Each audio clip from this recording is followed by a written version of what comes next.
In the province of Beijing, deep within Shang, a man lies motionless atop an ancient altar. The murmurs of concern grow louder around him. Voices questioning if he truly wants to go through with the ritual. Emperor Chushu cuts through the tension with an unwavering command to proceed at once. The man on the altar is Aniclimax Su, the shadow behind the throne, the silent architect of the Ming Empire's power. Though hidden from public view, his grip on the empire's authority is absolute. His name carries weight, fear, and infamy. History brands him as its most sinister manipulator, a villain who twisted the empire's fate for personal gain. And yet, he is our protagonist. Through relentless effort, he elevated a powerless third empress to sovereign ruler. Yet for all his cunning, there is one thing he has never been able to grasp. In his chamber, flipping through a book of combat forms, he mutters in disbelief. The poses are familiar, but meaningless to him. As a eunuch, he knows he can never engage in this type of combat. This intimate duel of yin and yang. The silence shatters. Someone barges in, calling him an idiot and shouting for the old man. It's her. Third Empress Yuanhua.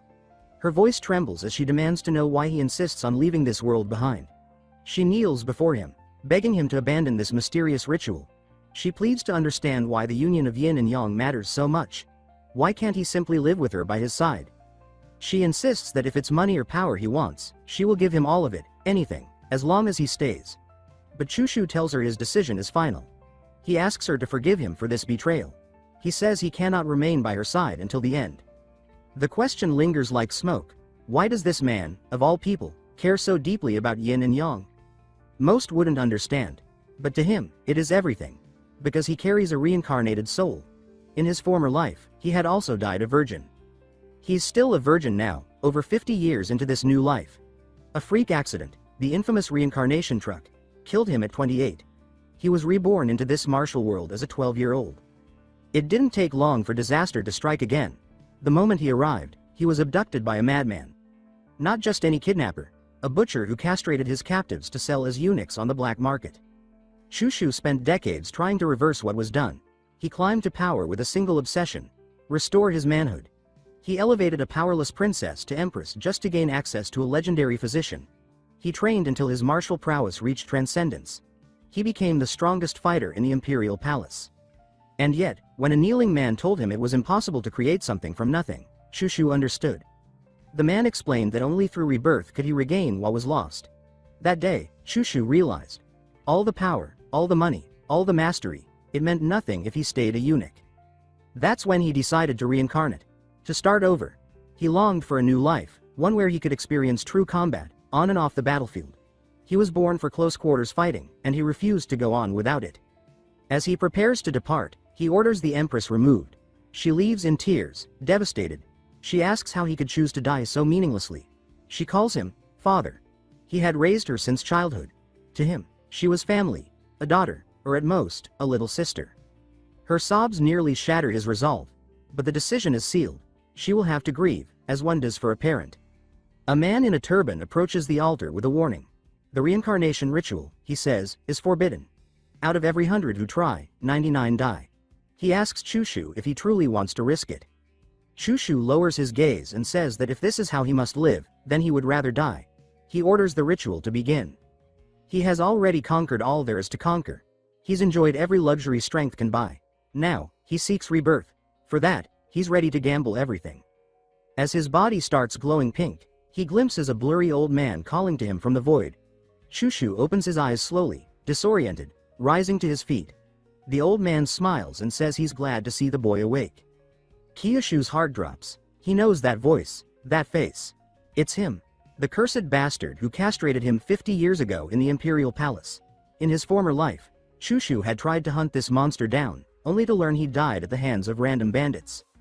But now, it's clear. This wasn't reincarnation. It was a regression.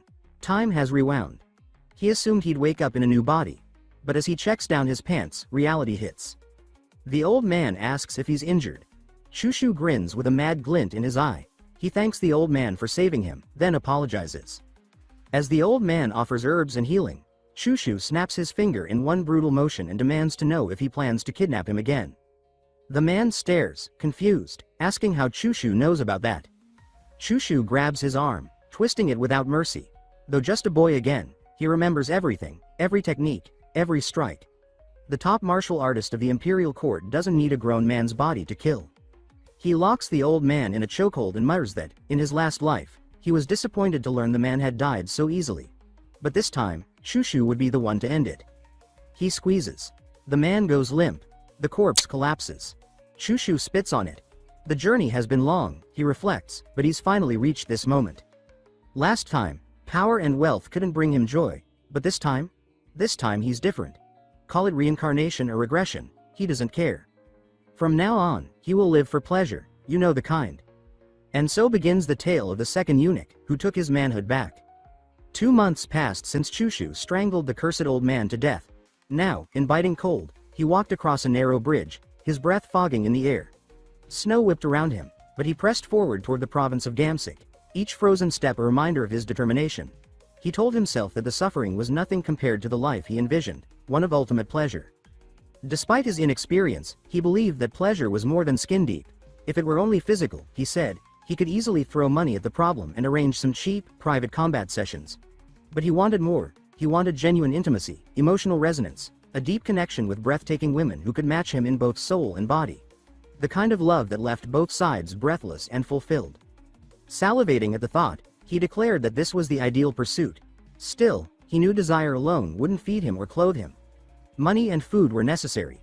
That's why he decided to step into the martial world not as a villain, but as a hero. He had once believed he'd reincarnate in the future, so he buried treasures with his corpse. That plan was useless now. Still, his advantage remained. He knew the next 50 years of history. With his unmatched martial skill, gaining fame and wealth would be easy. First, though, he needed to fix his old habit of laughing like a lunatic eunuch. He swore that from this point on, the legend of the future harem king, Lee Chil-soo, would begin. He pointed toward a large building and called out, asking if anyone was inside. From within, someone stirred at the sound of a child's voice and stepped out, bewildered that anyone could scale a mountain during a blizzard. Chil-soo took a deep breath and announced with resolve that he had lost his family to bandits and was seeking strength. He proclaimed that he wished to become a disciple of the joint clan. This sect, the Gong Dong, was known for blending Confucianism, Buddhism, and Taoism to stand against the dark forces of Django. Outsiders, however, often labeled them as either a demonic cult or lowly bandits. An old man hurried toward him, scolding him harshly for climbing the mountain in winter. Chil-soo replied that joining the clan was all that mattered. The old man paused, asking to see his arms and hands. He pressed his fingers to the boy's wrist and noticed something remarkable. The natural energy in the boy's body was already expelling impurities. It meant Chil-soo had instinctively used the correct breathing technique to survive the climb. The old man praised him, remarking that this feat alone showed potential. He asked if Chil-soo had any martial background, or if his family had trained him. Chil-soo confirmed that they had, though he omitted the detail that he'd honed his craft over 5 decades in a former life. Introducing himself as Zhang Yang, the leader of the Gong Dong sect, the old man explained that joining required several steps. However, given Chil-soo's latent talent, he said he'd make an exception. Chil-soo felt victorious. Things were going exactly as he planned. He had come to this place precisely because he knew the sect was teetering on the edge of collapse. That meant they'd accept almost anyone.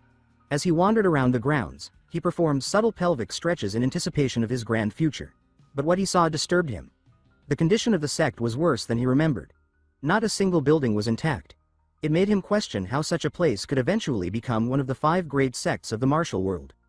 Zhang Yang mentioned that there was someone he needed to meet, the master of the disciples.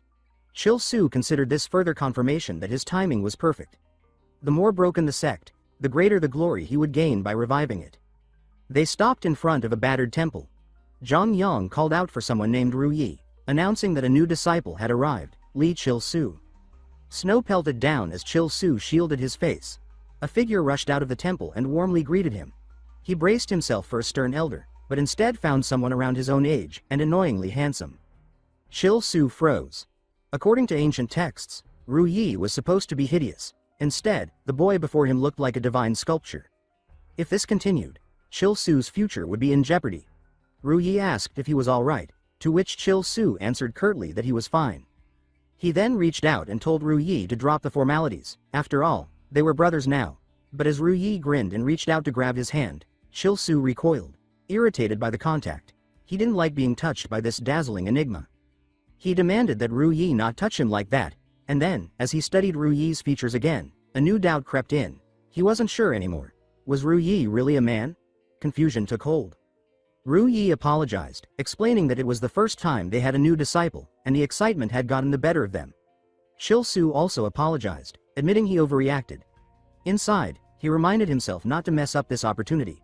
Hu Yi, who had been quietly watching from a distance, observed the interaction with interest. The snow kept falling, and Zhang Yang gazed up at the sky, remarking to himself that perhaps winter was finally ending in this place. He silently hoped Shil Su would get along with Hu Yi. 10 years earlier, he had taken Hu Yi in as an orphan. After discovering her extraordinary talent, he had nurtured her carefully. The truth, unknown to most, was that Hu Yi wasn't a boy at all. She had spent her life in disguise, walking the martial path in a man's world. Zhang Yang's only wish was that her secret wouldn't be discovered, especially not by Shil Su. That night, Shil Su lay in bed, reflecting that tomorrow would mark the start of his legendary journey. But so far, the experience had been miserable. He blamed everything on that irritating Jin Wei. Earlier, Jin Wei had introduced herself, apologizing for the sect's ruinous state. She said she hoped to show him the true legacy of Gongdong, even after the massacre that occurred 50 years earlier. She explained that the Riyang Palace still housed the sect's master, a living symbol that the joint clan had not yet died. Shil Su told her he understood, but asked her not to get too close, claiming he was shy. She respected his request, and he noticed she seemed weighed down with guilt. He reassured her, saying that mistakes happened and there was no need to feel so discouraged. He even suggested that if she wanted to share the history of the sect, he would listen. Jin Wei brightened instantly. Shil Su knew he had said exactly what she needed to hear. He found it easy to comfort people like this. Just tell them what they longed for. What confused him was how clingy this boy was. Back in his room, he scribbled angrily on the wall, writing that he was tired of being hugged by this overly affectionate boy. After 50 years of celibacy, he couldn't bear being touched by men anymore, especially not someone hailed as a genius, a boy who, rumor had it, could rebuild a broken sect with ease. In his previous life, whispers claimed this prodigy had rejected every woman because he pursued only martial perfection. Now, Shil Su was convinced of something else. He was certain Jin Wei was gay. What he didn't realize was that Jin Wei was a woman. He remembers catching glimpses of Jin Wei within the castle in his past life, always thinking the boy looked a little too pleased with himself, as though enjoying some odd private joke. At the time, it never occurred to him that Jin Wei was struggling beneath a disguise, hiding her true self from the world. But now, with the truth just out of reach, Shil Su swears that in this life, he will not be denied. He will wield the weapon he always dreamed of, his own body, restored and alive. Still, today, that weapon feels strangely dormant. It's as if even his most private ambition has caught the winter blues. He decides to warm up with a few familiar exercises, quietly stretching and flexing in the cold air. Somewhere else in the compound, Jin Wei sits alone in her room, stewing in her thoughts.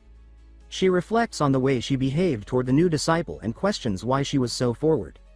She admits to herself that the excitement of finally welcoming someone new overwhelmed her. She replays the moment when Shil Su offered to listen to her story. Though he seemed indifferent, he had cared enough to ask. That memory soothes something raw inside her. She wonders if this is what having a younger brother feels like. At the very least, she hopes to become close enough that a simple hug won't feel awkward or strange. The next morning, Shil Su finishes scrubbing a battered pot. He sets it down with a grunt and looks around the ruined kitchen, half expecting it to collapse on his head. It feels absurd for someone like him, reborn martial prodigy and future harem king, to be doing this kind of chore. But he knows appearances matter. Building a good reputation with the sect's master and senior disciple is part of the long game. As he scrubs and collects vegetables, he doesn't skip a beat with his unique pelvic exercises. Out of nowhere, Jin Wei appears. She asks what he's doing in the kitchen. He stiffens and quickly explains that he's preparing breakfast. She praises his initiative and flashes a bright smile, leaving him internally groaning about how annoyingly beautiful she is. He answers that losing his family forced him to grow up fast. Jin Wei softens and says she understands. She's also an orphan. She says she admires his strength. Shil Su finds it odd how often this person apologizes or says they get him. It's like they're trying to establish a connection he didn't ask for. Jin Wei offers to help prepare the vegetables, and he considers the future. He knows that in time, this person will become a towering figure, celebrated, beautiful, and powerful. For now, he figures it's smart to stay on their good side. He thanks her and turns to wash the greens, all while reminding himself to keep a safe emotional distance. Suddenly, the kitchen shelf buckles and collapses. Jin Wei shouts a warning as debris falls toward his head.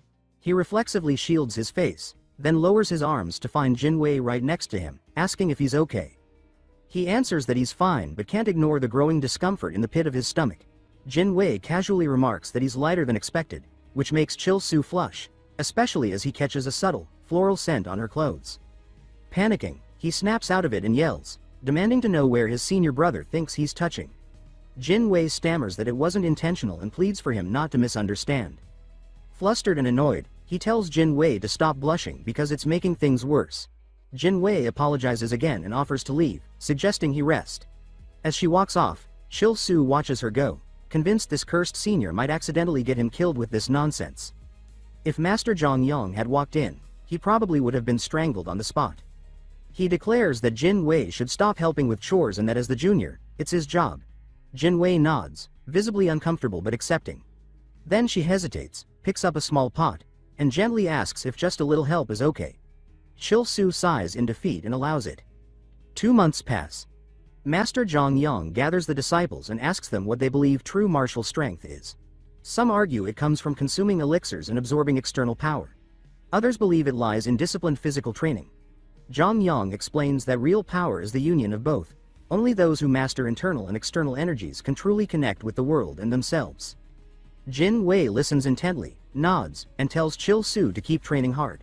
He grins, saying to himself that even if no one ordered him to, he would give it everything. A superior body meant superior vitality, and he had big plans for both. He watches the sweat drip to the ground and smiles, satisfied with the effort. He compares the feeling to gym rats lifting heavier weights after weeks of struggle. In his past life, he hated his body. No matter how hard he trained, he always looked too cute, too soft. It was the price of mastering a technique tailored to eunuchs. He had no idea at the time that it would halt his development permanently. He had even destroyed nations looking for elixirs to fix himself. The more he remembers, the more furious he becomes. This time, everything will be different. This time, he will be masculine, powerful, and irresistible. As if summoned by fate, Jin Wei approaches. She asks why he hasn't returned yet. He replies that time flew by. He didn't notice training had ended. Frustrated that the days feel too short, he follows her down the mountain, still silently seething about his limitations. She watches him, her expression unreadable. That night, high on the mountain paths, Chil Su trains alone. He's realized something is missing: endurance. Without cardiovascular strength, he'll never thrive in the garden of pleasures. The sect leader had warned against overtraining at his age, but Chil Su refused to listen. These nightly runs, as he calls them, are essential to becoming the king of vitality. From a distance, Jin Wei watches. When he finally notices her, he trips over a rock and tumbles downhill. Embarrassed and angry, he demands to know why she's spying on him. Jin Wei asks why he snuck away alone, reminding him that overexertion could hurt him. He curses his inability to detect her presence and worries she might report this to Master Zhang Yang. Still, he can't afford to abandon his training. Desperate, he shifts into performance mode. He apologizes dramatically, claiming he's weak, untalented, and forgetful. He says he trains harder because he's scared of falling behind and being left alone. Tears gather in his eyes as he begs not to be expelled. Jin Wei, shaken, rushes forward and hugs him tightly. She says she didn't know he was carrying so much pain. This was the opposite of what Chil Su wanted. As he squirms, she tightens the hug, telling him not to cry. He is mortified. This was supposed to be a sacred milestone, his first real hug, meant for a beautiful woman, not a man in disguise. And yet, here he is, caught in an iron embrace. While Jin Wei smiles contentedly, he notices something soft pressing against his head. It's subtle, but undeniable. A memory floods in, of a young girl surrounded by dead animals, called a monster by villagers. She had glared back in defiance. Then Zhang Yian had appeared, offered her rice cakes, and told her they were both human, born under the same sky. He had knelt and asked her to come with him. Back in the present, Jin Wei tells Chil Su not to worry. The master won't abandon him. Now that he's joined the sect, he's family, and family always stands together. Chil Su pulls away, still stunned. For the first time, he feels a flicker of sympathy for Jin Wei. Despite all the rumors of greatness, all the brilliance, Jin Wei carried something else too. Gynecomastia. A condition some men had. A faint, almost invisible chest. That, he decides, must be what pressed against his head, nothing more. Feeling a wave of pity toward the confused soul, Chil Su convinces himself that there's no doubt left. Jin Wei is a man. The palace confirmed it long ago, and there's no room for delusions. Time passes. How much, he's not sure. Then, the sect leader gathers the disciples and announces that they've completed their external body training. Chil-Su's muscles are well developed, sculpted from months of rigorous conditioning. Now it's time to begin internal training. Jin-Wai claps excitedly, congratulating him with beaming joy. Chil-Su flushes with irritation. He's grown tired of how much Jin-Wai inserts herself into everything he does. The leader picks up on his discomfort and asks if something is wrong. Chil-Su brushes it off, claiming it's nothing serious, all while silently thinking that he has far greater concerns than this overly affectionate senior. He thanks the leader and requests not to reduce his external training schedule. The master's expression hardens slightly. He knows that excessive external focus is inefficient at this stage. Beginners only need enough physical training to stay in shape. The rest of their energy should go toward internal techniques and weapon forms. But Chil-Su's goal isn't efficiency. He wants a body that turns heads, a body that commands awe and desire. He's competing with someone like Jin-Wai, after all, someone who naturally outshines him in appearance. The leader questions his persistence, asking why he insists on this unusual path. Chil-Su explains that while he may appear gifted, he's actually slow to develop. He says that if he can't be the most talented, then he'll be the hardest working. He wants to contribute more than anyone else to the sect's revival. He admits that the route he's chosen isn't optimal, but argues that even a small increase in strength can make a difference in battle. Two people may use the same technique, but the one with more raw power will win. He adds that with this strength, he'll be able to protect the sect, and eventually impress a remarkable woman drawn to his might. With a confident smile, he asks for permission to continue. The leader sees something in his eyes, determination that refuses to fade. He reflects on the sect's long decline and how many traditions were lost along the way. Perhaps this kind of stubborn resolve is what's needed to rebuild. He hands Chil-Su a scroll, stating that it contains the core formula for the Yang symbiote martial art. Chil-Su blinks, unsure if this means his request is approved. The leader elaborates, saying that the martial world is harsh to those without talent, but open to those with courage. He grants permission for Chil-Su to continue external training, on one condition. He must also master the technique within the scroll.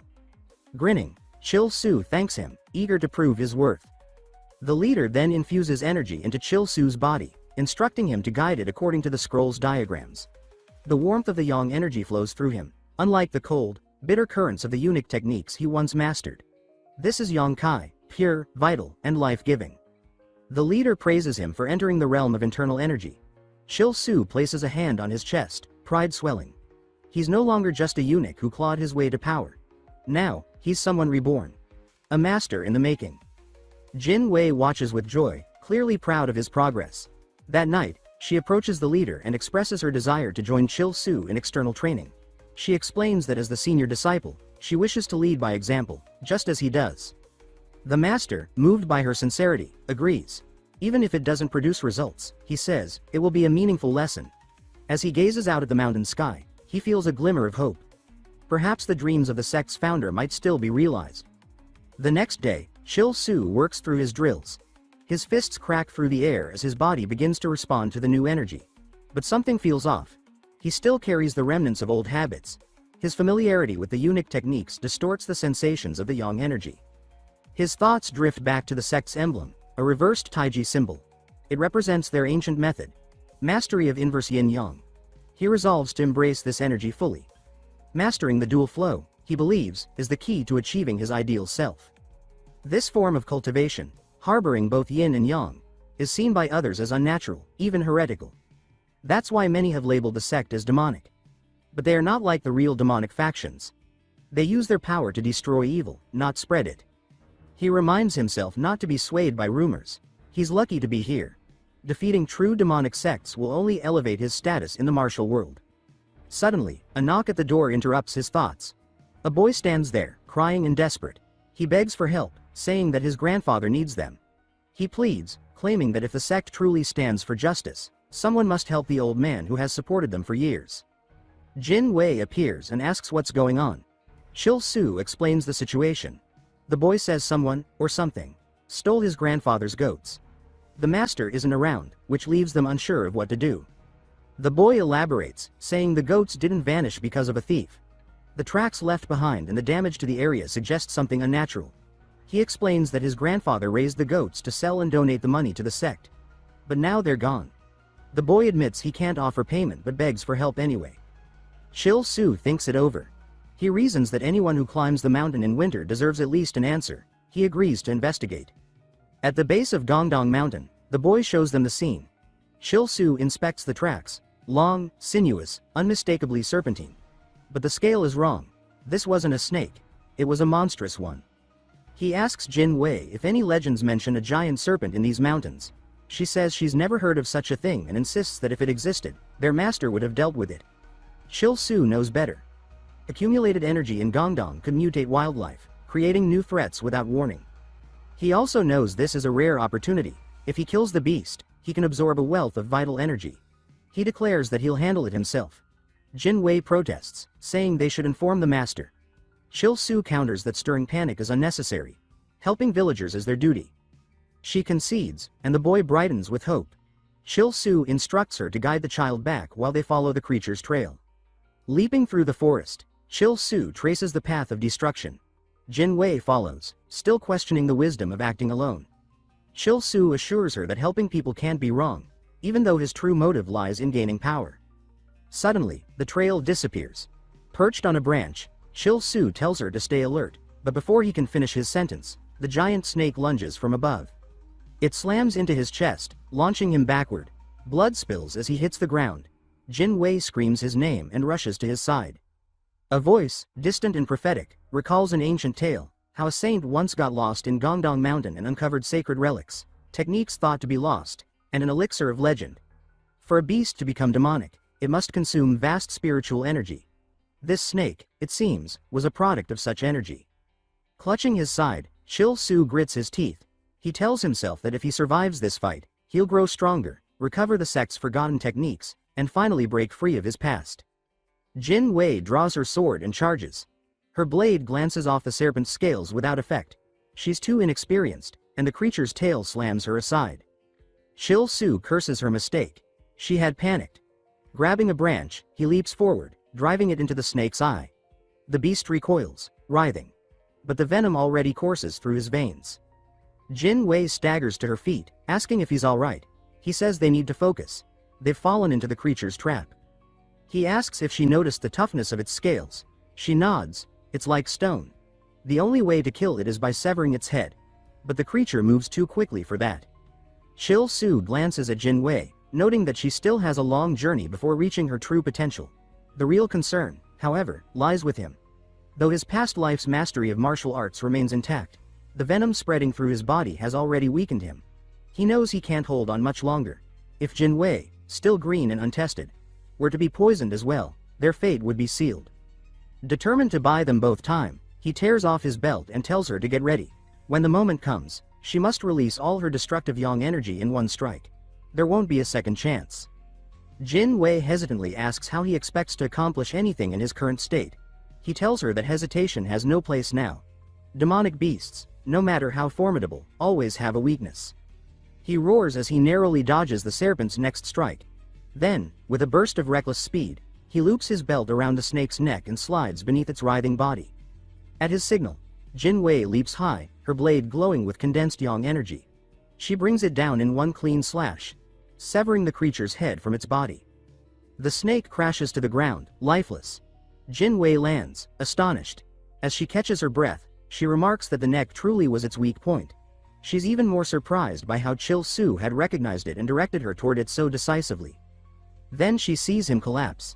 His body trembles violently. Heat radiates off him in waves as the venom spreads through his system.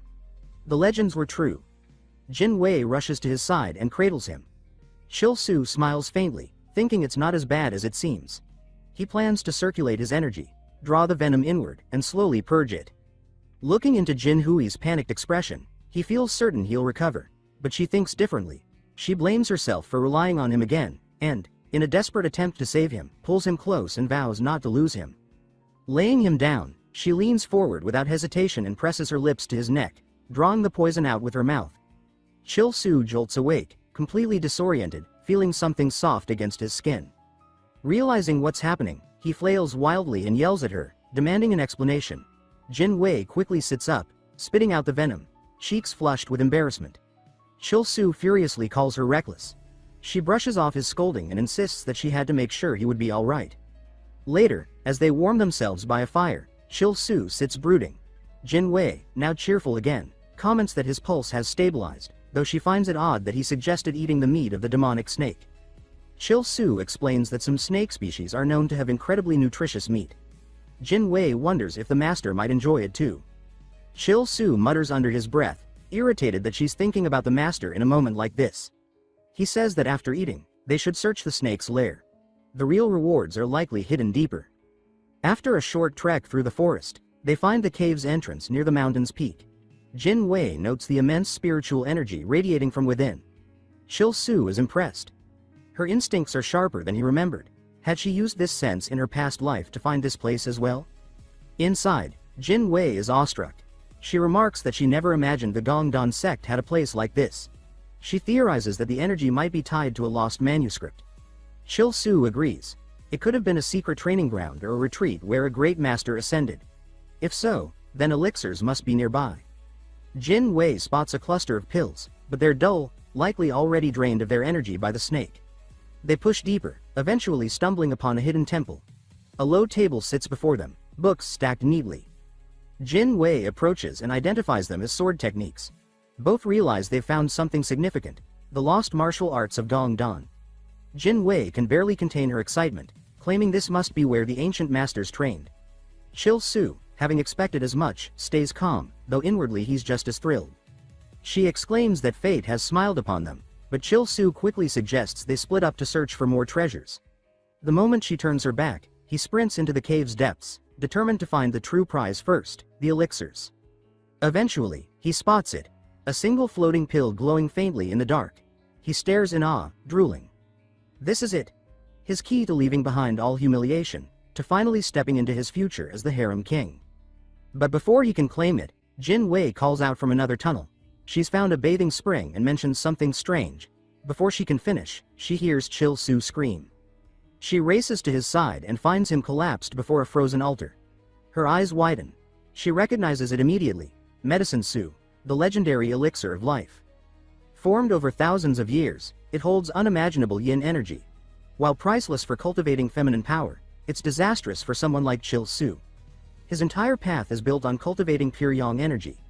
If he consumes it, the balance within him would shatter, and his body would regress to the same delicate state he fought so hard to escape. Tears run down his cheeks. Jin Wei asks why he's crying, and he responds that they're tears of joy. Smiling weakly, he insists she should take it. He explains that it can awaken unimaginable power and would benefit her far more than him. Jin Wei protests, saying that he found it, and therefore should be the one to use it. Chil Su grits his teeth. The elixir is poison to him. But for her, it could be transformative. He argues that giving it to someone like him, who develops slowly, would be a waste. Split between two people, its effects would diminish. He pleads with her to take it and grow stronger, for herself and for the sect.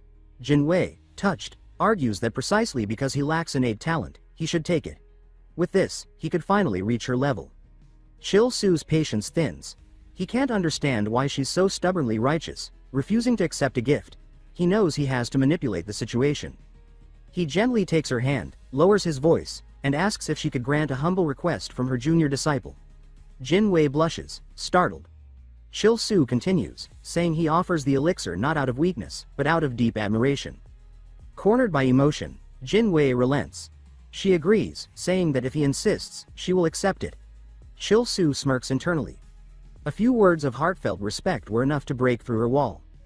Jin Wei reminds him to be careful when absorbing energy. She thanks him and sits beside the scrolls, flipping through them rapidly. Chil Su watches in awe. She absorbs knowledge with shocking speed.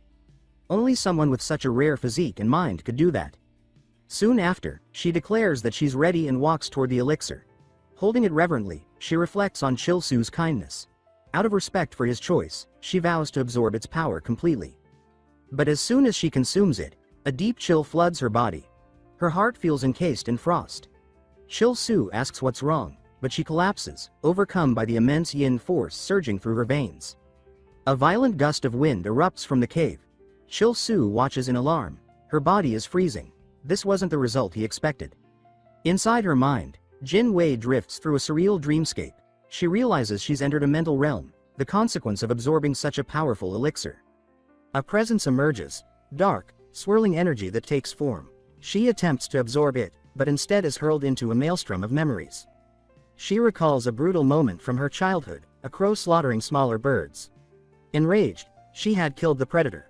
Yet the people who found her labeled her a monster. They judged her for defending life, not understanding her pain.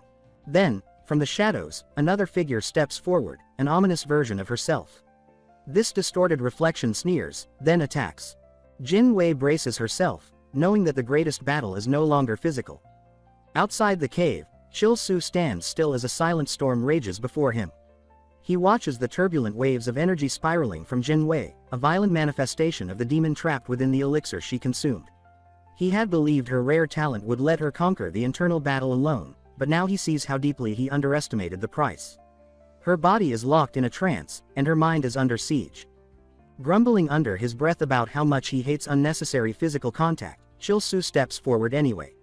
He places a steady hand on the back of her neck and pulls her into a stabilizing embrace. He channels his yang energy directly into her, hoping to create enough warmth and clarity to anchor her in the present. Inside her mental world, Jin Wei hears his voice cut through the chaos. He tells her to guide the foreign energy through her meridians, that if she allows the chaos to consume her, she'll lose herself completely. The temperature plummets in the cave, yet her body hasn't frozen. Chil Su marvels at her resilience. But he knows if she falls here, all hope of rebuilding the sect with her will be lost. In her vision, the demon mocks her, feeding off her doubts and insecurities. It taunts her with her past, twisting painful memories into weapons. In response, she grabs a nearby rock and strikes the creature, fleeing deeper into the storm of her mind. But she knows running won't be enough, it feeds on her fear. Chil Su's voice returns, firm and unwavering. He urges her not to quit, telling her that pain is a signal, a passageway. The golden glow of his yang energy floods into her subconscious. It steadies her, grounding her. Despite the growing risk to himself, Chil Su continues funneling energy into her, refusing to let her face the demon alone. The beast lunges again, but this time Jin Wei meets it with a thunderous punch. The impact sends it crashing back. She staggers, blood trickling from her lips, but she doesn't fall. She understands now, Chil Su isn't just helping her digest the elixir. He's helping cleanse the demon itself from her mind. She mirrors his energy flow, sitting cross-legged and matching her breathing to his rhythm. Yet the demon reemerges from the rubble of her thoughts. It rises, screaming, refusing to vanish. Outside, Chil Su senses the final wave coming. He fortifies her with thick shields of yang energy. He yells for her to end it. This is her chance. As the demon charges one last time, Jin Wei opens her eyes, fury and clarity blazing within them. Her spiritual form lashes out, overwhelming the beast in a burst of radiant energy. The demon convulses and disintegrates into dust. The cave finally stills. Chil Su slumps back, drained but satisfied. He congratulates her quietly, proud of her victory. In her mind, Jin Wei reflects on every moment that brought her here. Chil Su's kindness, his support, his selfless sacrifice. He had not only offered her a priceless treasure but endured the storm beside her, never asking for anything in return. A newfound resolve rises within her. She promises herself that she will repay him, no matter the cost. Even if the entire world were to turn against him, she would remain by his side. Chil Su watches her begin to absorb energy in earnest, sensing that her breakthrough marks a critical step in restoring the fallen sect. He stands, stretching his weary limbs, and mutters that the ordeal, while painful, was ultimately worth it. Still, he grumbles about how unfair the cave had been. Instead of a yang-based elixir that could help him recover the strength of his former life, he got front-row seats to a yin explosion. Exactly what he didn't need. Scanning the cavern, he spots something, a faint red glimmer tucked behind a jagged rock. He approaches and uncovers a small crimson plant radiating pure yang energy. Not as rare as the elixir, but still potent. With no hesitation, he pops it into his mouth and begins cultivating on the spot. Rather than focusing the energy solely into his core, he lets it flow through his entire system. Muscles, bones, nerves, he feeds every cell, reinforcing his body. For the first time in years, he feels robust yang energy coursing through him, free from distortion. Though he hasn't matched Jinhui's leap in advancement, his body now brims with vitality and resistance. He smiles. He may not be ahead, but he's no longer stuck in his past. Later, he stretches and guesses Jin Wei has gone to bathe. This place, sacred to Gong Dan's lineage, surely has at least one bathing spring. Not far off, Jin Wei soaks in the warm waters, sighing at how rejuvenating it feels. From a distance, Chil Su calls out, asking where she is. Jin Wei panics and tells him not to come closer. He stops, sitting by a rock and saying he'll wait. Jin Wei silently thanks him, heart pounding, knowing that had he taken one more step, he might have seen more than she could explain. As she relaxes, her thoughts drift. She thinks about how close Chil Su came to discovering her secret. She's spent her life disguised as a man to avoid trouble, as her master once advised. But this moment, after what they've just endured, feels different. The way Chil Su stood by her, gave so freely, and never hesitated to act. She can't help but wonder about the strange warmth blooming in her chest. She blushes, unsure of these new emotions. She imagines walking through a quiet garden with him, hand in hand, supporting him just as he did her. She jolts back to reality, scolding herself. Chil Su is her junior disciple, nothing more. Her duty is to protect him and restore the sect, not to indulge in foolish fantasies. Outside, Chil Su shifts uncomfortably. He mutters about how long it's taking. A man's bath shouldn't require so much time. Looking around, he marvels at the glittering walls of the cavern, pearls and mineral veins shimmering in soft light. This place, he realizes, holds the true wealth of Gondong. He recalls that in his past life, after the sect was wiped out, only one man survived, the swordsman John Young, who would later lead the sect. Though branded the Demon Slayer, the title was steeped in ridicule. Many believed he had fled while his comrades perished. The name, in truth, was a scar. Chil Su clenches his fists. Recovering the lost martial texts here could change everything. This place was still intact now, but in his past life, it had already collapsed. That alone suggested that what destroyed it wasn't time or erosion. It was deliberate. Just then, Jin Wei emerges from the mist, radiating a soft glow, her aura steady and refined. She cheerfully tells him to go wash up. Chil Su stares too long, then punches himself in the face, trying to snap out of it. In the bath, he growls at himself, slamming his fist into the water. Why is this guy getting more beautiful every day? It's driving him insane. When he returns, Jin Wei is already sorting through a pile of ancient books, organizing them by theme and technique. She explains that she's preparing the martial texts for study. Chil Su's eyes light up as he flips through the ancient texts. These were foundational scrolls, rich with techniques, histories, and training philosophies vital to Gondong's revival. Yet, something was missing. He furrows his brow and turns to Jin Wei, asking if these 7 books were all she had found. She confirms, adding that none of them resemble the famed Demon Slayer technique. That leaves Chil Su puzzled. In his past life, the legendary blade technique had originated from this very cave. Its absence suggests one thing. Mu Ju Che, the celestial sword lord who transcended mortality, hadn't recorded it in writing. This complicated things. If a technique of that caliber was hidden here, it had to be preserved differently, encoded in something that couldn't decay with time.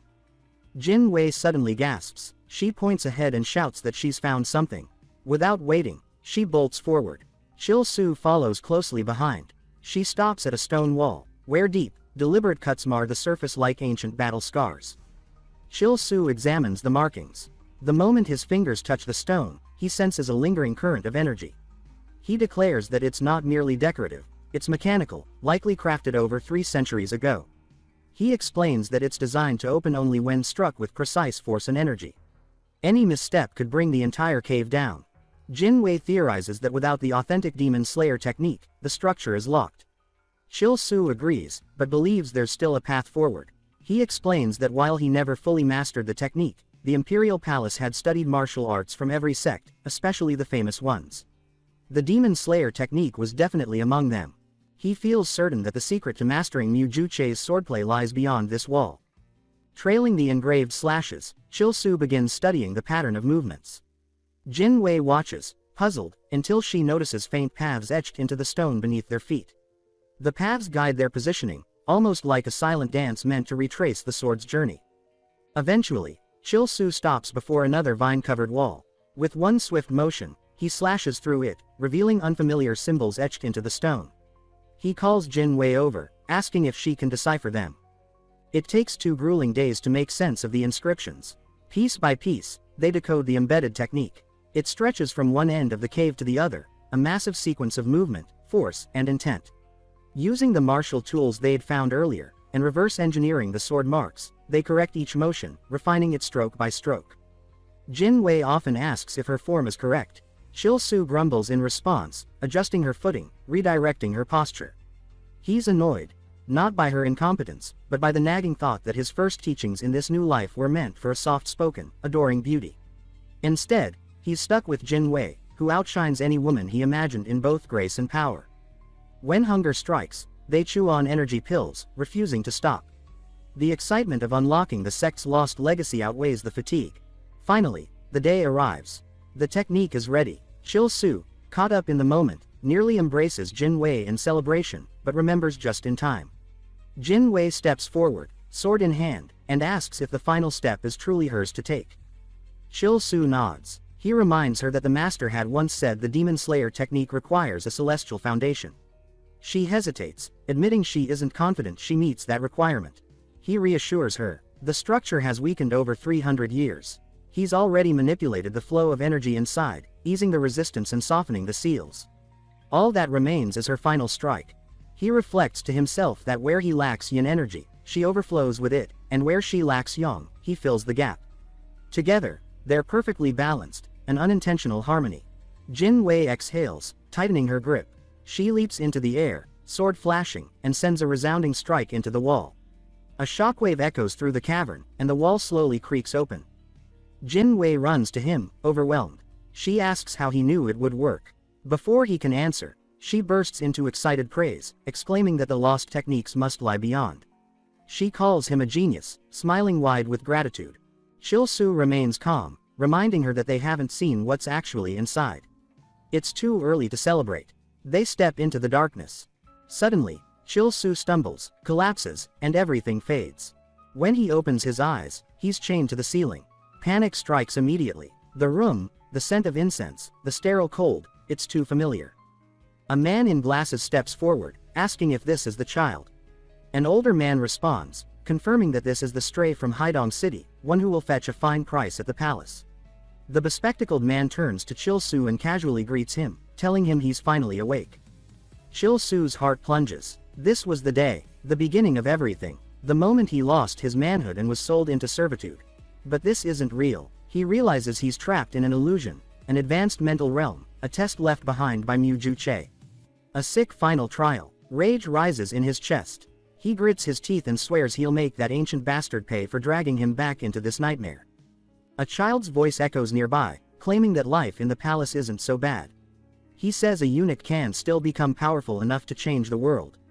Chil Su's blood boils. In his past life, he had done exactly that.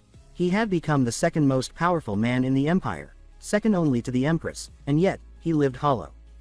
That version of him, he now loathes. His anger ignites. Though his internal energy is far from what it once was, his mind remains sharp, his body restored.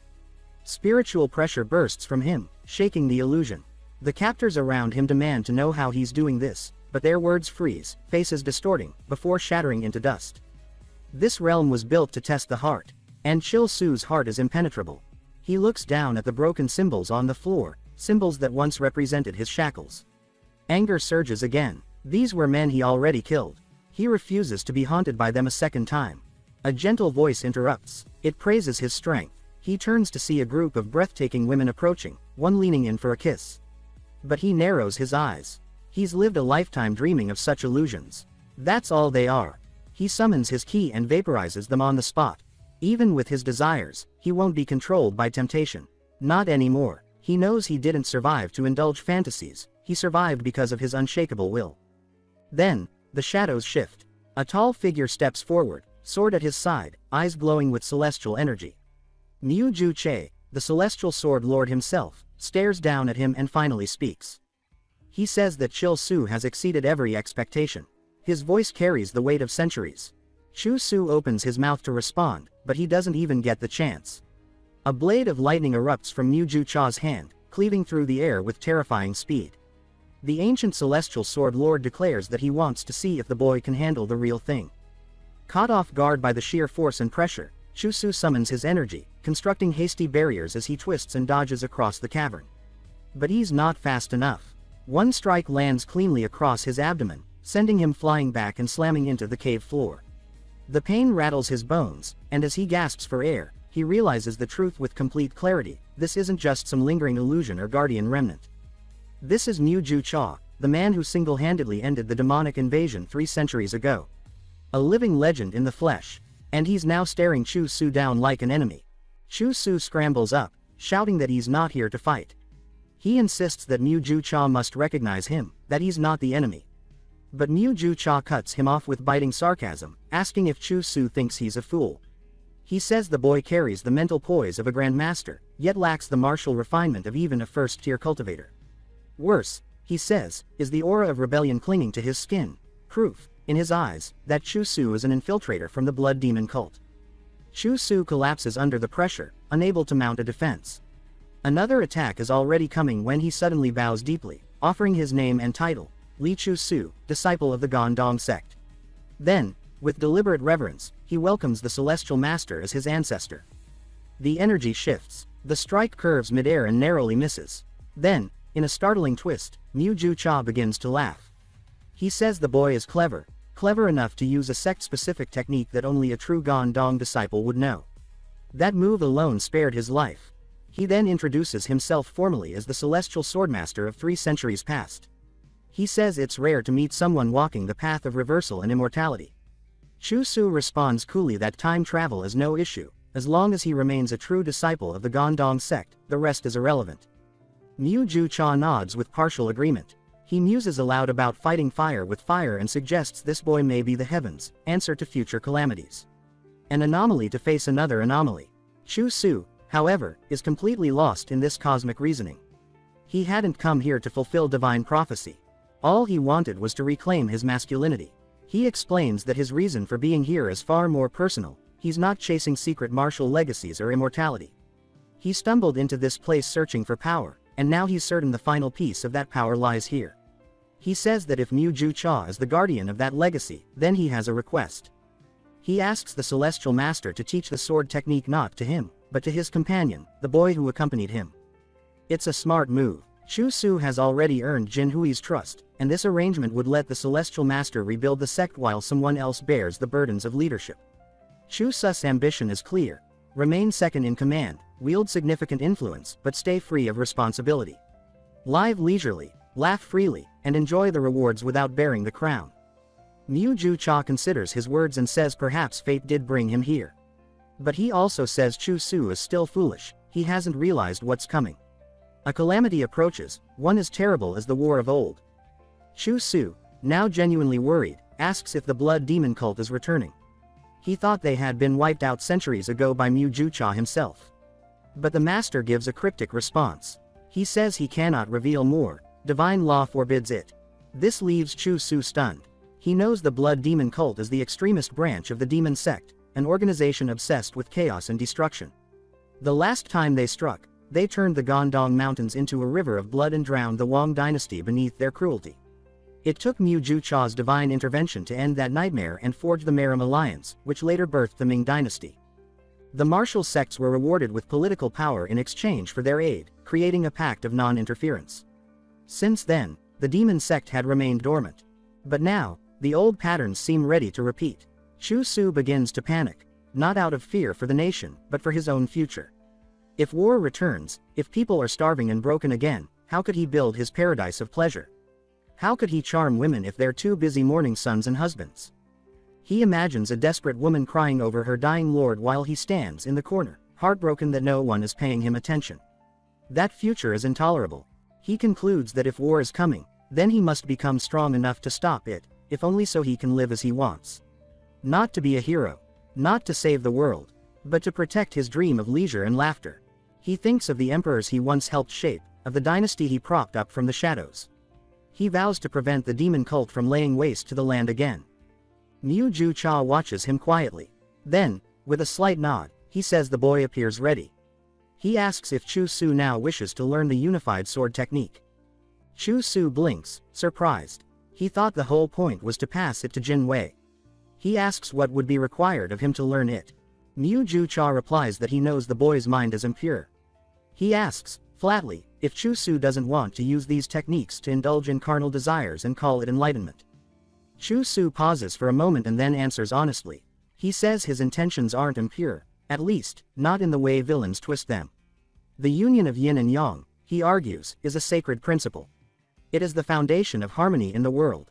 He's not seeking domination or manipulation. He's seeking balance, beauty, bliss. He reminds the master that he overcame the illusion trap through sheer will. That alone should prove he's not some power-drunk hedonist. He says he wants to achieve enlightenment not by abandoning desire, but by embracing it honestly and respectfully. Women, to him, represent love, care, and beauty. He wants to uplift them, not use them. He wants to make them happy, not collect them like trophies. That, he claims, is worlds apart from being a villain. Mu Cha stares at him, stunned by the twisted sincerity of his philosophy. He shakes his head and mutters that he's unsure what sort of karmic punishment a woman would have to endure to end up involved with someone like this. Chu Su assures Mu Cha not to worry. He promises that he'll take responsibility for everything, he always intended to. If he wasn't willing to carry the consequences, he never would have started this journey. Mu Cha studies him for a moment, then chuckles. He admits that he's impressed the boy is so bold and driven, even if his reasons are unique. He says that ambition like Chu Sus deserves a little credit, but he warns him, if he truly wants to learn the unified sword technique, he must first let go of every martial foundation he's ever built. Chu Su doesn't hesitate. He says that won't be a problem. In fact, he welcomes it. The yin-based cultivation from his past life disgusts him. It never suited him. Satisfied by his resolve, Mu Cha declares that the training will begin. Chu Su will now embark on the path to mastering the celestial art of dual harmony, the supreme martial legacy of the Gondong sect. The name alone sounds excessive to Chu Su, but he holds his tongue. They suddenly appear in a vast, surreal expanse. It's like floating in a sea of stars, the horizon swirling with shifting currents of black and white. Chu Su is disoriented, unsure where they are. Mu Cha calmly explains that this is the depth of yin and yang, something Chu Su will only truly understand if he masters the technique. Back in the real world, his body remains motionless in the cave. In that suspended state, he hears the master's voice urging him to dedicate himself to learning the art of dual harmony. Moments later, he awakens, jolting upright. Jin Wei is beside him, just beginning to stir. He calls out, nudging her shoulder. She groggily asks what happened, saying she saw the master disappear and the pavilion engulfed in flames. Chu Su quickly explains. They were both caught in the celestial master's illusion. He managed to endure it and discover what was hidden within, the technique itself. It had been stored in the box all along, waiting to be found. Before they can process it, the cave begins to quake. The walls groan and crack. The protective force keeping it intact is gone. Mu Cha's power had been preserving the space, and with his departure, it's collapsing. Chu Su rushes toward the box, yelling that they need to grab it before it's lost forever. Jin Wei points to a glowing exit marker, and the two sprint out, the stone walls crumbling behind them. Just as they reach the entrance, Chu Su turns and sees the faint image of Mu Cha lingering. The celestial master gives him one last silent look before vanishing. Chu Su doesn't say a word. He just keeps moving. Outside, the sunlight nearly blinds them. Jin Wei sighs, marveling that she'd almost forgotten what fresh air felt like. The cave collapses completely behind them. There's no going back. At least, she says, they recovered some of the lost martial arts. That alone makes the trip worth it. Chu Su agrees, but says they're not done yet. They need to return to base, but there's somewhere he must visit first. Far away, in a modest home in the city, a small boy stirs awake. His mother urges him to hurry. His grandfather's health is fading fast, and it's time to leave this place. The boy apologizes, saying he's already packed everything. The old man emerges, hesitant. He asks if they truly have to leave. The woman replies that with no money left, and their home ruined, there's nothing more they can do here. They have to start over somewhere else, anywhere they can make a living. It's been a week since the boy last saw the two strangers from the Gondong sect. He wonders if they're all right, or if he put them in danger by asking for help. Just then, a knock comes at the door. A voice calls out, asking if anyone's home. It's Chu Su and Jin Wei. The mother opens the door, confused. Jin Wei explains that they've returned as promised. Her son had asked for help, and they found the culprit who devastated their home. The grandfather and mother are skeptical, unsure if these two really handled such a thing. The boy doesn't hesitate. He drops his bag and runs forward, hugging them both tightly. Chu Su grumbles that the kid should have left an address. It wasn't easy tracking him down. But he adds that thanks to the boy, they were able to slay the beast and prevent it from hurting anyone else. Chu Su reaches into his robes and produces a glowing stone, the core extracted from the demonic serpent. He says it must be properly refined and administered to the grandfather. If done correctly, it will restore vitality and dramatically improve his health. The boy sobs his thanks, overwhelmed. The old man steps forward, hands trembling, then begins to cry as well. Later, the family waves goodbye as the two martial artists prepare to leave. The road ahead is long. Chu Su, standing quietly, says he wishes he were stronger, strong enough to do more for people like that. Jin Wei agrees softly. Chu Su glances at the road and starts walking again. He says they've got work to do. Gondong isn't going to rebuild itself. Jin Wei follows without a word. They walk together in silence, their hearts heavy with duty but lit with renewed purpose. The encounter with the boy had given them more than closure. It handed them responsibility. Chu Su reflects on his past life. Back then, he never managed to awaken the divine fusion technique. The cave had already collapsed when he arrived. That meant someone else had entered it first, someone who retrieved the legacy and, perhaps, destroyed the evidence. If that person had ties to the Blood Demon sect, it made sense. They would want to erase Gondong's history, to ensure no one could challenge them. One thing was clear, something dark was already in motion. The question now was how to explain all of this to their master. As they climb the familiar stairs back to the sect, their master appears behind them. His voice cuts through the air, asking if it's really them. They turn slowly, awkward smiles plastered on their faces, asking how he's been. Without a word, the master storms forward and smacks both of them across the head. He demands to know where they've been, what they were thinking, and why they disappeared without permission. Later, after explanations are given and the truth laid bare, the master stands silent. Jin Wei confirms everything. Chu Su adds that the luminous pearl was retrieved from the cave. The master opens one of the books they recovered. His hands begin to tremble. Tears fill his eyes. He declares that these are real. These are the lost techniques of their ancestors. He breaks down, overcome with emotion, saying that this must be the ancestors' blessing. For all they'd done wrong, they had still done something extraordinary. Despite the severity of their disobedience, he decides not to punish them. What they accomplished was too important. But he warns them, this kind of recklessness can't happen again. Finally, he pulls them both into a rough, proud hug and welcomes them home. Later, they're seen writing meticulously in the manuals. Jin Wei is assisting the master in organizing the recovered techniques. The leader remarks that the recovery of the luminous pearl is not just a symbolic triumph, it will be of great help in practical terms. At the very least, it means they won't go hungry for the time being, and they'll have the resources to begin stabilizing their sect. At this, Helsu raises a concern. He suggests that perhaps it's not wise to reveal their discovery to the public just yet. The leader raises an eyebrow and asks if Helsu means they shouldn't sell the pearl. Helsu confirms. He says that peace is more valuable than a bit of recognition. To him, the luminous pearl represents more than just rare material wealth, it's a beacon that could draw the wrong kind of attention.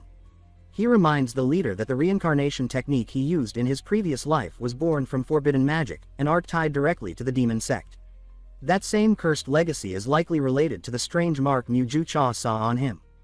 Helsu reflects on how he and the Empress had wiped out the demon cult in his previous life, believing they had truly ended it. Yet clearly, forces had remained hidden, even from them. If he, in all his past influence, never uncovered their full reach, then he knows they're still dangerous now. For that reason alone, he insists that their priority should be to grow stronger before the world takes notice of them. He turns to the master and states bluntly that rebuilding the sect has only just begun. Showing off treasures they can't yet defend will only invite ruin. The luminous pearl is far too valuable, and far too visible, to risk exposing. The leader takes a moment to consider his words. Then he nods in agreement. He says that Helsu is not wrong. In fact, it aligns with something he's been worried about himself. He mentions that the Shadow Society has been gaining power throughout Gansu province. Jin Wei appears confused at the name, unfamiliar with the group. The leader explains that it started as a lowly bandit network, but over time it gained momentum and influence. Now, it's far more than a criminal ring, it's an underground force spreading its reach rapidly. And in a province weakened by the decline of the Gongdong sect, it's becoming a legitimate threat.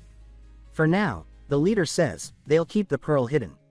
No one outside the sect needs to know about it. Then, with a smile that breaks the heavy tension, he opens the door and tells them to follow him. After everything they've been through, it's time to eat. He leads them toward the Gongdong Inn. Helsu immediately perks up. That name sparks something in him. He knows the white lonely flower resides there. Finally, he thinks he'll be able to meet Su Heron. But as they walk through the city, Helsu's excitement dampens. The streets are lined with the hungry and the desperate. Beggars lean against crumbling walls, and silence has replaced what should be a lively marketplace. He starts to doubt there could be any sort of inn operating here. The leader catches his look and explains the decay. He says this decline is the price of weakness. When the sect lost its prestige, so did the city. Gongdong once thrived, streets alive with traders, music, and wealth. But now, the shadows loom heavier every day. Still, the leader adds, one bright spot remains. The Gongdong Inn has never closed its doors. It's the heart of this place, and somehow, it endures.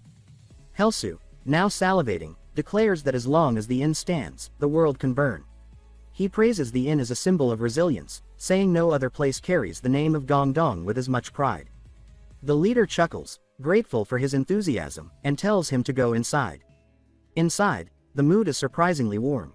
The streets outside may be quiet, but the inn hums with life.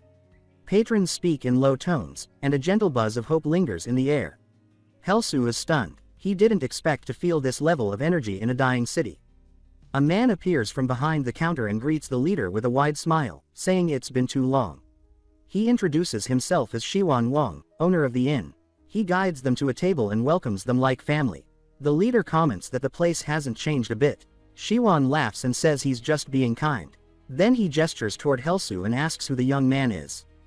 Helsu introduces himself proudly as a new disciple of Gongdong. Shiwan immediately praises him, saying he radiates strength and purpose.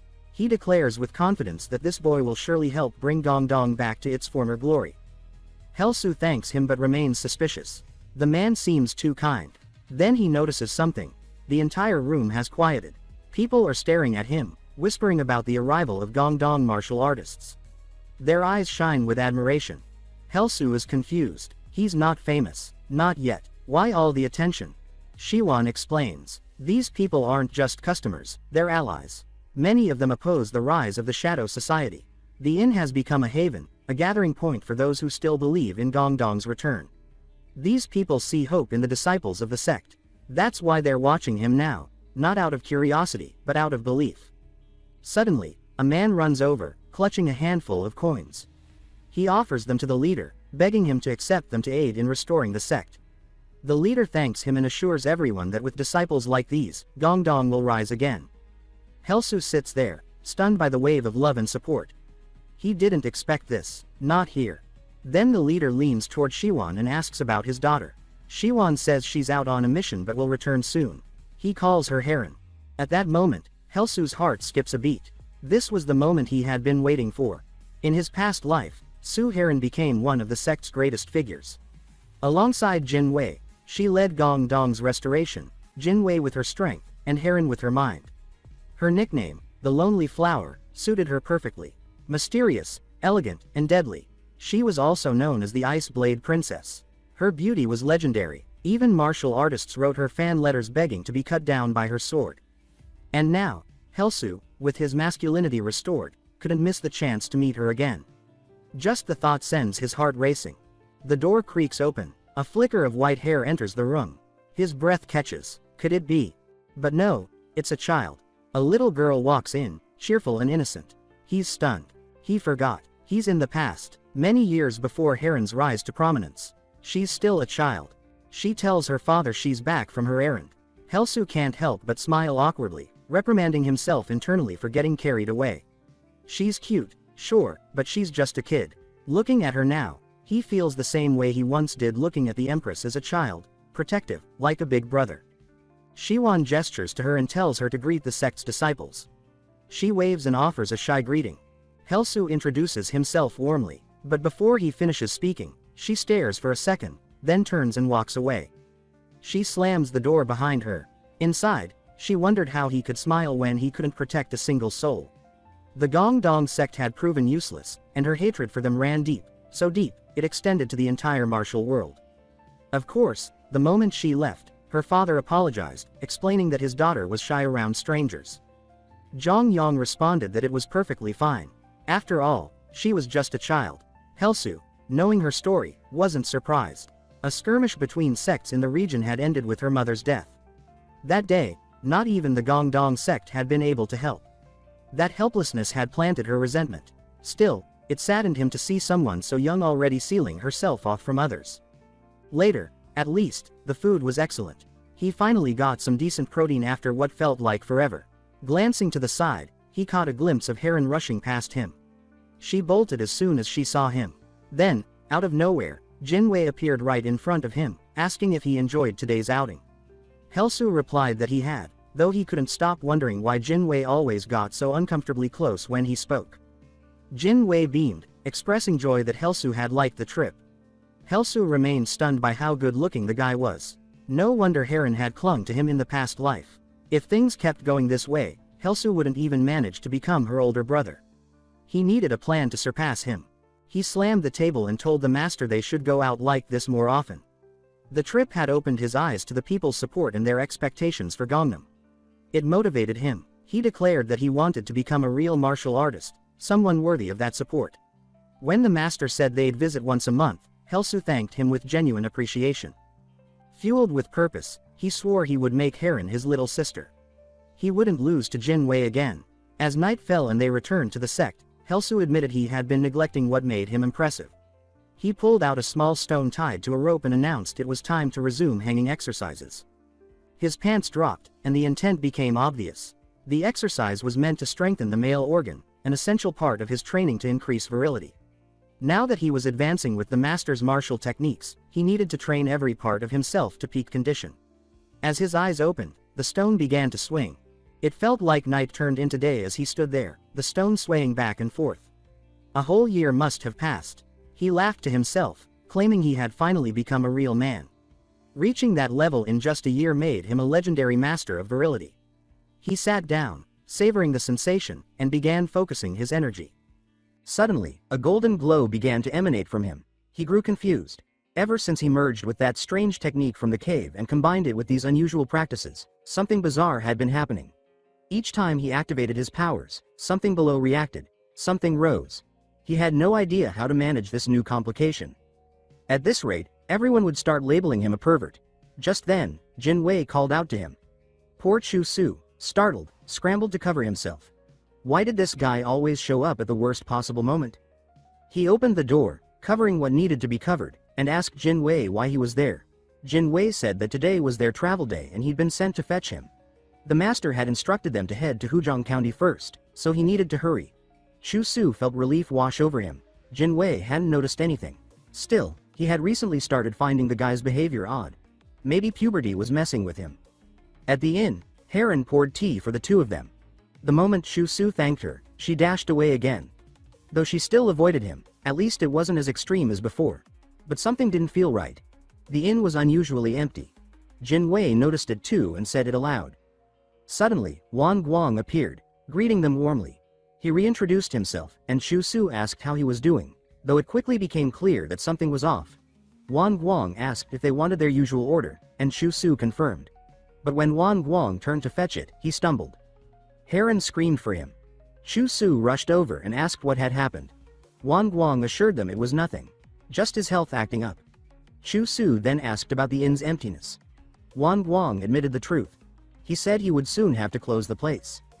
He explained it was all due to the Shadow Society villains, who had grown stronger and more ruthless. They'd been extorting the entire city. Months ago, they began preventing merchants from trading with the inn. With constant fighting outside, people stopped coming in. Bills piled up, and now he feared for Heron's safety. It was time to shut down.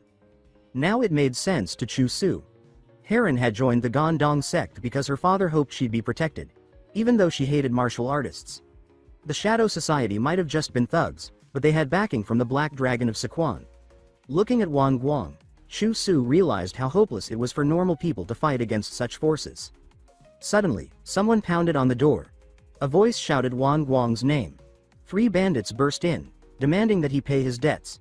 They gave him 2 options: money or the inn as collateral. One of them grabbed Heron and declared that if they wouldn't hand over the inn, they'd take her instead.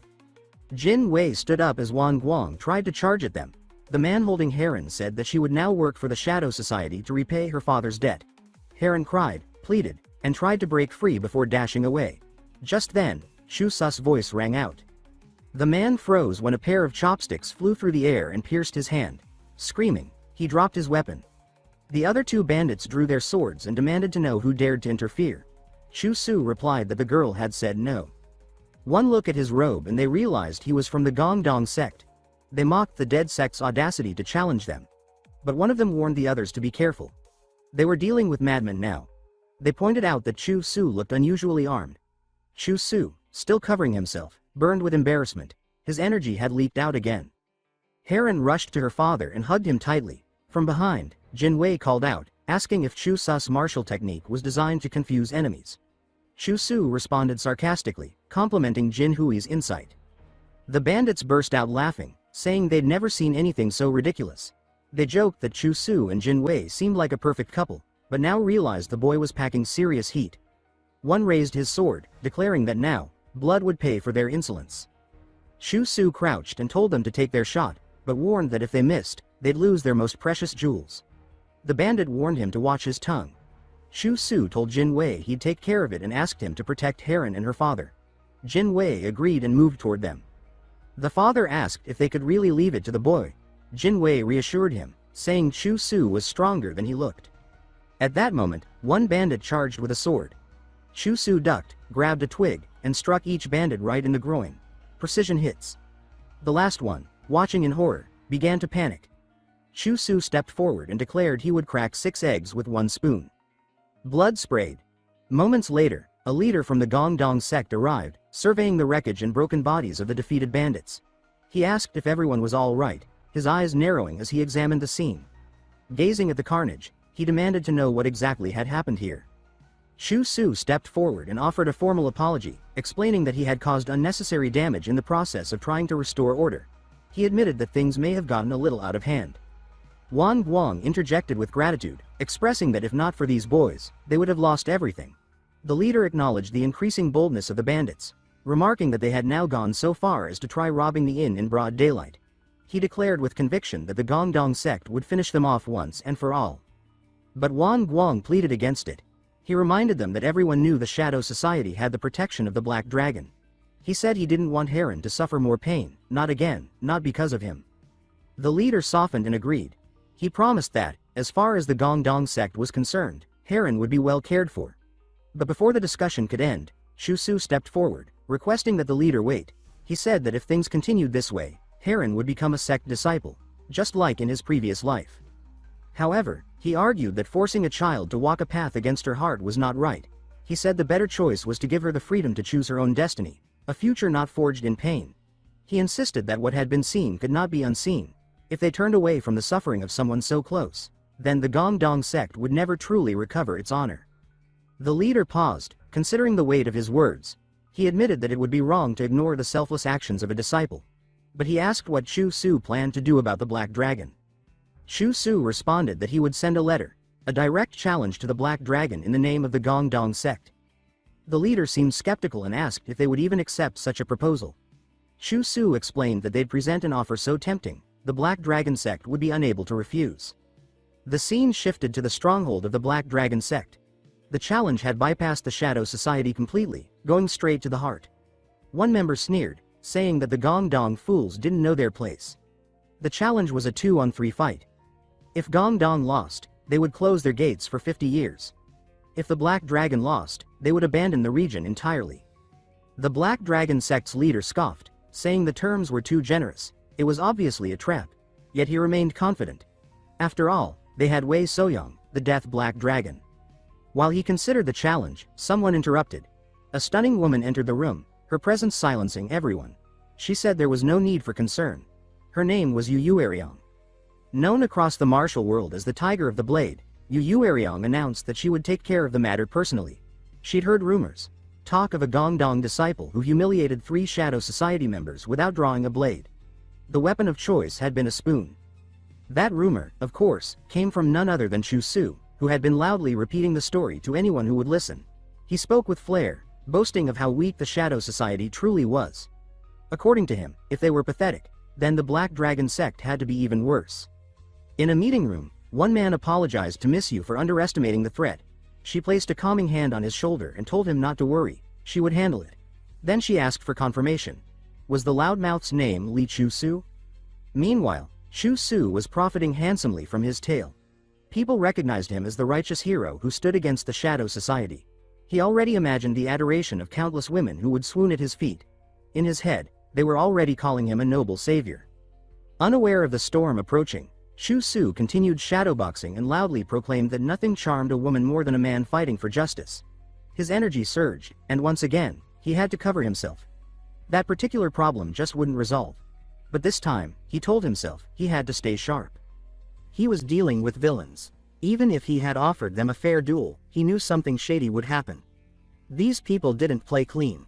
As a martial artist, he knew they'd likely hired an assassin, masked and dangerous. Looking to the sky, he sighed and mused that evil people must suffer from an illness that made them die if they didn't cause trouble. That's when he noticed someone approaching. The assassin had arrived, and she was lethal. What caught his attention first was, naturally, the fact that she was a woman. In his past life, he had fought the Shadow Society 4 years from now. Not once had he encountered a woman among them. But this was different. His jaw dropped. She wasn't just a woman, she was flawless. Every curve, every move, seemed calculated to distract and destroy. She stopped directly in front of him and asked if he was Li Chu-su. Blushing, he confirmed it, declaring himself the hero everyone had heard about. She looked puzzled by his reaction. Without warning, she launched an attack, saying that he would pay the price for daring to challenge the Black Dragon sect. They exchanged blows, fast and furious. She admitted he had decent skill for someone his age, but said it wasn't surprising. She assumed they thought they had a chance just because the genius Jin Wei was on their team. Chu-su struggled. She was far stronger, physically dominant, and every strike reminded him of it. He tried a counterattack, but she leapt through the air with ballistic grace and landed like a whisper on the ground. Her movements were too refined for any ordinary sect. Who was she? She smirked and teased that he moved like a frightened little mouse. Then she shifted her stance, and something clicked in his memory. He asked if she was none other than Yi Ruyong, the blade of the tiger. She confirmed it with a smile. Chu-su's heart dropped. He knew the stories. Yi Ruyong wasn't just dangerous for her swordplay, she was infamous for her twisted challenges and the scarred veil she wore. She had a habit. After beating a man, she would pull back her veil and ask if he thought she was beautiful.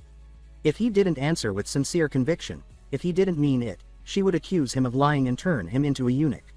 No man had ever passed that test. Out of all the disasters Chu-su could have imagined, this was the worst. She walked toward him slowly, saying that since he recognized her, he must know the test was coming. He admitted he did, trying to hide his panic. She lifted her veil. Then she asked him to describe how beautiful she was in his eyes. Chu-su took a moment to think. He understood that this situation demanded more than flattery. Empty compliments wouldn't work on a woman like her. What moved someone like her was sincerity, raw, undeniable sincerity. And in his mind, there was only one way to prove a man's true heart. So, like a complete fool, he ignited his internal energy. Letting it flare, he declared with full conviction that she was truly magnificent. Startled, Yuyong demanded to know what kind of absurd madness he was pulling. Chu-su calmly explained that he was simply answering her challenge. She had asked, and he was giving her the most honest truth his soul could muster. He praised the clarity of her eyes, described her hair as silk touched by moonlight, and said that her figure could make flowers wilt in jealousy and even the moon blush with envy. That's why, he proclaimed in the name of the Gongdong sect, she was stunning. Yuyong stood motionless, stunned beyond words. She was 60 years old, a fact Chu-su didn't know, and she had challenged countless men throughout the years. Yet never before had she met someone who spoke with such blazing, unmistakable sincerity. Watching the aura glow around him, she found herself hesitating. Her usual trick of calling someone a liar didn't come easily this time. Chu-su, thrilled that his gamble had struck home, silently celebrated. He had long suspected that Yuyong's infamous challenge wasn't just a cruel game, it was a defense mechanism. She wasn't just an eccentric martial artist. She was, in truth, Jukao, the demon of 1,000 faces and the most elusive figure within the Shadow sect. Her power allowed her to change her body, her age, even her gender at will. She spent her life assuming countless disguises, using each new face to explore the martial world under a different identity. Yu Yong was one such persona, and Chu Su believed this one had been born from pain. From a young age, Jukao had been pursued by men who only wanted her for her looks. That trauma had led to her challenge, a method to test whether any man could see beyond the surface. And even though she could detect lies with her unique eye technique, she still struggled to believe anyone could mean the words Chu Su had just said. Yet, there he stood, glowing, grinning, earnest. Chu Su stepped closer, confident he had passed the test. He reminded her of the terms: those who passed the challenge were granted a wish. Yu Yong blushed deeply, her heart thudding at the sight of this bold, reckless boy approaching, still carrying that persistent and embarrassing physical reaction from earlier. He was audacious, and worse, he wasn't repulsed by the scar on her face. Chu Su, unwavering, insisted again. He had passed the test, and now it was time for his wish. Her blush deepened as she imagined what sort of inappropriate favor he might request. He leaned in close and whispered his wish, something we aren't yet allowed to hear. Yu Yong's expression changed instantly. She snapped, calling him a bastard. Only in the next chapter would his request be revealed. As it turned out, his whispered wish was exactly what most people would have assumed. On a moonlit night, he wanted to lie beside her and explore the mysteries of yin and yang. Or at least, that's what he truly desired. But he didn't ask for that. When Yu Yong asked what he meant by couldn't, Chu Su explained that, as a disciple of the orthodox sect, he couldn't let himself be driven by worldly desires. He said that his true wish was simple: she must return the challenge letter to the Black Dragon sect and guarantee that the upcoming duel would proceed fairly. Yu Yong, who had braced herself for a completely different kind of request, was furious. She screamed again, calling him a bastard, and accidentally unleashed a burst of internal energy. The force shattered his sword, sent him flying backward, and slammed him into a tree. The tiger blade's roar filled the forest, a sound he never expected to be on the receiving end of. Dazed and broken, Chu Su lay crumpled, wondering what he'd done to deserve this. Seeing him like that, Yu Yong approached in a panic, apologizing. She hadn't meant to use her martial power, it had been an accident. As he coughed up blood, Chu Su realized she had dropped her disguise for just a moment and reacted as a true martial master. Her regret was clear: she hadn't wanted to hurt him. Taking advantage of the moment, Chu Su played the wounded victim. He asked how someone could treat a younger disciple so cruelly, especially one who had just admired her beauty with such sincerity. When she acknowledged her mistake, he asked if she would still fulfill his wish. Flustered, she agreed. Victory. Chu Su silently cheered that his strategy had worked. She placed a few recovery pills on the ground and turned to leave. Watching her climb a nearby tree, Chu Su knew he'd walked away from the situation with more than he had bargained for. Then someone shouted his name. He scrambled to collect the pills and swore to keep everything that had just happened a secret from both Jin Wei and the master. Meanwhile, Jin Wei was racing through the forest, her heart pounding from the energy blast that had shaken the entire mountain.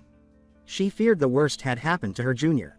When she found him lying under the tree, she dropped to her knees and cradled him, asking if he was all right.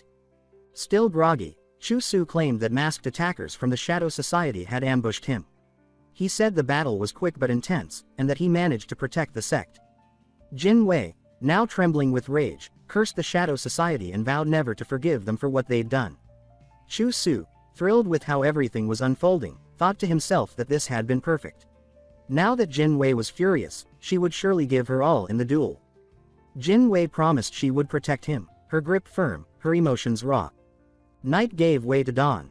After resting and taking the pills, Chu Su was feeling much better. Yan Zhong and Jin Wei checked in on him. He, of course, exaggerated his weakness, claiming he had circulated his energy and was slowly recovering. The master, sensing his excitement, asked what kind of food he liked. It seemed Chu Su still needed proper nutrients. That caught his attention. Food in the sect was always limited to plants. Jin Wei leaned in close, offering to get him anything he wanted. Chu Su said he'd love some braised pork belly. He also considered oysters but dismissed the idea, knowing they were too pricey. He then stood up and told her not to worry, she had already done enough. Sprinting through the forest, Jin Wei felt a deep sense of guilt. She blamed herself for everything that had happened. She resolved to grow stronger, to become someone capable of protecting him. But every time she got close, her heart betrayed her. It beat faster, pulling her toward a role she wasn't ready to accept. It made her want to be more than just a martial artist, and that terrified her.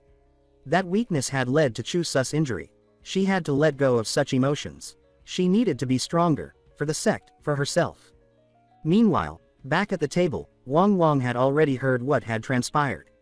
Embarrassed, Jin Wei shyly asked if she could request some pork. He smiled and reassured her. Of course, he said, they'd never ignore someone who got hurt protecting them. She expressed her gratitude with a soft nod. Then, unexpectedly, Heron slammed the table and called out to her. Heron asked if she could take her with her to the main sect, confused. She asks why would Heron suddenly want to come along and that she could take care of her junior herself, so why go through the trouble? Heron, resolute, declared that as his future wife, it's only natural that she does this. This revelation shocked her tremendously as she asks what Heron means by future wife. Guang Yuan explained awkwardly that he'd told Heron she should definitely find someone like young Master Li if she was looking for a husband. Just a few days ago, Guang Yuan had been drowning his sorrows in alcohol over the Shadow Society's attempt to seize the inn. At that moment, Heron appeared with a teacup. She asked her father whether he was all right, and whether, even if the Gongdong sect came to help, he was still very worried. Guang Yuan fell silent for a moment. If they lost the martial arts competition against the Black Dragon Gang, not only the inn and their family, but even the Gongdong sect would be implicated. Mentioning this made him smile abruptly and change the subject. He asked Heron what she thought of young Master Li. Heron considered it thoughtfully and said that he was a good person, but Guang Yuan nodded in agreement. He added that young Master Li had been very brave when he fought the Shadow Society. A man as outstanding as him was qualified to be his daughter's future husband. Hearing this made Heron blush. She said she didn't object to her father's suggestion, and that was why she had declared herself his future wife and wanted to take care of him. Realizing her intention, Heron spoke again. Young Master Li had been injured because of their inn, so it was only right that she should go and take care of him.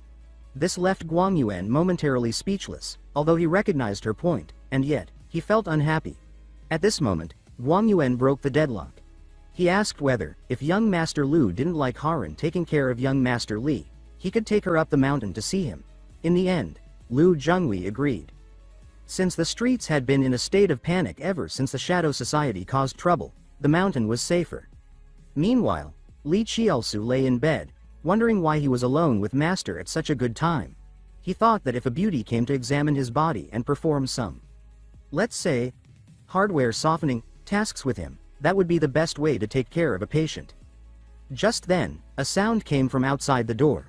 Master guessed it was Lu Zhenghui returning and prepared to go out to check. After being left alone in the room, Li Qiaosu continued to practice Tai Gang Yun Dong. He had been doing this exercise for a while now. Seeing his erect manhood push up the quilt, he instantly recalled memories from his past life. In his previous life he often fantasized but ultimately couldn't relieve himself. Thinking of this, an idea popped into his head. Why not take advantage of being alone now? Relieve himself in secret. However, just as he was cleaning up, Heron opened the door without a sound. She greeted him, saying it had been a long time since they'd seen each other, which threw Li Qiaosu into emotional turmoil. But his mouth still managed to ask her why she was here. Heron explained that she was going to stay temporarily at Gongdong sect to take care of him. Then she took out a towel and was about to wipe his body. He immediately broke out in a cold sweat. Before he could agree, she lifted the quilt, and he shouted uncontrollably for her to stop, calling out, "Quick, quick, stop." At the same time, Yu Jinwei was cooking in the kitchen, but his face showed a hint of sadness. He thought it unfair that Heron could openly say she wanted to be his junior brother's wife. She was very beautiful and would only become more so with age. But he, Yu Jinwei, could only ever be a man. Since he couldn't like his junior brother as a woman, and yet the junior brother was his most important person, he decided he couldn't let him casually marry other women. Even Miss Heron would need to pass his verification. Just then, Heron entered with a dejected expression. She said that Li Qiaosu had said men and women should not be intimate, and that he wouldn't let her wipe his body. She asked young Master Lu if he could help. Hearing this, Yu Jinhui's face brightened and he hardened. On the other side, Li Qiaosu had just regained his senses as Yu Jinwei rushed in. He said that since Heron was female, it was inappropriate for her to wipe his body, but since they were both men, Li Qiaosu could entrust his body to Yu Jinwei. Li Qiaosu panicked and insisted firmly that he didn't need such help now. Before he could finish speaking, Yu Jinwei eagerly began pulling at him. The quilt tore, even his clothes were shredded. Yu Jinwei again and again gave him his first intimate massage. Yu Jinhui's technique was extraordinary, but Li Qiaosu lay on the bed afterward.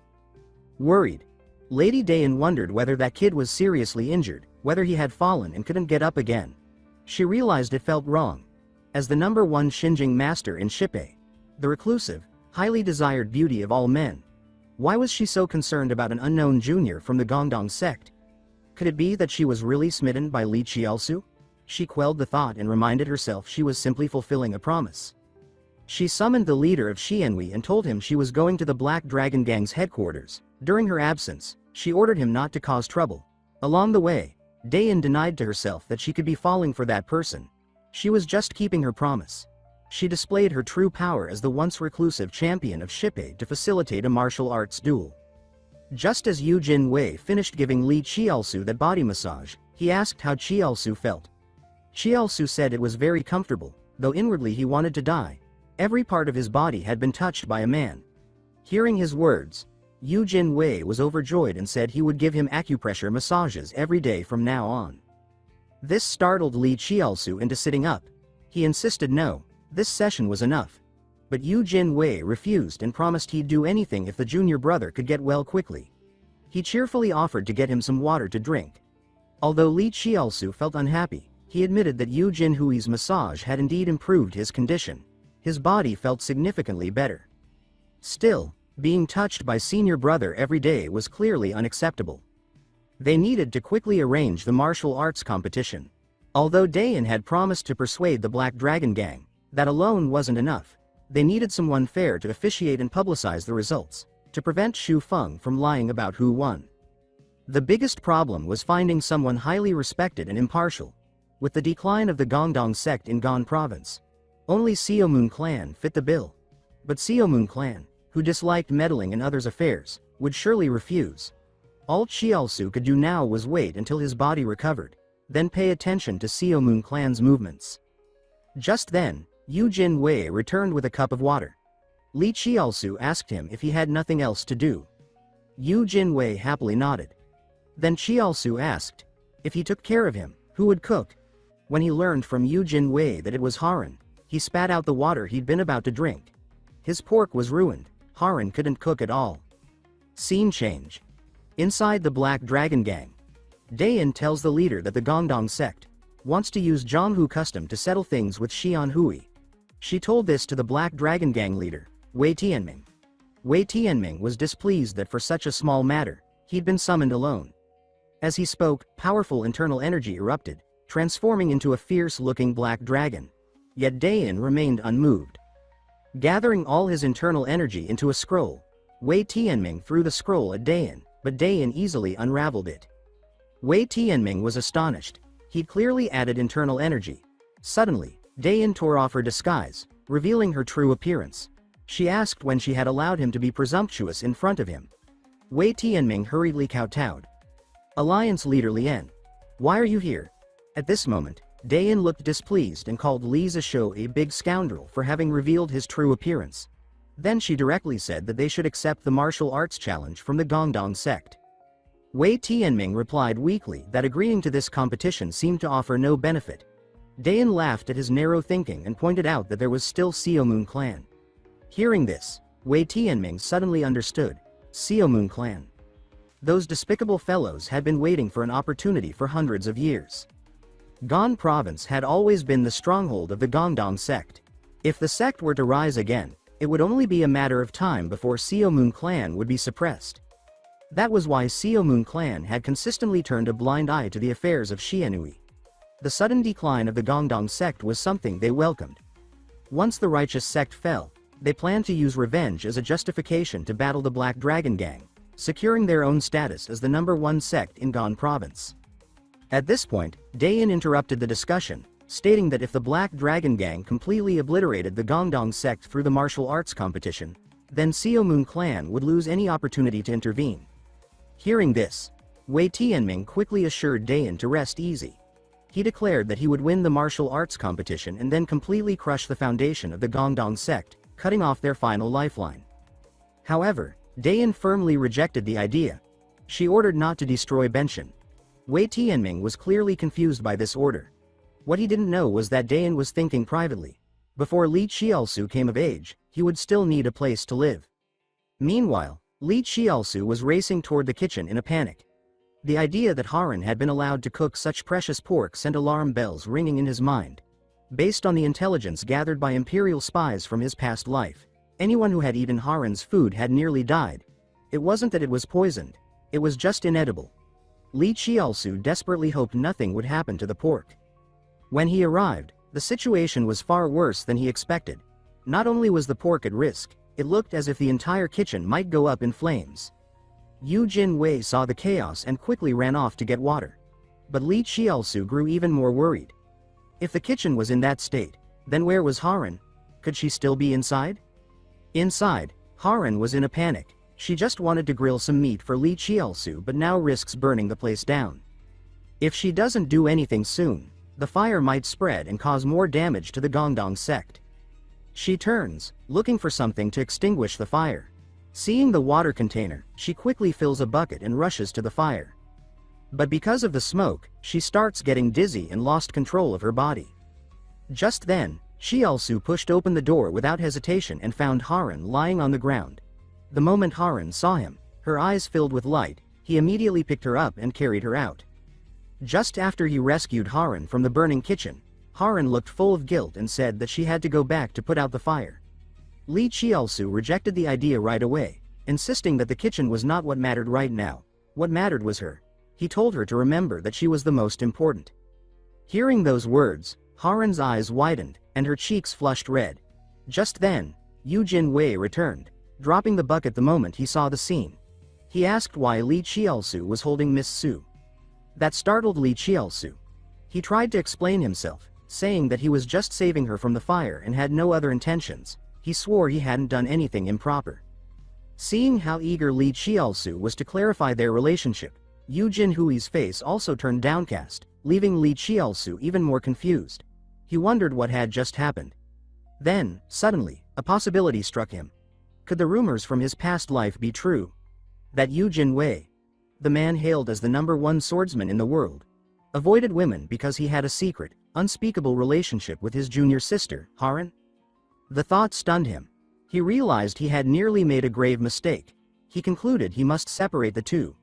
So, he picked up the bucket and walked over to Yu Jinwei, saying that thanks to his senior brother's massage earlier, he was feeling much better. He suggested that they clean up the mess in the kitchen together and then go train. Hearing this, Yu Jinhui's heart filled with joy. He asked excitedly whether that was really true. Seeing his senior brother so happy, Li Qiaosu felt helpless. If he didn't want to lose to his handsome senior brother, he had no choice but to become an exceptional person himself. This martial arts competition would be the first time the world saw the reformed Gongdong sect, and he was determined to change everyone's perception of it. Scene change. Wei Tianming, the leader of the Black Dragon Gang, convened a meeting to discuss the martial arts competition ceremony. An elder brought up that the Gongdong sect had formally issued a martial arts challenge. He questioned why they should accept it. Another man with a long beard added that they should ignore it and ask the leader to give him the order so he could go and slice those arrogant challengers into pieces. Wei Tianming raised his hand to signal for silence. Then, he announced that they would accept Gongdong sect's martial arts challenge. This decision puzzled the elders. Wei Tianming then elaborated that although challenging the Gongdong sect seemed unreasonable, accepting their proposal would benefit them. As he said this, he suddenly slammed the table and stood up. He explained that if the Black Dragon Gang defeated Gongdong sect through proper, orthodox means, then even the Xiaomoon clan faction couldn't find any excuse to interfere in their affairs. The elders of the new overlord sect applauded and praised him, agreeing that he had made the right decision. Then someone asked who should be sent for the challenge. Wei Tianming paused for a moment to consider. He finally concluded that, since it was a battle among the rising stars, the young master should be the one to handle it. Scene changed to the Black Dragon Gang's training grounds. The young master of the Black Dragon Gang, Wei Soryun, stared straight ahead with a focused expression. Suddenly, several muscular fighters charged toward her with swords. With a single elegant thrust, Wei Soryun dispatched them all effortlessly. She scoffed and called them a bunch of idiots, questioning whether this was all they had to offer, even when using real swords. Just then, a subordinate ran over and reported that the sect leader had assigned Wei Soryun a task. Later that evening, Li Qiaosu sat cross-legged in meditation outside the door. At that moment, Wei Soryun also arrived at the location as ordered. She looked around in disgust and complained aloud that it was pathetic to be sent to such a shabby, beggar-like sect. She demanded that he call the sect leader immediately. Hearing this, Li Qiaosu slowly opened his eyes and thought, so she had finally arrived. The number one rising star of the evil sect, Wei Soryun, was now here. Noticing she wasn't getting a response, Wei Soryun grew impatient. She asked once more what the delay was and told someone to quickly call out the sect leader. Perhaps it was because Wei Soryun had been the rising star of the evil sect since childhood that she carried herself with such arrogance. Rumors painted her as a tomboyish beauty, but Li Qiaosu hadn't expected her to be so outright rude. With that thought in mind, he responded bluntly, saying that he wasn't willing to obey. Wei Soryun's expression turned furious. She demanded how he dared to defy her orders. At this, Li Qiaosu gave her a knowing smile. Just as he had expected, someone with such pride couldn't handle being provoked. With that realization, he put on a smug look and mocked her, saying that a mere young gang leader daring to command the leader of a righteous sect was laughable. He questioned where she had found such courage. Then he told her that if she apologized now, he might consider going easy on her in the martial arts competition. Wei Soryun laughed loudly and said that the idea of Gongdong sect competing with the Black Dragon Gang was laughable. Hearing this, Li Qiaosu's expression immediately went cold. He called her overconfident and proposed a bet on the martial arts competition. Wei Soryun replied by asking why she should make a bet. Li Qiaosu smiled and asked if she was afraid. That remark only added fuel to her fury. Sensing the perfect moment, Li Qiaosu pushed further. He said the Black Dragon Gang not daring to wager was no different from a group of limp earthworms. Then, he finally laid out his terms. If Gongdong sect lost, he would become her manservant. Wei Soryun, still brimming with anger, agreed on the spot without hesitation. She stated that although she wouldn't lose, if by some chance she did, she would call him brother for the rest of her life. Hearing that, Li Qiaosu licked his lips with a devilish grin and thought to himself, from brother to dear, from dear to husband. Just thinking about it made him happy. Just as the argument with Wei Soryun ended, the sect master appeared. Having heard the commotion, the master came out and asked whether she was the person sent by the Black Dragon Gang to deliver the message. Upon seeing the elder, Wei Soryun immediately corrected her stance and formally introduced herself as the young master of the Black Dragon Gang, sent by the sect leader to deliver an official reply. This polite behavior shocked Li Qiaosu. He hadn't expected the rude girl from earlier to suddenly act with such decorum. He began to wonder whether her earlier provocation had been deliberate. Meanwhile, the master slowly opened the sealed letter. The message declared that the martial arts competition would take place at noon, half a month from now, in Haiding County. In full view of the public. This announcement surprised the master. He asked if there were really no additional conditions and whether the Black Dragon Gang was truly willing to accept the challenge. Wei Soryun confirmed this and said that their sect would act as the Black Dragon Gang's impartial judge. She requested that Gongdong sect also find a neutral party to act as their own judge. The master fell silent for a moment before reassuring her. He said that their sect intended to invite Seomoon clan to serve as the impartial judge. Before leaving, Wei Soryun once again asked that Gongdong sect secure confirmation from Seomoon clan. As Wei Soryun turned to leave, she cast a sharp, cutting glance at Li Qiaosu. Not to be outdone, Li Qiaosu responded with a mocking grimace. The exchange left Wei Soryun blushing with a mix of shame and fury.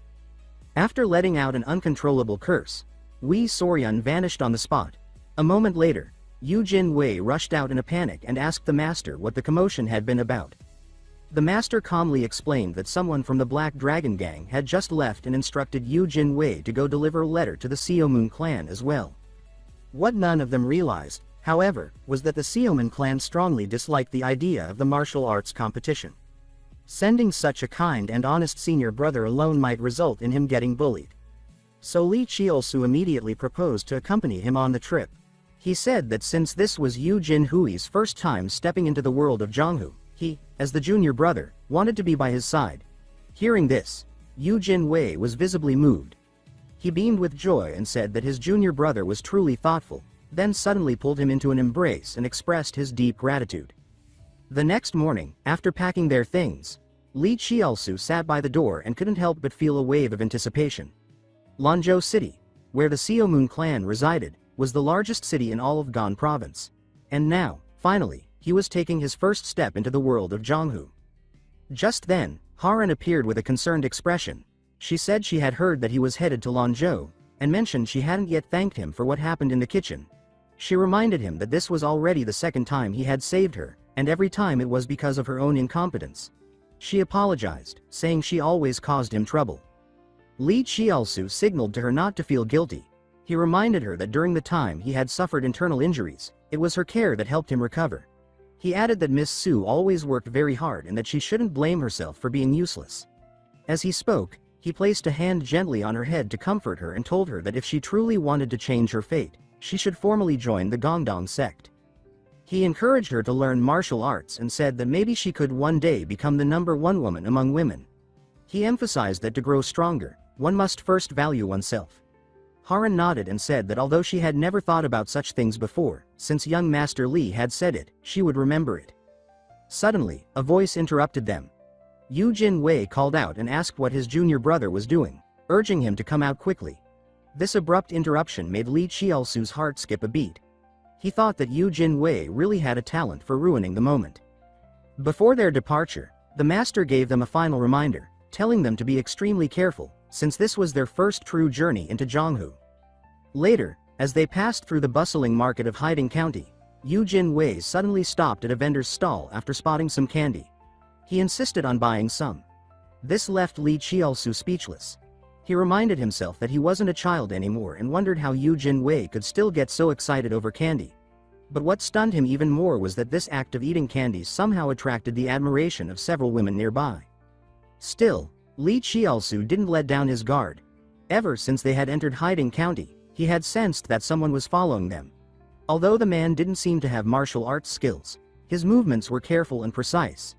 Li Qiaosu suspected that if the man wasn't a thief, then he was likely connected to the Haomans. He began to wonder if this was part of a plan orchestrated by Dayan. Judging by Dayan's Southern Chan temperament, that possibility didn't bode well. But if that was really the case, then perhaps it could be turned to their advantage. So, without hesitation, he seized the opportunity and caught the suspicious man on the spot. He scolded him loudly, accusing him of stealing his wallet. Then he warned that he would be lenient this time but wouldn't let it go easily. With that, he drew his sword and demanded to know who was behind him. He ordered the man to lead them to the one pulling the strings. Soon after, the man took them to an inn. This immediately made Li Qiaosu alert. The inn looked ordinary from the outside, but it was unnaturally quiet, and there were no signs of customers. Just then, a man emerged and said that the inn wasn't open yet and asked what they needed. Li Qiaosu didn't hesitate. He directly asked if this was the Haomun's hideout in Hiding County. The man shrugged and said he didn't understand what Li was talking about. But before he could continue, Li Qiaosu tossed a copper coin straight at him. The result was immediate. The man dodged it with unnatural reflexes. That confirmed Li Qiaosu's suspicion.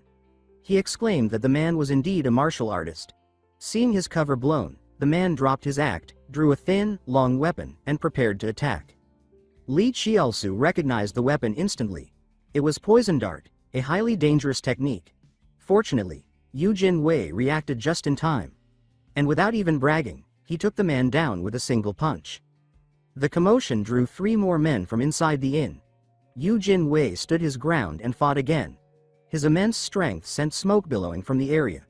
Watching this, Li Qiaosu couldn't help but be impressed. He had known Yu Jin Wei was powerful, but not to this extent. As Yu Jin Wei defeated the last of the attackers, Li Qiaosu quickly intervened before things escalated further. He signaled Yu Jin Wei to let him handle the rest. He then grabbed the innkeeper by the ear and scolded him, asking why he had escalated the situation, had them followed, and even used Shuini emotion in the inn. He added that his senior brother had been terrified. The manager quickly apologized, but Li Qiaosu refused to accept an apology. He demanded to be taken to the boss, or else he wouldn't let the matter go. Just then, a calm voice entered his mind. It asked him to stop bullying the poor manager and invited him to come up to a private room on the 2nd floor for a chat. That made Li Qiaosu instantly wary. He hadn't expected that an ordinary inn in such a remote area could hide someone capable of using sound transmission. And curiously, the invitation had been extended only to him, not to Yu Jin Wei. Could this, too, be Disha's doing? With cautious curiosity, he headed toward the second floor. When Yu Jinwei realized he was going to meet a master from Shaman alone, he immediately tried to stop him. He said it was too dangerous, that it might be a trap. Li Chiolsu reassured him and said this was a perfect chance to find out what their true plans were. Seeing his resolve, Yu Jinwei relented and told him to be careful, saying he would wait downstairs. Soon, Li Chiolsu reached the room. Before he could knock, the door opened by itself. A soft, flirtatious voice welcomed him, saying how delightful it was to meet him here by chance. When he saw who it was, he couldn't help but blush. Though he had already known it would be a Qinglu woman, he didn't expect it to be Lin Yuexiang, the top beauty of Sichuan. Men across the land would travel far and go bankrupt just for a drink with her. But Lin Yuexiang was no ordinary courtesan. Her true identity was Disha's second persona and the #1 figure in the Shipai. Though she claimed this was a coincidence, Li Chiolsu knew she had summoned him out of obsession. As he sat down, Lin Yuexiang's face also turned slightly red. She thought to herself that she had finally caught him. Although he had passed the test of Huamian Hujian, it was likely due to his lecherous nature. She reasoned that she couldn't fall for a man like that, so she decided to test him again. If he failed, she would make him pay dearly. First, she removed her veil. Then, she activated charm arts, an art designed to tempt and cloud the minds of the opposite sex. Her expression turned confident. Her charm arts had already reached the first-class realm, capable of disrupting reason and overpowering the will. As the seductive aura grew stronger, Li Chiolsu began to feel heat spread through his body. When the moment felt right, Lin Yuexiang touched his hand and asked him why he had come to Shaman. But just when she thought he had fallen into her trap, he suddenly pushed her hand away and said he was here to ask some questions. She was stunned. Her charm arts had no effect on him. Li Chiolsu pressed forward. He accused her of stalking Gongdong sect disciples, implying that Shaman planned to sell information to the Black Dragon Gang. He said that if the Black Dragon Gang knew their whereabouts, they could send assassins to kill them and avoid the competition altogether, eliminating Gongdong sect in the process. Though he made the accusation, he knew the Black Dragon Gang wouldn't stoop so low. The truth didn't matter. What mattered was that she had shown weakness. He intended to crush her with it. Even if her charm was powerful, it wouldn't affect him. His body might be young, but his spirit, inherited from his previous life, had already reached the heavenly stage. If Desha had appeared in her main persona, things might be different. But Lin Yuexiang was just a mere courtesan. She couldn't shake his focus.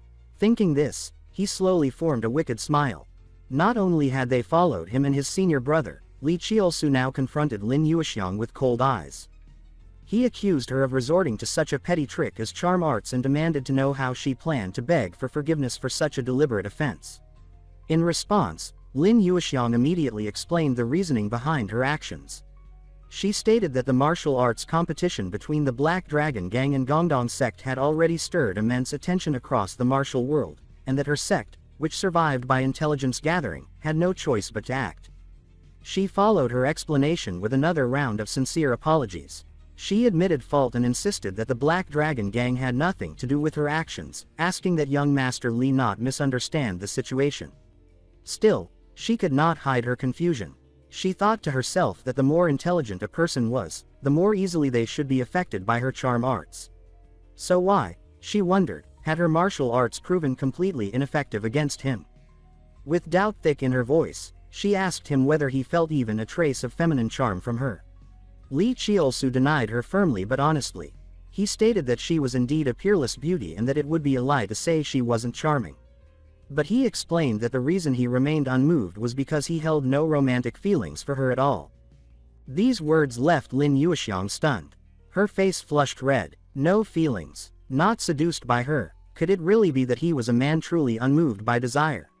Since he had passed her test, she concluded that perhaps he now deserved a reward.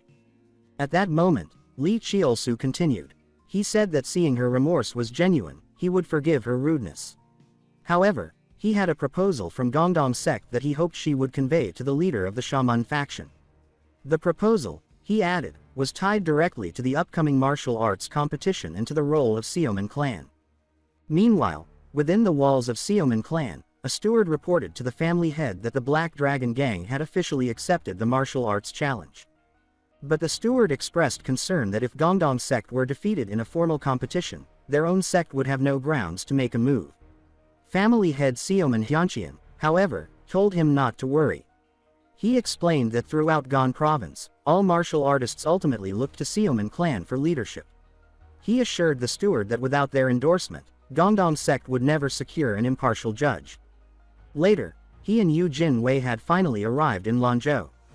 Gazing at the bustling marketplace, Yu Jin Wei exclaimed that the city truly lived up to its name as the largest market in Gon Province. Even the local townsfolk quickly recognized them by their attire. Someone mentioned they had heard Gongdong sect was preparing to confront the Black Dragon Gang directly, and that the sect had recently uncovered long-lost martial arts techniques. Hearing this, Yu Jin Wei expressed his surprise, saying he hadn't expected their presence to be known here. But Li Chiolsu wasn't surprised. Though Gongdong sect had faded from glory, it was still the oldest and most respected sect in Gon Province. Eventually, the two of them arrived at the gates of Seoman clan. A guard stationed at the entrance stopped them and asked if they had an appointment. He wanted to know if they were also visiting the main family. Li Chiolsu explained the purpose of their visit, stating that they carried a personal letter from the leader of Gongdong sect. He said they had come to discuss the martial arts competition in detail with the head of the family. The guard, however, remained indifferent. He replied that regardless of which sect they came from, those without appointments must queue. Upon hearing this, Yu Jin Wei became flustered and suggested they get in line before it was too late. But Li Chiolsu stopped him immediately. He told his senior brother not to worry and said he would handle it. Turning to the guard, he raised his voice angrily and declared that the letter they brought was of great importance to the martial world. He demanded to know how a mere guard could ignore a communication from Gongdong sect. Confronted with Li Chiolsu's firm stance, the guard's tone softened slightly, but he still explained that only those with scheduled meetings could be admitted. Before the man could finish speaking, Li Chiolsu cut him off. He warned that the guard's decision might have serious consequences across Gon Province and even the martial circles of Sichuan. He asked if the guard could really take responsibility for such a choice. The pressure worked. The guard suddenly panicked and said he would report to the head steward at once. Seeing this, Li Chiolsu allowed himself a small victorious smile. The tactic of applying pressure had worked. Before long, a man emerged from within the estate. He welcomed them and introduced himself as Feng, the head steward of Seoman clan. He apologized on behalf of the guard and invited both young heroes to come inside. Once seated in the designated room, Li Chiolsu asked directly when they could meet with the family head, Great Hero Examen. The steward replied politely that the family head was currently preoccupied with both official matters and personal cultivation, so he couldn't say when they might meet. Li Chiolsu immediately saw through the intent. Despite the polite manner, it was clear the steward, like the guard, intended to delay their meeting indefinitely. But Li Chiolsu knew he couldn't allow Gongdong sect to be put at a disadvantage before talks had even begun. With that, he crossed his legs and leaned back confidently. He asked the steward to convey a message to Great Hero Examen, Qin Xuanjianwang. He warned that if the family head didn't meet him immediately, he would miss a golden opportunity. The steward, clearly startled by the words, quickly agreed to deliver the message. Once he left, Yu Jin Wei leaned in, full of curiosity. He asked what golden opportunity Li Chiolsu had meant. In response, Li Chiolsu simply changed the subject. He suggested they take advantage of their current setting and indulge a bit. After all, they were in a wealthy household. But just as they began to enjoy their meal, the steward suddenly returned and announced that the family head wished to see them immediately. Soon after, Li Chiolsu and Yu Jin Wei were brought before Seoman Hyuncheon. They had barely begun to introduce themselves when Seoman Hyuncheon sharply interrupted them. He said there was no need for formalities and immediately demanded to know why they were choosing to compete against the Black Dragon Gang. Li Chiolsu replied calmly that they aimed to restore the righteous spirit of Zhonghu. But Seoman Hyuncheon pressed further, accusing them of colluding with the Haomans to spread rumors. Li Chiolsu feigned complete ignorance and said he didn't understand the accusation. Seoman Hyuncheon, visibly angry, elaborated. He said that recently, strange rumors had been spreading at an alarming rate. The martial arts contest between Gongdong sect and the Black Dragon Gang was being framed as a clash between righteousness and evil, with the winner positioned to dominate all of Zhonghu. He noted that letters had been sent to Zhu Pai, Yibeng, and Luduman Pai, inviting them to act as impartial judges. He asked whether all of this could really be a coincidence. Li Qiolsu felt secretly satisfied. Dian had done a thorough and efficient job. His previous proposal to the Haomans had indeed been to ask them to spread rumors, to let the entire martial world know about the competition, and to ensure that letters reached the major sects to secure neutral judges. Lin Yuexiang also quickly understood his strategy. She said that Li Qiolsu's intention was to amplify the situation to such a scale that Xiaoman clan would be forced to serve as an impartial judge. But she added that the Haomans never did business at a loss. Even if she agreed, the supreme sect leader might not. Li Qiolsu had anticipated this. He calmly produced the promised payment and asked her to pass it along to the supreme sect leader. Lin Yuexiang's interest was clearly piqued. She commented that although the reward was small, a luminous night pearl of such purity was extremely rare. She agreed that the transaction was fair. The Xiaoman leader thought that Tangman, Qingcheng, and Amei had all agreed to act as impartial judges. As the top sect in Gan province, if Xiaoman clan refused, it would be a disgrace. Thus, Xiaoman clan could be pushed into a position where agreeing became inevitable. At that moment, the leader voiced his conclusion. He said that no one spread rumors better than the Haomans, and it was obvious to him who had stirred this fire. Through the swirl of rumors, Xiaoman Hyunqian concluded that the only one truly benefiting from the chaos was the Gongdong sect. He speculated whether the sect had been colluding with the Haomans. But even as suspicion built, Li Qiolsu remained fearless. He responded by asking whether Xiaoman Hyunqian had any actual proof. He said that without evidence, such accusations were nothing more than slander. Then, with a sly grin, he added inwardly that since Supreme Sect leader Dian had acted personally, it was only natural that no traces would be left behind. As expected, Xiaoman Hyunqian immediately denied the implication, but pointed out the risk the rumors had created. He said it was now widely believed that the competition was a battle between righteous and evil sects. If Gongdong sect were to lose, the entire righteous faction would be thrown into turmoil. As he spoke, his right hand suddenly clenched into a fist. In the next moment, he slammed it down onto the table with explosive force. He then declared that if they wanted a martial arts competition, he would personally test whether Gongdong sect had what it took to challenge the Black Dragon Gang. As a senior figure in Zhonghu, he said it was necessary to teach the younger generation a lesson, that there were always stronger people in higher mountains.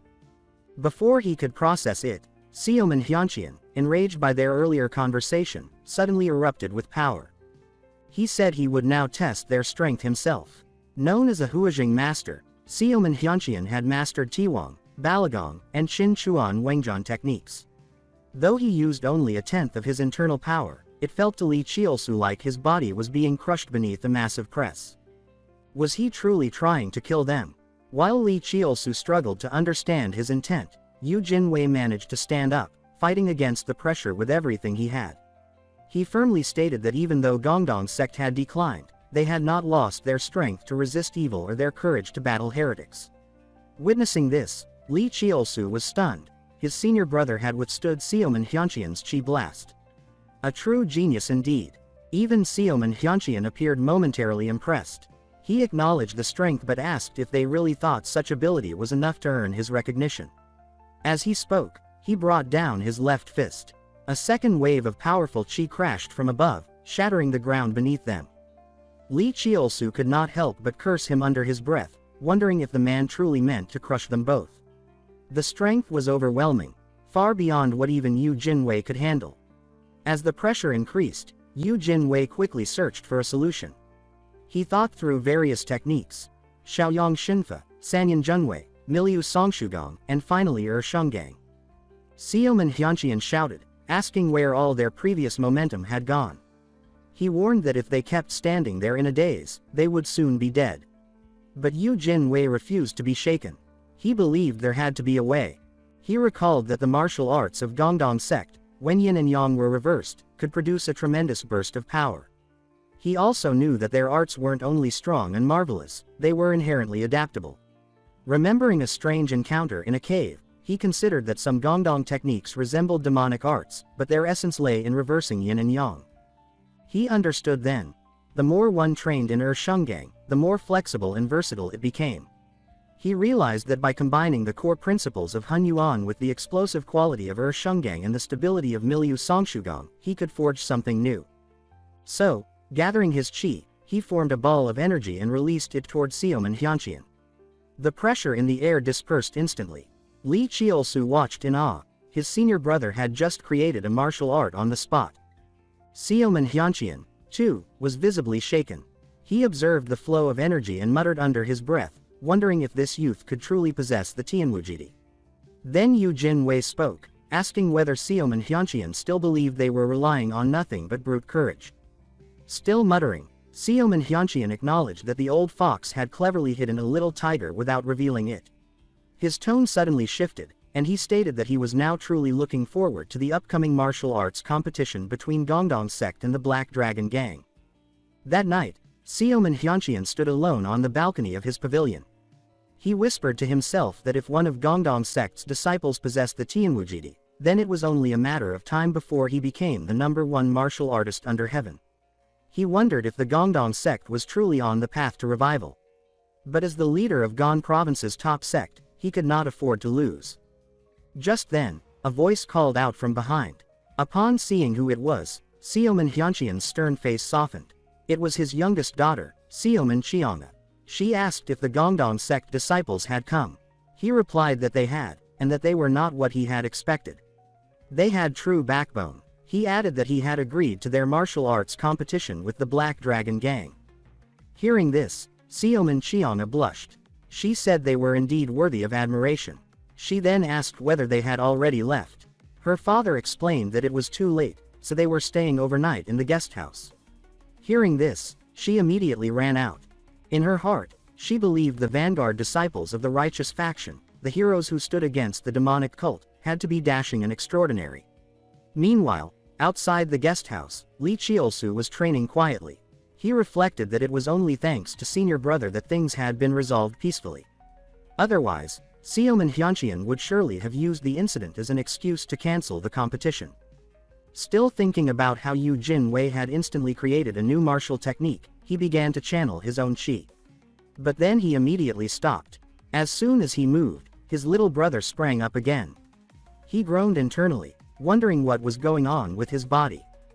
Then he heard a strange noise from behind and quickly curled up. He wondered if it was senior brother again, but when he turned, the person screamed in shock. A female voice asked who had allowed him to behave that way. Li Qiolsu's heart jumped. The girl watching him was a disciple of Xiaoman clan. He recognized her instantly as Xiaoman Qianga, the youngest daughter of Xiaoman Hyunqian. Encountering her here, so late at night, was unexpected. Before Haran appeared, Xiaoman Qianga had been widely known as the most beautiful girl in all of Gansu. She had admired Gongdong sect in secret and would eventually become an obsessive admirer of Yu Jinwei. When her love went unreciprocated, she turned emotionally extreme, becoming a dark, intense character. Right now, Xiaoman Qianga angrily accused Li Qiolsu of practicing indecent techniques under the name of Gongdong sect. She said a disciple of such a righteous sect shouldn't do something so shameful. Li Qiolsu immediately straightened up and demanded she retract her statement, but she continued scolding him. She shouted that he should first worry about hiding the shameful part of his body. As his qi calmed and his body relaxed, he began arguing. He said the rules of the martial world clearly prohibited spying on someone's training. Xiaoman Qianga fired back, calling him shameless and insisting that what she had seen was no cultivation.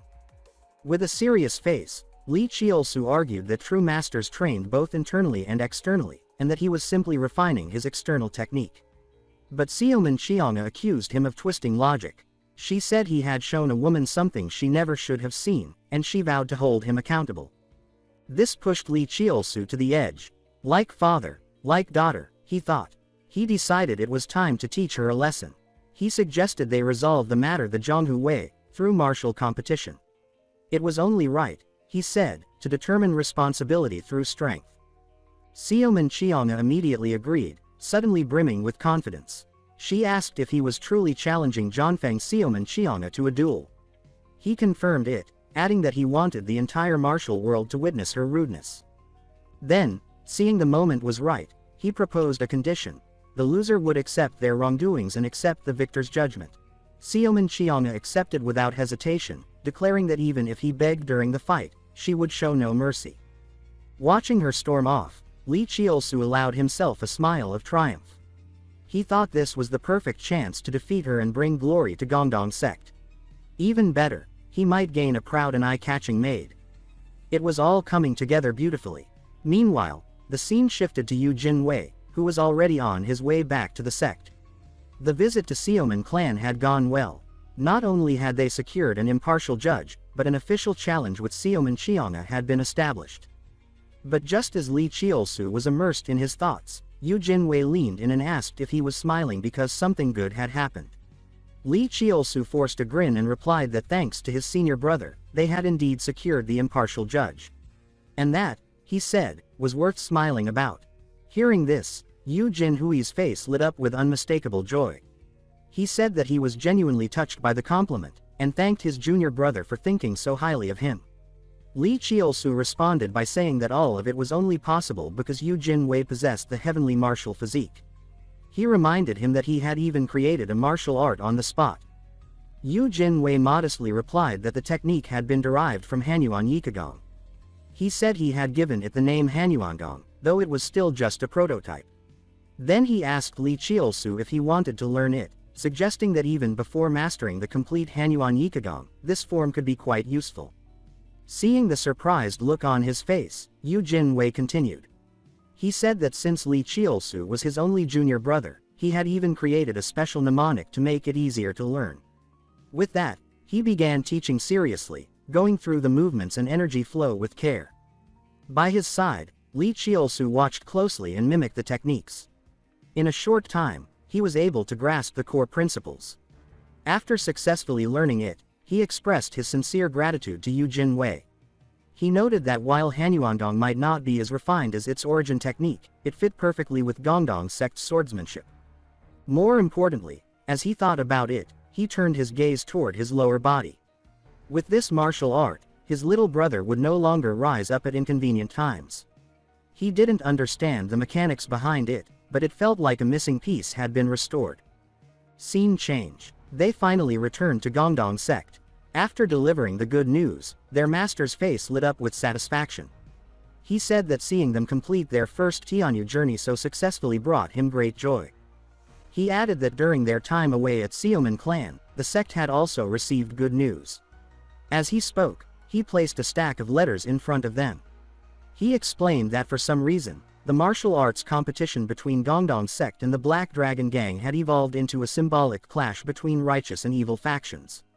Moreover, he said that Tangmen, Qingcheng, Amei, and even Hengshan sect had all agreed to serve as impartial judges. Hearing this, Li Qiolsu was stunned. He acknowledged that it was logical for Tangmen, Qingcheng, and Amei to agree, since they had always been opposed to the Black Dragon Gang. But Hengshan sect was a different story. They were the very sect that had replaced Gongdong sect among the 9 great sects. There should have been a lasting grudge. He wondered aloud if that meant Sword Empress Yin Shuilong would also attend. Upon receiving confirmation from his master, his face immediately shifted into a lecherous grin. He couldn't believe the opportunity had come so soon. Finally, he would meet his first official wife candidate. At the same time, within the halls of Hengshan sect, a disciple was passionately recounting stories about the sect leader. She explained that back when Yin Shuilong was just 16, during the Longfeng Dawei, a gathering for martial arts prodigies, she had boldly declared that she would marry any man capable of defeating her in combat. Anyone who could win would become her husband. Hearing this, the other disciples were filled with admiration. They exclaimed how rare it was for a woman to choose a husband this way, reversing the usual dynamic. They called her declaration bold, unique, and completely awe-inspiring. The woman went on to say that decades had passed, and still no man had managed to defeat her. Hengshan sect's rise to join the 9 great sects was, in large part, due to her unmatched prowess. She concluded by saying that everyone in the sect owed their gratitude to Sword Empress Yin Shuilong. Just then, a calm but commanding voice interrupted. A woman slowly walked over and instructed everyone to prepare for departure. She said they were heading to the Gongdong sect's martial arts competition. The speaker was none other than the sect leader herself, Yin Shuilong. One disciple, confused, asked why they needed to attend. She claimed that, compared to Hengshan sect, both Gongdong and the Black Dragon gang were insignificant. Before she could finish her thought, Yin Shuilong cut her off, saying that this competition had become a symbolic battle between righteous and evil forces. She said that as one of the 9 great sects, they had a duty to be present, not just for righteousness but for Hengshan's own honor. And so, the highly anticipated competition drew closer. Meanwhile, Li Chiolsu was preparing to make a formal declaration before the event. Holding a letter, he approached his master and said he would deliver it himself, informing the Black Dragon gang that an impartial judge had been secured. Yu Jinwei immediately voiced concern. He pointed out that the ground was wet and slippery, and they couldn't predict what people from the Black Dragon gang might try. Li Chiolsu felt uncomfortable at the sentiment, finding such deep emotional concern between men a bit much. He forced a smile, slowly removed Yu Jinhui's hand from his arm, and reassured him. He said that the competition was too close now for the Black Dragon gang to try anything reckless, even if they were demons or heretics. Hearing this, Yu Jinwei finally let out a breath of relief and reminded him to return quickly. Not long after descending the mountain, Li Chiolsu revealed a sly grin. He thought to himself how fortunate it was that Yu Jinwei hadn't followed. Though he claimed to be delivering a letter, he had other plans. Scene change. Wei Sorian met him with a smirk and asked if he truly brought a letter from Gongdong sect. Li Chiolsu confirmed it and said it was to inform them that an impartial judge had been secured. Wei Sorian hadn't expected a declining sect like Gongdong to secure so many judges. Her expression quickly shifted as she reminded him that he was about to become her servant and should start preparing. Li Chiolsu, annoyed by her arrogance, shot back that she should be practicing how to call him brother, because Gongdong sect would definitely win. As he turned to leave, he gave her a playful wink and called her a cute little sister. Then he walked out, still feeling smug. He thought to himself how Wei Sorian had tried to act clever but ended up outplayed. Next came the real reason for his trip. He turned to a disciple nearby and said he wanted to meet their leader, claiming he needed to borrow money and had heard they were in the lending business. Soon after, his request reached the ears of Xie Inwei's leader, Wei Tianming, who was confused by the request. He asked why a disciple of Gongdong sect would come to borrow money. Li Chiolsu responded by saying that businessmen shouldn't discriminate against customers. Wei Tianming laughed heartily and tossed him a cloth bag. He said it didn't matter to them, and handed over 50 taels of silver, though he warned that the monthly interest rate was 30%. Li Chiolsu gritted his teeth but accepted the money anyway. He cursed silently, knowing the rate was basically daylight robbery, but he had already run the numbers. It was still worth it. Soon, he arrived at Konyulu, the headquarters of the Haomans, carrying the borrowed silver. Since the martial arts competition had been declared a righteous versus evil showdown, it was inevitable that a betting pool would be involved. His plan was simple: bet on Gongdong sect to win. With the odds stacked against them, the payout would easily cover the interest. He approached the front desk and asked for the manager to take him to the betting area. To his surprise, the manager told him a VIP room had been arranged again. He assumed it must be Lin Yuexiang who wanted to see him. But when he entered the room and saw the person inside, he froze in disbelief. Standing there was none other than Bai Mananduan, also known as Mei Jiliang, the sect leader of the Haomans. He was not only Xie Inwei's sole disciple but also infamously known throughout the world as the strongest gay man in the martial arts world. At this moment, Mei Jiliang was the first to speak. He said it was a pleasure to meet young hero Li and asked what business had brought him to their sect. In response, Li Chiolsu carefully handed over a cloth bag and explained that since the Haoman sect had opened a betting pool for the martial arts competition, he had come to place a wager. He asked about the current odds for Gongdong sect. Mei Jiliang opened the bag, counted the silver, and confirmed that there were 50 taels. He said that if Li Chiolsu bet on Gongdong sect to win, the payout would be 20-1. Then, leaning in close to his ear, he added with a soft, deliberate tone that it would become 300 taels. Startled by the closeness, Li Chiolsu instinctively pulled away. He said that if there was nothing else, he would take his leave. But before he could exit, Mei Jiliang handed him a wooden token and said that once the competition was over, he should present it to the manager to collect his winnings. After Li Chiolsu left the room, Mei Jiliang turned and addressed someone behind a screen. He said that the guest had gone far enough. A voice responded immediately. Dian stepped out and asked for his thoughts. Mei Jiliang confidently confirmed that young hero Li was not gay. Hearing this, Dian's face lit up with delight. She said that to become her partner, one must pass the strictest verification process. The following day, the highly anticipated martial arts competition between righteous and evil factions finally began. Just as Li Chiolsu was marveling at the sheer scale of the event, a voice called out from behind. The speaker was none other than Yin Shuilong, the leader of Hengshan sect.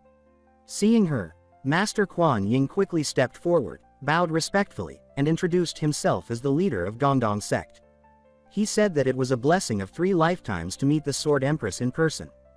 Li Chiolsu, seeing her face up close for the first time, couldn't help but feel stunned. He thought to himself that she truly lived up to her title as the #1 beauty of the righteous faction. Yin Shuilong then addressed the two of them directly, saying she presumed they were the Gongdong disciples participating in the competition. She said she looked forward to seeing their skills on display. Blushing, Li Chiolsu made a bold promise. He said she should anticipate great things, that they would make the world see Gongdong's revival through this competition. Then, speaking with subtle mischief, he added that he hoped she would take special interest in him as her junior. Internally, he made a quiet vow. Even though he had been reborn into the past, his first official wife candidate would absolutely be Yin Shuilong. Suddenly, a voice echoed across the arena. The announcer stated that the martial arts competition was about to begin, and called for the disciples of each faction to take their places on the platform. With calm resolve, Li Chiolsu stepped forward. He told himself this was the first step. As a true Zhonghu hero, this moment would be his debut. And not just in martial arts. Thinking this, he turned to face Yin Shuilong and made a public declaration. With full volume, he announced that once he came of age, he would challenge her, defeat her, and become her husband. Gasps spread through the crowd. The entire audience was left speechless. Li Chiolsu grinned with satisfaction. His operation, public confession, was a complete success. Though he had always been seen as an unremarkable disciple, he had just boldly challenged the Sword Empress of Hengshan sect.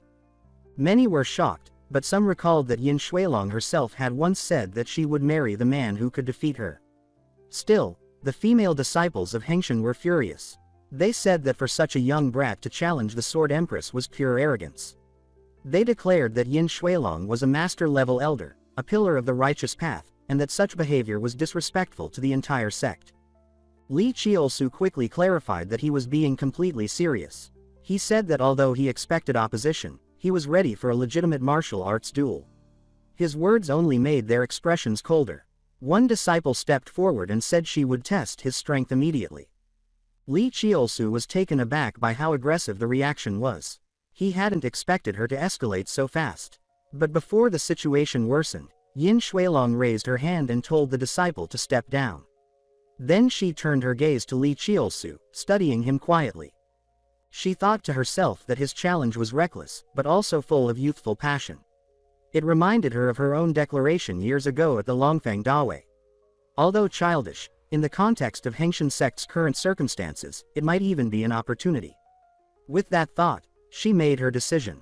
She declared that she accepted the challenge from Li Chiolsu of Gongdong sect. The crowd instantly exploded. The Sword Empress of Hengshan had just agreed to a duel with a young upstart. Yin Shuilong added that any man from the righteous path could challenge her, and therefore she had no reason to refuse this one. However, she warned that if he was only toying with her, she would personally make him pay the price. Li Chiolsu smiled and promised that he would give it his all. He said that he would now demonstrate his sincerity and prove to the world that he was worthy of becoming her husband. But standing across from him, the Black Dragon Gang disciple looked on with disdain. He sneered and said that just as the rumors claimed, Li Chiolsu was nothing more than a reckless fool. He warned that he would teach him the cost of making a mockery of the platform. In reply, Li Chiolsu raised a hand and made a vulgar international gesture. He said that if the opponent had any guts, he should bring it on. He declared he had no interest in wasting words on weaklings. Provoked, the Black Dragon Gang disciple attacked without hesitation. He called him rude and said he would now pay the price. But as the smoke cleared, the disciple stood frozen, staring at the sword held against his throat. He looked stunned. He couldn't believe he had lost so quickly. From the sidelines, Yin Shuilong observed the entire exchange with sharp eyes. She noted that the way Li Qiusu moved, fluid and evasive, was classic Gongdong light footwork, designed to counter heavy, straightforward strikes. When the referee raised Li Qiusu's hand, it marked his official victory in the first round. With a cheeky grin, he told his opponent to stop standing there like a fool. He said that since he was the weakest, he should hurry up and get off the stage. The defeated fighter clenched his fists in rage, but a large hand clamped down on his shoulder. A deeper voice said he should calm down and reminded him not to underestimate others. Li Qiusu blinked in surprise. Were they really blood brothers? The elder one was significantly more imposing. The older man introduced himself as Zhang Shuashan of the Black Dragon Gang. He said that anyone who insulted the Zhongshu brothers would pay dearly. With that, he launched a fierce strike. Li Qiusu barely dodged it and quickly judged the situation. This brother was on a whole different level. Footwork alone wouldn't be enough this time. He realized he would have to use a special technique. He licked his lips and said again that he didn't have time to waste on weaklings. He dared Zhang Shuashan to come at him full force. The man obliged, stepping forward and slashing at Li Qiusu's shoulder. But in the very next instant, his expression changed to horror. It had been an afterimage. Li Qiusu had used a precise combination of Gongdong body technique and Dongcheng's Zhongshuashu, an unpredictable move few could anticipate, even if they knew it. In the flurry of exchanges, Zhang Shuashan finally made a mistake, and Li Qiusu seized it. With a swift move, he pressed his sword to the man's neck. The referee immediately announced him the winner of the second round. The crowd roared in approval. Li Qiusu glanced behind him. The next match was the most anticipated one of the day, his battle against the young master of the Black Dragon Gang. Li Qiusu turned to face the final opponent. This would be the defining match. The duel with Hailong's Wei Sorian. Wei Sorian was the first to speak. She said that since they already knew each other, there was no need for polite formalities. In response, Li Qiusu flashed a wicked smile and thought that he would start by provoking him. He added with deliberate weight that they had a special connection after all. Hearing this, Wei Sorian's face immediately twisted with embarrassment and rage, but she forced herself to stay composed. She exclaimed that Li Qiusu was a shameless fool and insisted that she wouldn't fall for his tricks again. She admitted that she had previously underestimated Gongdong sect's martial arts, but said coldly that even with that adjustment, Li Qiusu was no match for her. Her gaze turned sharp as he declared that, as a true martial master, she would allow Li to make the first move. Not wasting a moment, Li Qiusu lunged forward.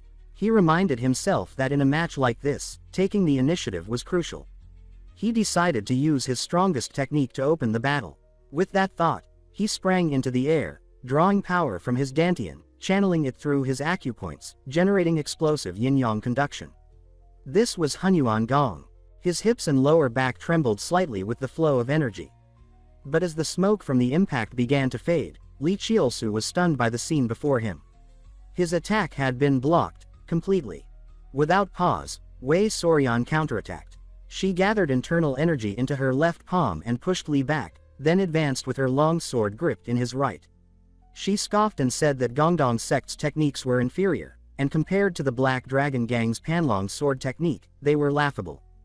Under this sudden and fierce attack, Li Qiusu had no choice but to defend desperately. He knew full well the power gap between them. But this was no time to fall.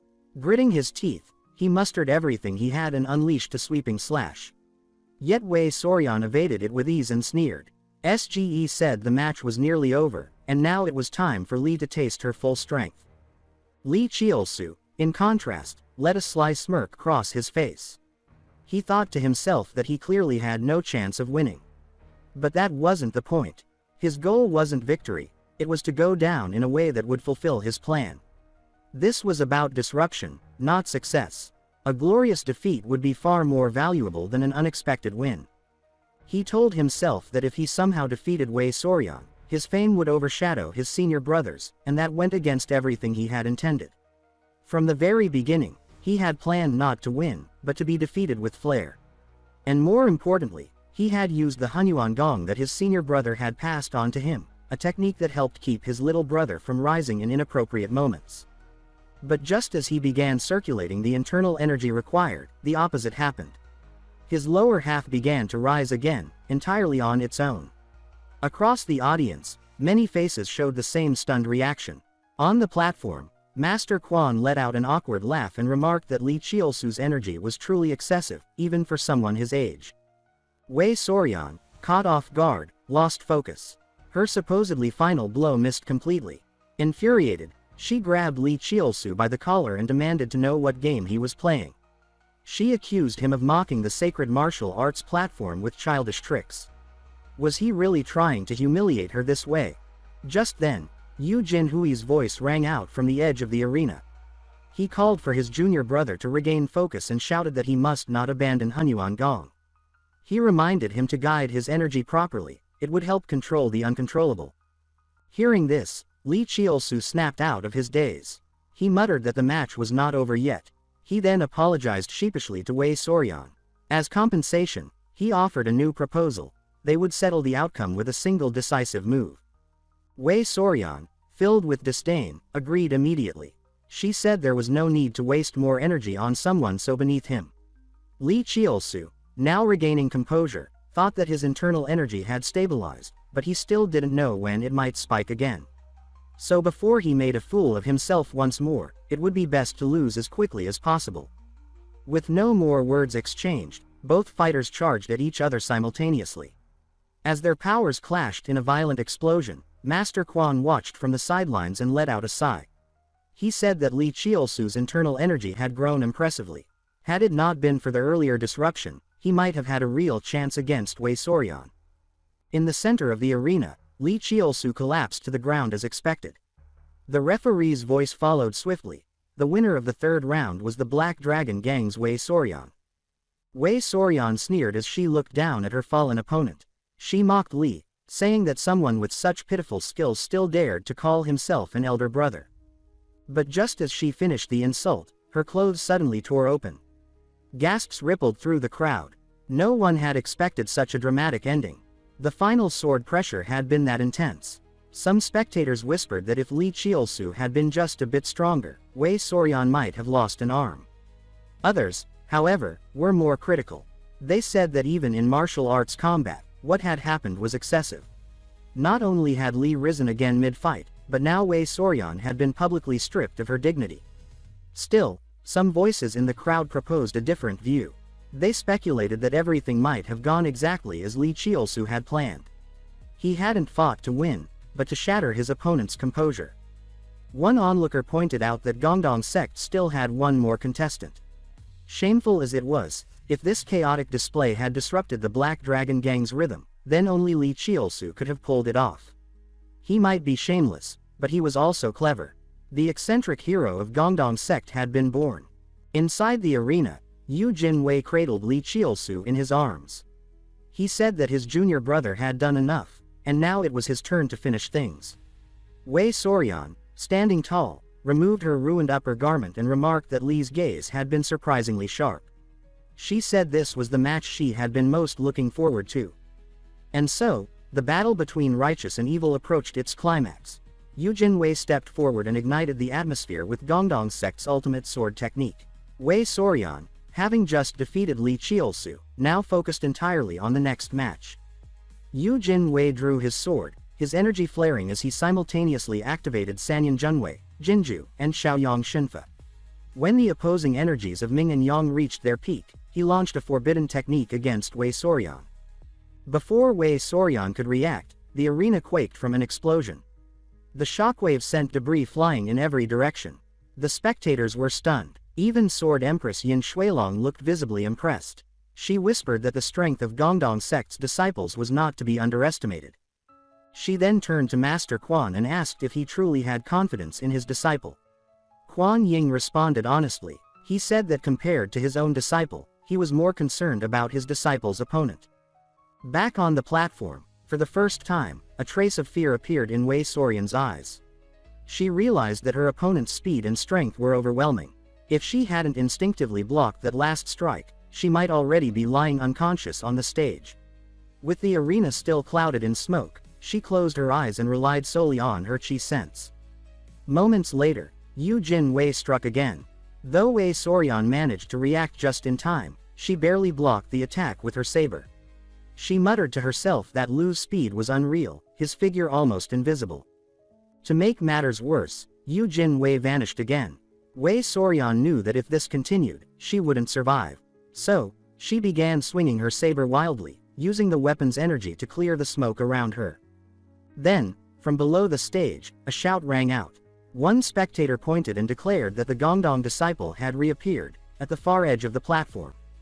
Wei Soryan scoffed. She taunted that Yu Jin Wei must be scared of the Panlong sword technique and was trying to escape. But inside, Yu Jin Wei was thinking something very different. He was determined to end this match. He refused to let the person who hurt his junior brother walk away unpunished. Just then, Wei Soryan completed her technique and charged forward. Yet Yu Jin Wei remained calm. He said it was time to show the world that the Fumo sword technique of Gongdong sect had returned. As the two forces collided in a single moment of impact, flames and shattered debris exploded around them, lighting up the entire arena. During the stalemate, Wei Soryan was shocked. She exclaimed in disbelief that this was the demonic blade. She wondered when Gongdong had managed to obtain it. The realization unsettled her deeply. She questioned internally whether the Jujiazhenlongdao of the Black Dragon Gang was on the verge of collapse. Her suspicion was confirmed in the very next moment when the Jujiazhenlongdao shattered instantly. The residual force hurled her violently to the ground. She muttered to herself that calling this person a prodigy was absurd. This, in his words, was nothing short of a monster. At that moment, Yu Jin Wei fixed his gaze on Wei Soryan. He raised his long sword once again. He declared that it was still far from over.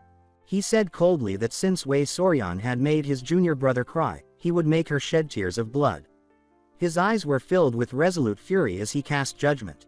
Suddenly, a loud shout echoed across the martial arts stage. Wei Soryan cried out that she surrendered. Just as he spoke, the long sword stopped at her neck. Yu Jin Wei slowly sheathed his sword. He warned Wei Soryan that if there was a next time, he would not spare her. Then, the referee declared the result of the match. He announced that the winner was Yu Jin Wei of Gongdong Pai. As soon as the announcement was made, the righteous faction in the audience erupted into loud cheers. At that moment, Inshualong finally understood the words of her master. She realized why sect leader Quan had been so confident. She now understood that demonic blade had truly been discovered. She whispered to herself that this was indeed a blessing for the righteous faction. However, what surprised her even more was the identity of Gongdong Pai's senior disciple. She thought to herself that this was going to create a major stir in the martial world. 3 days later, in a dim grotto, a warrior dressed in red blood-colored garments came forward to report.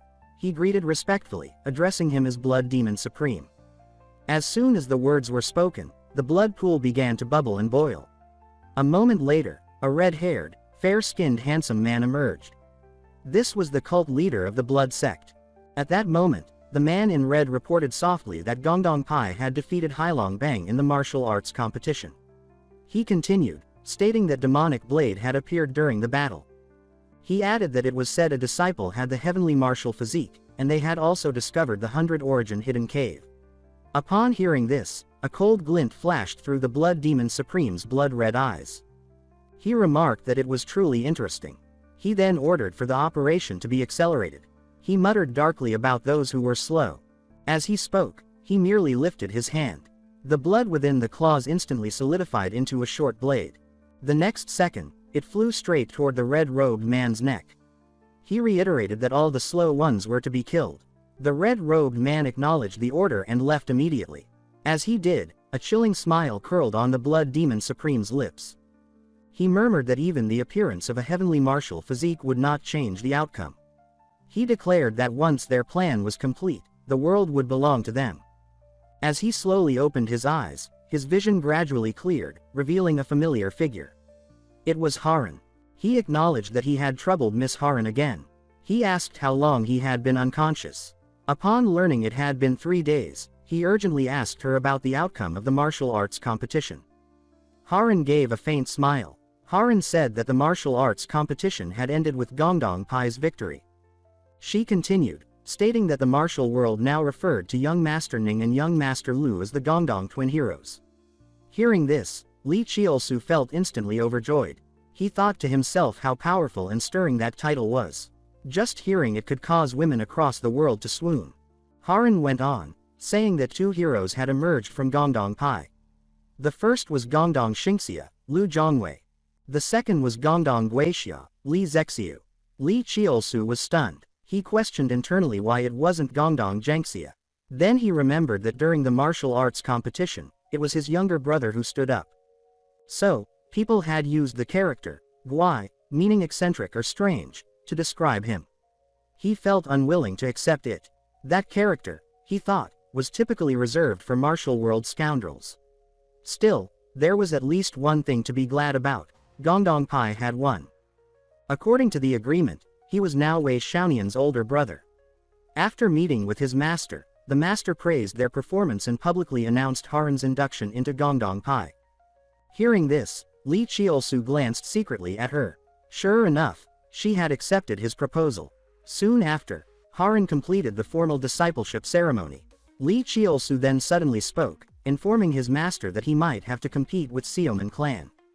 After briefly explaining what had happened, his master sighed lightly. He stated that Xiaoman Qianga had peaked at his martial arts practice, and an argument had followed. He admitted that the martial arts competition was now inevitable. He added that although Xiaoman Qianga was not as formidable as Hailong, the #1 prodigy of the evil faction, he was still a rising talent with the title of Longfang. Li Chiolsu then gestured for his master not to worry. He assured him that if he had thought he would lose, he never would have agreed to the match. He asked for his master's trust. Faced with this unavoidable duel, the master had no choice but to agree. However, Yu Jinwei was displeased. He voiced his concern, saying that junior brother's body had not yet recovered. Li Chiolsu smiled with practiced ease. He responded that it was all right and that he needed to stand on his own. He vowed that in this martial arts competition, he would prove that he was not a burden to the sect. He noted internally that his senior brother, handsome and titled Gongdong Xingxia, could never understand how he felt. He resolved that he must present a brilliant performance, shed the nickname of eccentric hero, and win the admiration of the righteous martial world's beautiful women. But first, there was something more important. He asked Yu Jinwei if he knew the whereabouts of Hailong Wei Xiaonian. Eventually, he arrived at Shanwei Manor, the location Yu Jinwei had mentioned. Standing before the entrance guard, he confidently asked if the guard knew who he was. Upon seeing his face clearly, the guard was utterly stunned. The guard exclaimed angrily that the twin-blade pervert had the audacity to show up there. Li Chiolsu's face twisted at the mention of pervert. He asked if the guard was referring to him. The guard confirmed furiously. He said that during the martial arts competition, Li Chiolsu had been utterly disrespectful to their young gang leader. He questioned whether someone like that could still be called an upright and honorable disciple of the righteous faction. Li Chiolsu was instantly furious. He thought that being called eccentric hero was one thing, at least, hero was part of it. But, Sejian, or lewd sword, these bastards from the evil faction, he fumed, had gone too far giving such a suggestive nickname. Just as he was about to act, the voice of young Master Yuding came from inside the gate. Soon after meeting Wei Sorian, she spoke up first. She stated that according to the agreement, all the people from Shanwei had already been handed over to the authorities. She added that the silver Li Chiolsu borrowed had also been waived. Then, with a cold tone, she asked what more Gongdong could possibly want. Hearing that, Li Chiolsu's expression turned frosty. He noted to himself that Wei Sorian had actually used that wretched nickname. He wondered aloud if Wei Sorian thought he came for something so trivial. With that, he walked up to her directly. He reminded Wei Xiaonian that she had promised to call him Big Brother. This caused Wei Sorian's face to flush red instantly. Li Chiolsu questioned mockingly whether the world-famous young gang leader of the Black Dragon Gang intended to go back on her word. After a moment of hesitation, Wei Sorian reluctantly addressed him as Big B Brother. But Li Chiolsu deliberately pretended not to hear it. He demanded more loudly that he didn't hear it. Then, with her face still red, Wei Sorian closed her eyes and shouted the word, Big Brother. Satisfied, Li Chiolsu thought that should do. He winked at her with great satisfaction and remarked that next time they met, she would have to remember that. Then he left quickly. He thought inwardly that she's just pretending to hate it. Since she likes bad boys, he is certain that she will fall for him soon. Next, he thought to himself, it was time to collect the reward from the martial arts competition. But what worried him was one thing: could it be that infamous strongest gay there again? However, when he opened the door, the sight before him left him stunned. A table full of delicacies, some rather revealing attire, and a captivating fragrance filled the room. He questioned internally whether this woman was planning to devour him. The woman proactively removed her outer garment, seemingly preparing to seduce him and trap his heart. But with a single flirtatious remark from him, she appeared completely thrown off. Just as he arrived at Kanhulu's VIP room to collect his winnings from the martial arts tournament, the scene before him raised alarm bells. A table full of food, clothes that looked too revealing, and that overwhelming scent, it all resembled a classic Hongman banquet. Then Lin Yuexiang asked him to sit next to her and personally picked up a delicacy. As he opened his mouth, ready to accept it, he snapped back to his senses the next second and knocked the chopsticks from her hand. He thought to himself she was truly a seductive vixen, and he had almost been fooled. He reminded himself that the top figure of the evil faction wouldn't be treating him kindly without a reason. Though he couldn't tell her true intentions, he believed she was testing his resolve. He swore he wouldn't fall into her trap. He decided to end things there. He stated flatly that he had only come to collect his winnings, not to flirt. Mingyu Shangqi, irritated, threw a pouch of silver. She stated that there were 200 taels inside and asked if they could now discuss business. As she spoke, she suddenly began to take off her outer robe. Startled, Li Qiusu questioned what she was doing. Lin Yuexiang explained shyly that she had made up her mind. She declared that in the 9 prefectures and 8 desolations, her only one was him, young Master Li. She said that as long as he was willing, she would give him everything. Hearing this, he was utterly astonished. He recalled hearing in his past life at a Dongcheng banquet that Lin Yuexiang had never shown her body to a man. He wondered if this woman truly had feelings for him. He asked her in disbelief if she would truly do anything for him.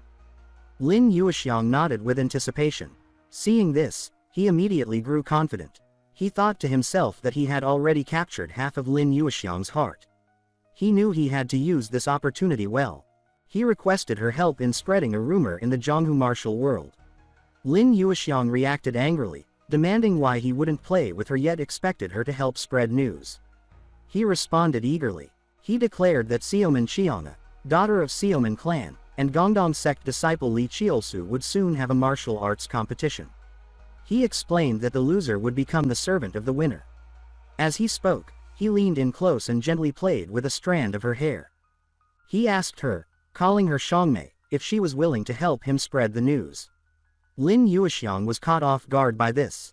She repeated the name, Shangmei, in surprise. She stated that this was a term men used only for their lovers. He took the opportunity to press his advantage.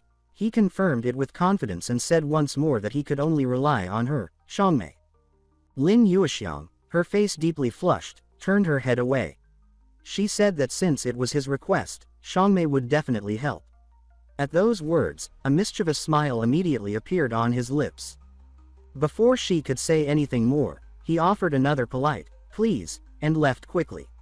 Meanwhile, Lin Yuexiang's heart remained in turmoil. She repeated the word Shangmei to herself. She thought that the feeling was like being poisoned. Even if Li Qiusu proposed to the Sword Empress, it wouldn't matter. Because she, Lin Yuexiang, was now his first lover. She vowed to spread the rumor for her lover. But she cursed that boy in her heart, saying he was truly despicable for using her like that. Elsewhere, Li Qiusu was still feeling pleased with himself. He reflected that since defeating the Black Dragon Gang, Gongdongpi's prestige had soared. Xiaoman clan, concerned for his sect's honor, had no choice but to agree to the martial arts competition. And this competition had naturally become the arena to determine the strongest rising star among the righteous factions. But there remained one key problem. They needed a fair and impartial judge for the duel. Though such duels between righteous sects held no official weight, he already had the ideal candidate in mind. After a while, he arrived at the relatively intact reception hall. There, little Sword Empress Xian Zhaobing stood at the door, sword in hand, barring his way. She asked why Gongdong Sejian had come. Suppressing his irritation, He asked why they, who were not heretics or evil demons, used such a humiliating title for him. He suggested letting that matter pass for now and said he had something to discuss with Sword Empress. She replied coldly, saying she was sorry, but Sword Empress had gone out for a walk. She added that he should return tomorrow. However, she explained, they were heading back to Hangshanpai the next day, so he wouldn't have another opportunity to meet their master. At that moment, a voice came from behind. It was Ying Shualai, who addressed him as young Master Li and asked why he had come so late at night. After learning that Li Chiolsu had a favor to request, Ying Shualin invited him inside. After some brief conversation, Li Chiolsu got straight to the point. He said that he was about to compete with a rising talent from Xiaoman clan in a martial arts match and asked whether Sword Empress would be willing to act as the impartial judge. Ying Shualin took a thoughtful sip of tea. She repeated that Li Chiolsu wanted to compete with someone from Xiaoman clan and questioned why she should be the one to judge it. Li Chiolsu quickly explained. He acknowledged that he could understand Sword Empress's hesitation. After all, he had once challenged Sword Empress publicly. But, he emphasized, when he said he wanted to become a man worthy of Sword Empress, he had spoken from the heart. He said this martial arts match was the first step in proving his sincerity. Then Ying Shualin raised another concern. She asked whether there wasn't a long-standing feud between the Gongdong sect and Hangshanpai. She explained that Hangshanpai had taken advantage of Gongdong sect's decline to force their way into the 9 major sects and that others mocked them for being opportunistic. Hearing this, Li Chiolsu felt a sinking certainty that the answer would be no. But to his surprise, Ying Shualin's tone shifted. She said that she admired the challenger's growth and was willing to serve as the impartial judge. However, she noted, she had one condition. She stated she would reveal it when the time was right.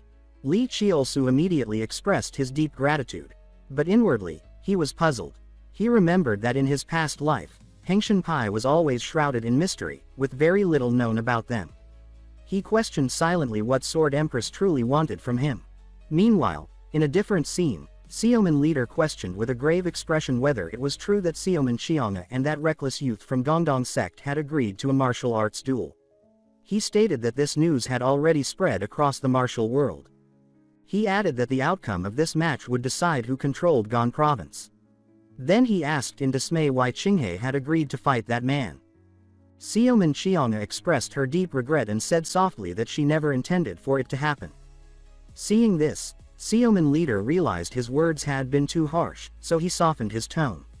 He explained that as long as she could defeat Li Chiolsu, everything would turn into a blessing. He asked his daughter if she was ready, saying this was a great chance to crush the Gongdong sect. This immediately reignited Xiaoman Xianga's confidence. She requested her father to write the challenge letter at once. She swore she would drive that man out of the Gongdong sect. Chiolsu had entrusted Shizuyu to spread rumors. By now, that should almost be complete. Just as he was preparing to write the challenge letter, Yu Jinwei ran over with a face full of excitement. Yu Jinwei said that the Xiaoman clan had sent a challenge letter for the martial arts competition. He added that he had specially prepared something for his junior brother. He said this with a meaningful smile. Yu Jinwei then emphasized that they had to crush the Xiaoman clan without mercy. With that, he passed on the improved Hunyuan Gong to Li Chiolsu. Surprisingly, this time, it was much easier to use than before. What Li Chiolsu found hard to deal with, however, was how overly enthusiastic Yu Jinwei had become. At that moment, Yu Jinwei brought up the confession to Senior Sword Empress and asked if it had been sincere. Li Chiolsu was caught off guard by the question. He wondered silently how his senior brother could be so direct. He questioned if he had perhaps taken a major hit emotionally. Thinking that, he patted Yu Jinhui's shoulder and clarified that his confession to Sword Empress wasn't sincere. He explained that the martial arts match against the Black Dragon Gang had been a declaration of Gongdong sect's resurgence. He stated they had needed something that left a powerful impression. Hearing this, Yu Jinhui's face lit up with admiration. He said that he hadn't expected such deep thinking from his junior brother. Li Chiolsu offered verbal thanks for his understanding, but inside, he was thinking that his goal was to win the favor of the Tianwujidi. Still, Yu Jinhui's over-the-top joy was beyond anything he had expected. He questioned why this would make anyone so happy. A week later, after days of continuous practice, Hunyuan Gong became more refined. Yet what still caused him headaches was the damned Nilao Zhengsuaojing. To fully utilize Fumo Jinfa, one had to incorporate Nilao Zhengsuaojing. However, every time he attempted it, he ended up with an erection. He asked himself what he was going to do about it. He noted that the Xiaoman clan was taking this martial arts duel seriously. If he didn't prepare properly, he was certain to lose. So he concluded that no matter what, he had to master Nilao Zhengsuaojing. Just then, from the nearby bushes, came a rustling sound. Sword Empress Yin Shuilin appeared, walking slowly toward him. She commented that she hadn't expected to run into young Master Li while strolling through Gongdong sect. She asked why he was in such a remote area, suggesting he was practicing. Li Qiolsu quickly covered himself and responded. He explained that quiet places made it easier to concentrate. Sword Empress then observed that he seemed tired and asked if it was due to weak inner cultivation. Li Qiolsu replied that an important martial arts competition was coming up, making him anxious. After a moment's pause, Sword Empress remarked that meeting was fate and offered to lend a hand. She asked what he thought of the idea. For Li Qiolsu, receiving guidance from a Sword Empress was an extraordinary honor. He quickly assumed a combat stance and unleashed a full-power attack. To his surprise, Sword Empress not only blocked it with ease, but also identified several flaws. She then told him it was his turn to defend. As soon as she said it, she launched a fierce attack. The intense offensive forced him into a purely defensive stance.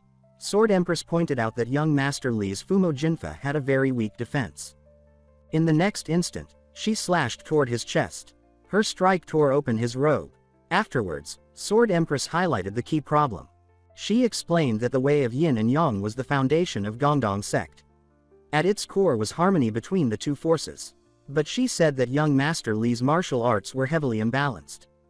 He was stunned upon hearing that and reflected deeply. He realized that in this life, his focus had solely been on training. His cultivation had leaned entirely toward yang energy. He wondered whether this imbalance was the root cause of his lack of progress. Sword Empress reminded him again that focusing on yin-yang harmony could be his breakthrough. Suddenly, it all made sense to him.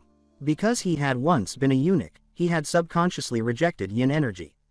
That rejection had broken the balance of yin and yang and caused his erections. Only through balance could Hanyuan Gong and Nilao Zhengsuaojing coexist. He began by using Hanyuan Gong to increase his internal energy, then integrated it with Nilao Zhengsuaojing. Finally, he used Fumo Jinfa against Sword Empress. In his past life, this was the path of Fumo. Sword Empress blocked the strike with satisfaction and praised him. He hadn't expected to unleash Sword Kai, and more importantly, this time his body stayed calm. He realized he had stepped into the first-rate realm. Elated and exhausted, his body went limp. Seeing this, Sword Empress supported him in her arms. Still, a smile tugged at the corners of his mouth. He thought again that tonight's moon was truly big and round. Later, lying in his room, he kept thinking about last night, the encounter with Sword Empress, their moonlit sparring, his breakthrough to the first-rate realm, and their unexpected closeness. Just thinking about it made his heart race. Suddenly, Harin burst into the room. She said she had heard many rumors about him in the marketplace. She said that people were calling him a two-timer. It turned out she had been buying fruit when she overheard gossip about the martial arts competition between Xiaoman clan and Gongdong sect.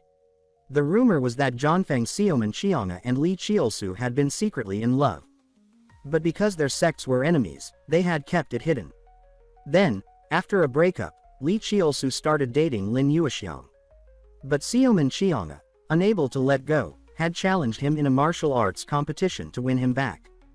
Additionally, there were whispers that he intended to marry Lin Yuexiang instead of Sword Empress.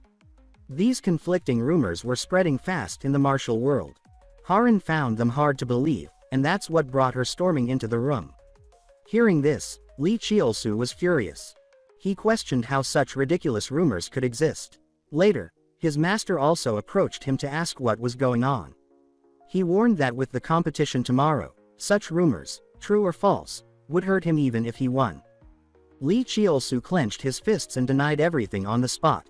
But in his heart, he knew only Zishao could have spread those stories. He believed her goal was to publicly claim him as her lover. With tears in his eyes, he told his master a revised version of events. He claimed that during the righteous versus evil battle with the Black Dragon Gang, to meet with the impartial judge unnoticed, he had sought help from a Howman. He concluded that the evil faction, bitter from defeat, had resorted to rumors. His master rubbed his head in disbelief, saying that even for the evil faction, such tactics were shameless. Lee Cheolsu reassured his master not to worry and vowed to clear his name. He then went to the tavern to verify things himself. But what infuriated him more was that people were treating the rumors as post-meal entertainment. Some even joked about his physical attributes. As he stood there, fuming but observing the scene, a voice caught his attention. Someone said that everyone knew it was Lin Yuexiang who started the rumor. They explained she was afraid Xiaoman Xianga and Li Zhexiu would grow closer, so she had it spread. The crowd quickly lost interest. Li Cheolsu, meanwhile, was puzzled. He realized the narrative had started to shift. He wandered through the market a while longer and then reached a conclusion. Someone had intervened, changing the direction of the rumor. The new version, casting Lin Yuexiang's feelings as one-sided, actually worked in his favor. But he wondered who was secretly helping him. To find out, he went straight to the outskirts where the beggars gathered. Immediately, someone recognized him. They asked if he wasn't the infamous Gongdong Shijian. Though awkward, he wasn't surprised. The beggar sect, though poor in appearance, was a highly respected righteous faction known for its code of honor and vast intelligence network. He got straight to the point and said he had a commission. The lead beggar took him to a room and asked what the issue was. Li Cheolsu took out a money pouch and made a request. He asked them to investigate a eunuch from the imperial palace named Zhang Yian. He stated that Zhang kidnapped boys and mutilated them, selling their parts to the palace. He called him a monster. The beggar sect members were furious. They said such a person deserved no mercy. They remarked that young hero Li was truly a righteous man for caring about such matters. What they didn't know was that Zhang Yian was the very man who had turned Li Cheolsu into a eunuch. From the day of his rebirth, he had vowed to kill him. The beggars said it would take a week to get the information. Li Cheolsu left with a heavy heart. Only Dongchang had the power to override rumors created by the Howman. And only one person controlled Dongchang. That person was the emperor in his previous life. Though he wondered if his rebirth had created a delusion, he knew only the emperor could have covered up Zhang Yian's crimes. So, if he could confirm whether Zhang Yian was alive or dead, he would know if the emperor had intervened. He just hoped it wasn't her. In any case, the matter was now settled. All that remained was the martial arts competition against Xiaoman Xianga. On the day of the duel, Xiaoman Xianga is of course furious. She accuses him of spreading rumors of them having an affair. She vows to make him pay for that, calling him twin-blade pervert.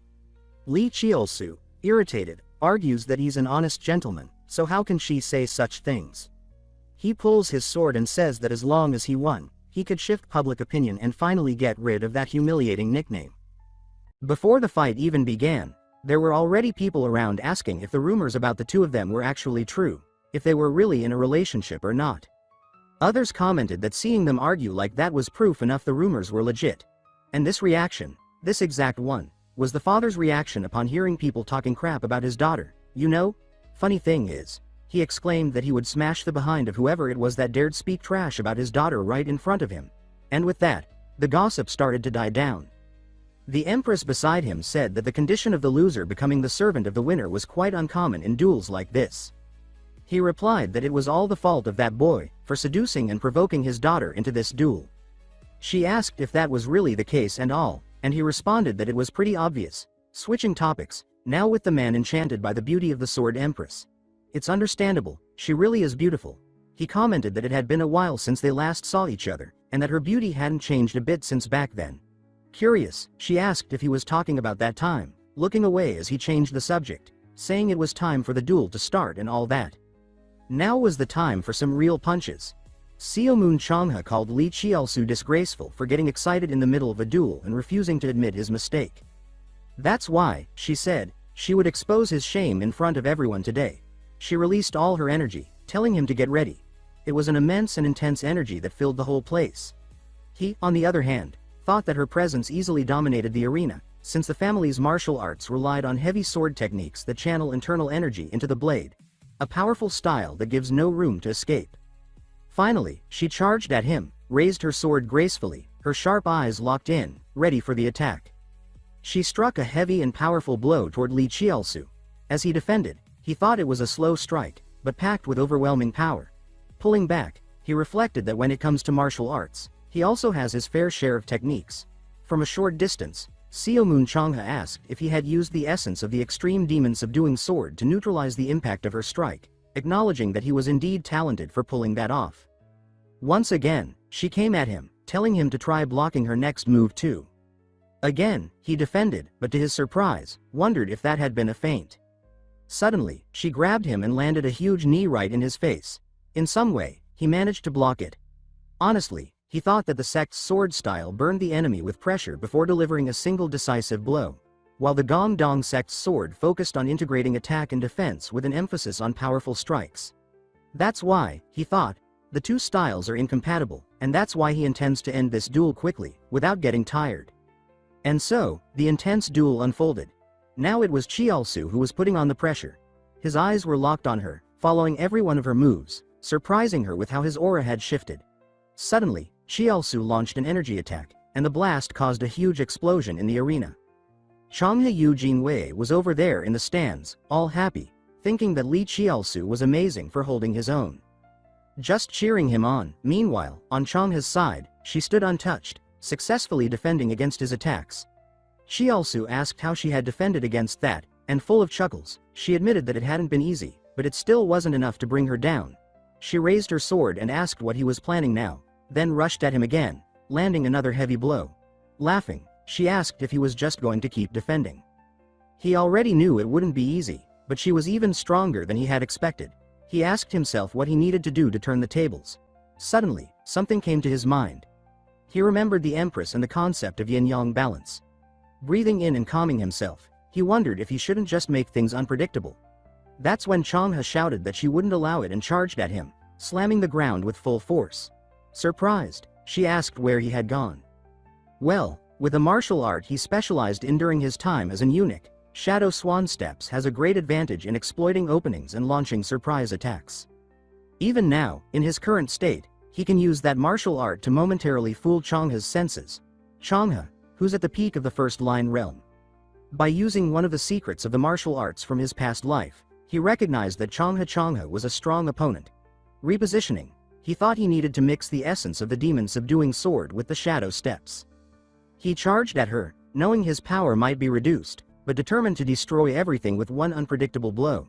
Seeing his movements, she focused, thinking it was obvious and that she only needed to defend that one attack, and it would be easy. Suddenly, he shifted his position, changing the trajectory of his sword. That move caught her completely off guard, and before she could react, she was struck hard by Li Qiaosu. Her father, from the stands, was shouting at the top of his lungs, and Li Qiaosu, having finished his attack, made her sword fall to the ground. And finally, right there in front of him, she gave in as well. With that, the victory of the Gongdong sect was announced. The audience looked confused, which also left Li Qiaosu puzzled, wondering what was up with this strange atmosphere. Looking back, they questioned whether Changhe had been seriously hurt or something, and Changhe was standing there, completely red, wondering what was wrong with her clothes, because they were tearing. Literally tearing apart bit by bit. Seeing that, Li Qiaosu started wondering what the hell was going on, asking himself why her clothes were ripping like that, thinking maybe it was because she hadn't managed to defend against his last attack. Poor thing, she started screaming as loud as she could, completely embarrassed, calling Li Qiaosu indecent, saying it was such a perverted technique. People in the stands were saying it was no wonder he was called the weird hero of the Gongdong sect, that clearly, he only thought with his little brother. Nervous, he tried explaining that it wasn't on purpose or anything, but she didn't want to hear it, no way. Her eyes were tearing up, and she called him a pervert. He quickly took off his shirt and handed it to her, telling her to cover herself. Embarrassed, he apologized, thinking this only happened because of the shadow steps, which had spread the energy of the blow and ended up destroying all her clothes. Since he didn't want a fatal strike, he held back, now in tears, clearly furious, because this wasn't the outcome he wanted at all. And then we cut to the angry father-in-law, clearly fuming, shouting that he could not accept the result of this duel, roaring that the boy dared to insult his daughter and the honor of his family. That's why, he said, he would personally take responsibility for this criminal act. Right there on the ground, Li Qiaosu got scared, thinking to himself what was going on. But that's when the Empress stepped in, telling both of them to stop. She walked to the edge of the platform and said the match had already been decided. Serious, she asked him to just accept the result of this official duel. Outraged, he demanded to know why she was protecting that brat. She also released her inner energy and said that as a witness of the Gongdong sect, it was her duty to stop anyone who refused to accept the result. He, still furious, asked how she could say that after what the boy had just done. And yes, she agreed, it is shameful when your skin gets exposed during a duel, but the guy had already apologized. She told him to let go of that old-fashioned thinking, saying that before being a woman, his daughter was a martial artist. Li Qiaosu, for his part, was happy, praising the heavens for having her by his side as a witness. This was expected from his future wife. Her father then brought up the confession Li Qiaosu made to the Empress during his last duel, asking if she had also fallen for him now. He shouted, asking if she was in her right mind, since the strange hero from Gongdong sect was young enough to be his son. Our MILF, no, Our Lady, told him to shut his mouth and stop saying nonsense. Then she commented on the confessions, asking if he himself hadn't also confessed to her some time ago. That caught him off guard. That also caught the attention of Li Qiaosu. And well, 30 years ago, during the Phoenix Dragon Assembly, he had declared he was in love with her. He confessed his feelings and challenged her to a fair duel to win her hand. But with a few quick moves, she had defeated him, called him an insignificant man, and ended that duel with a single blow. Now, with sharp eyes, she asked him if he still had feelings for her. Burning with embarrassment, he heard the chatter from the audience. Li Qiaosu couldn't help but laugh at the whole situation, since he didn't know anything about this juicy backstory. In the end, the most beautiful granny in all of manhwas asked if she should share more about her past. He shouted for her to stop, you know? Addressing Li Qiaosu, he said his actions were an unfortunate accident, and that he would let it slide this time. Quickly, Li Qiaosu thanked him for the pardon. Sometime later, after the duel, there was a meeting between the Empress and the Gongdong sect. Jeon Young thanked her for calming down the situation earlier. She said it was her duty as an officer, though Jeon Young refused to let her be humble, thanking her once again. In this case, she asked about the possibility of organizing an exchange tournament between their sects. That sounded great. Happily, Jeon Young agreed. Honestly, this came as a surprise to Li Qiaosu, curious about what might come next. In his past life, in the Empress's sword sect, she was isolated, closed off. Of course, they never organized an event like this. In the end, she and the Empress said their goodbyes. Looking toward Li Qiaosu, the Empress said they would meet again during the exchange event, and then they could talk more. He nodded to her, wondering if it was because of that favor she had mentioned earlier, about acting as an officer for this duel. Watching her walk away, he set those doubts aside, thinking he'd figure it all out during the exchange anyway. Either way, happy, he figured it was time to go claim his rewards for this duel. That said, we cut to the Seomoon sect, with Changhe now being the servant of Li Qiaosu. Her brother told her not to worry, and that if anything happened, she should contact the main family immediately. Finally, he addressed Li Qiaosu, cursed him out with every name in the book, and said that if he ever made their girl cry, he himself would make the guy cry blood. That was the stance Li Qiaosu had to deal with. In the end, he shouted. Li Qiaosu shouted back, he got called a pervert, but he won the argument. Yeah, no comebacks to that. Changhe, now baffled, asked how things ended up like this.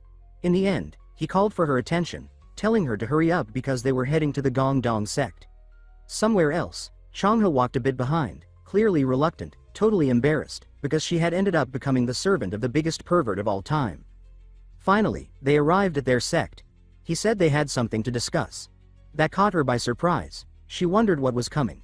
Her mind already dirty, she asked herself what was going to happen at this hour. Just the two of them. This could only mean one thing. My God, he's going to pull her into his arms and tease her in every way possible. Then take her lips for himself. Then humiliate her in every possible way, and there's even a certain place. Thinking all this would happen, you feel me? Li Qiaosu looked at her and said that this place would work. That already had her thinking. Thinking those things, you know. If those wrong things were about to happen, she'd draw her sword right then and there. Li Qiaosu, completely chill, said that this was a perfect place to give out his orders. And so, to her disappointment, he told her to go to Wajan County, Ganharu, and collect the winnings from the bets on the duel. Anxious, she asked if that was all, if he wasn't planning to do this and that. with her in that dark and secluded spot, which was perfect for the arts of seduction. But no, looking totally blank, Li Qiaosu asked what the hell she was imagining with that filthy mind of hers. Completely mortified, my god, she ran off. And Li Qiaosu was left surprised that she had such a vivid imagination. In the end, something popped into his head, reminding him of our beloved girl Qixia Yu.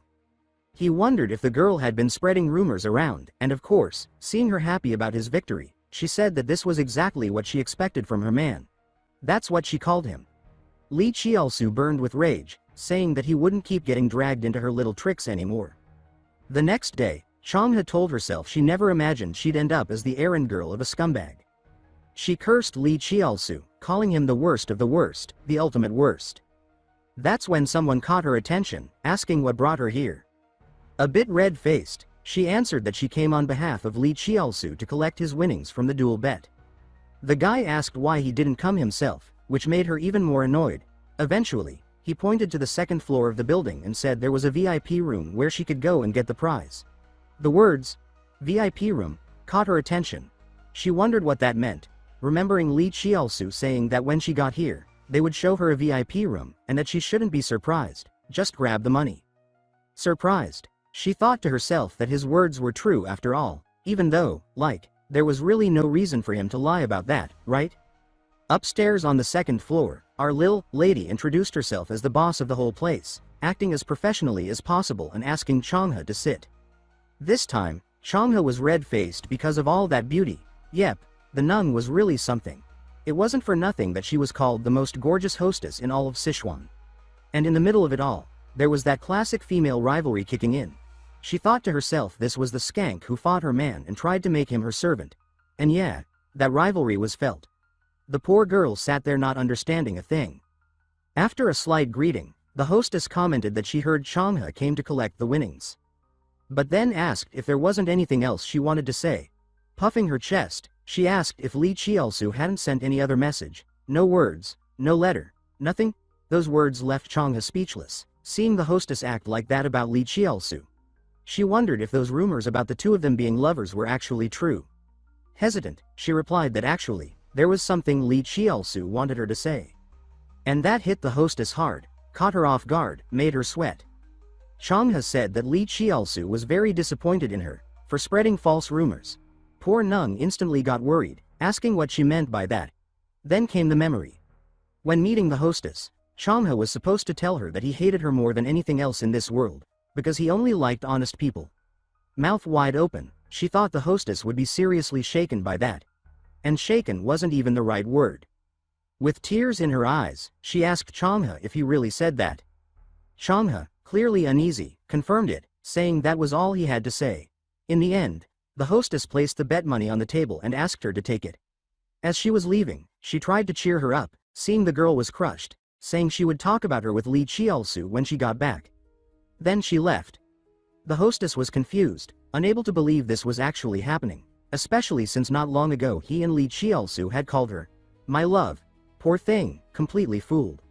She imagined the possibility that he might never speak to her again because of the lies she herself made up, just to spice up the rumors.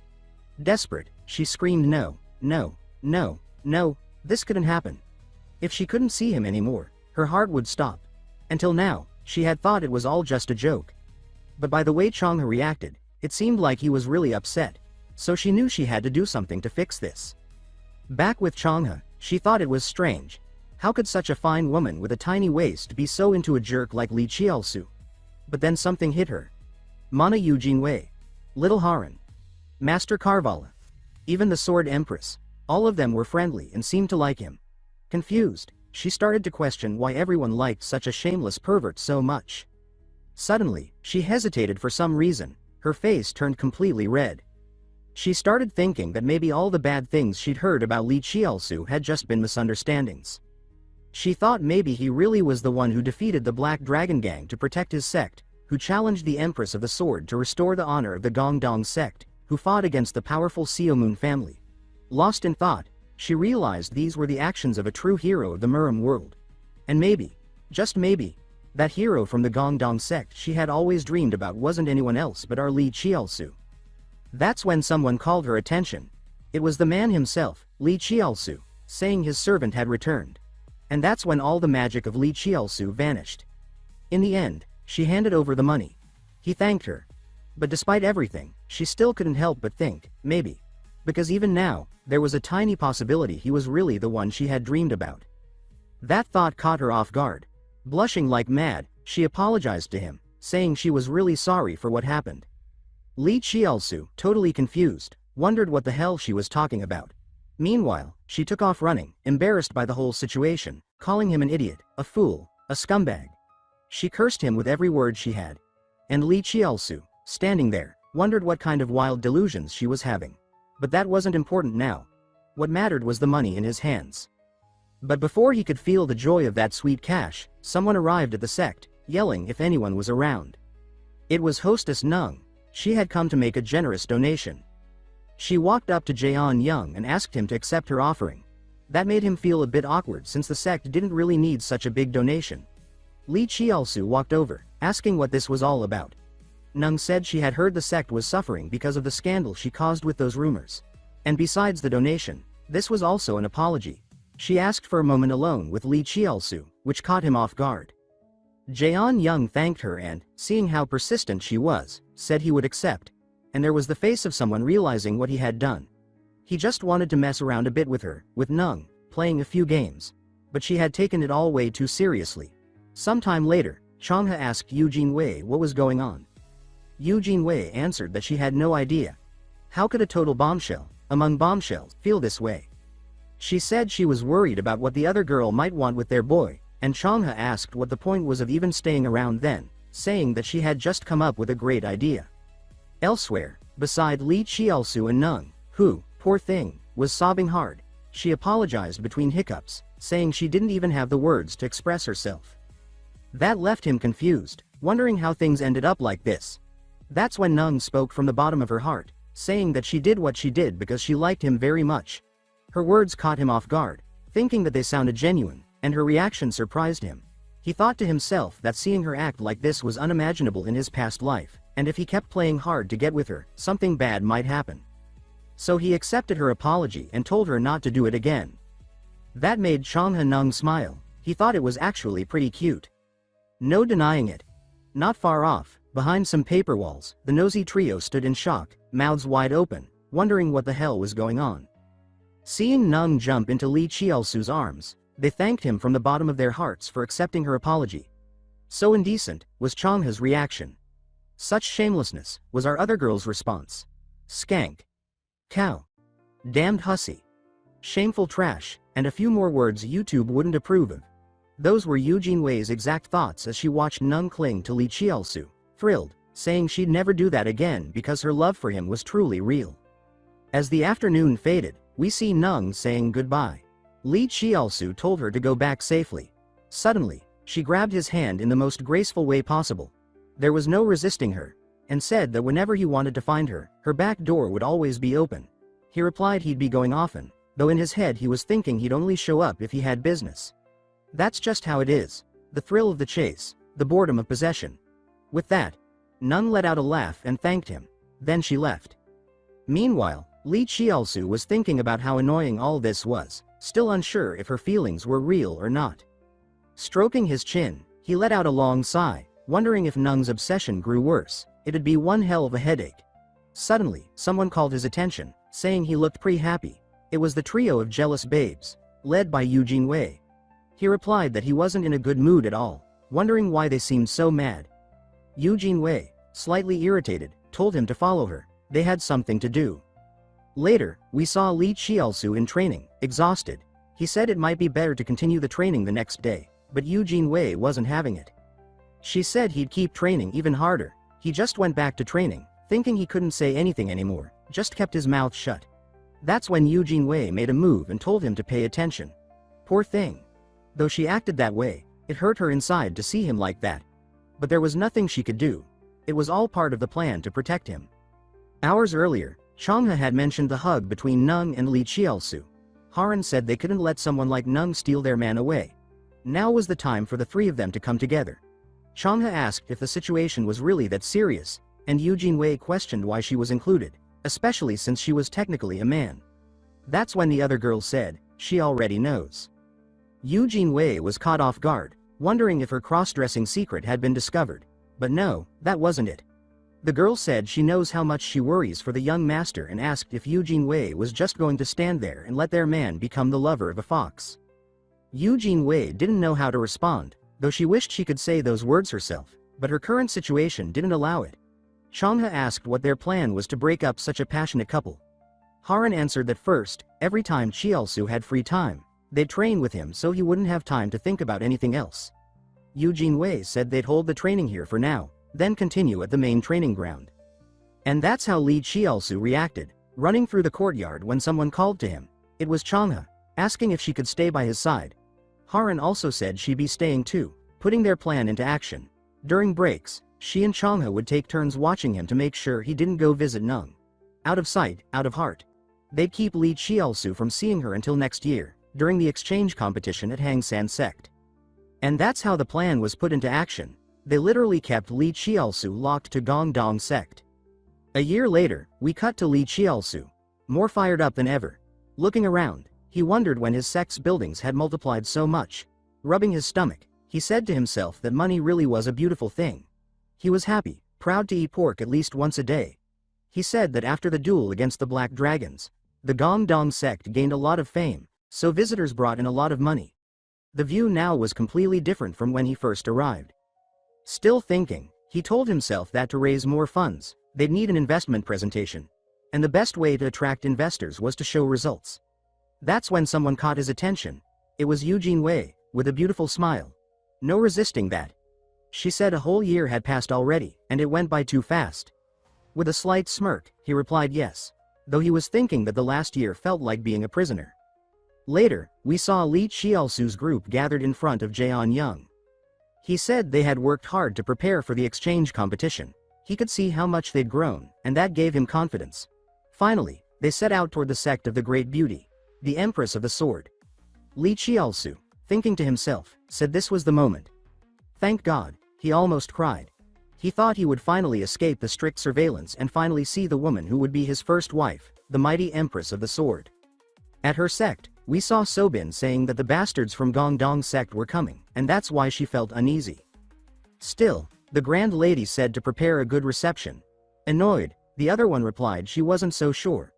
Looking at her, they said her sect was strong enough even without some exchange tournament, asking if this event was really necessary. The Mighty One asked if she had forgotten the spirit Gongdong Sect had shown during the War of Justice against evil. That spirit would be useful for their sect too.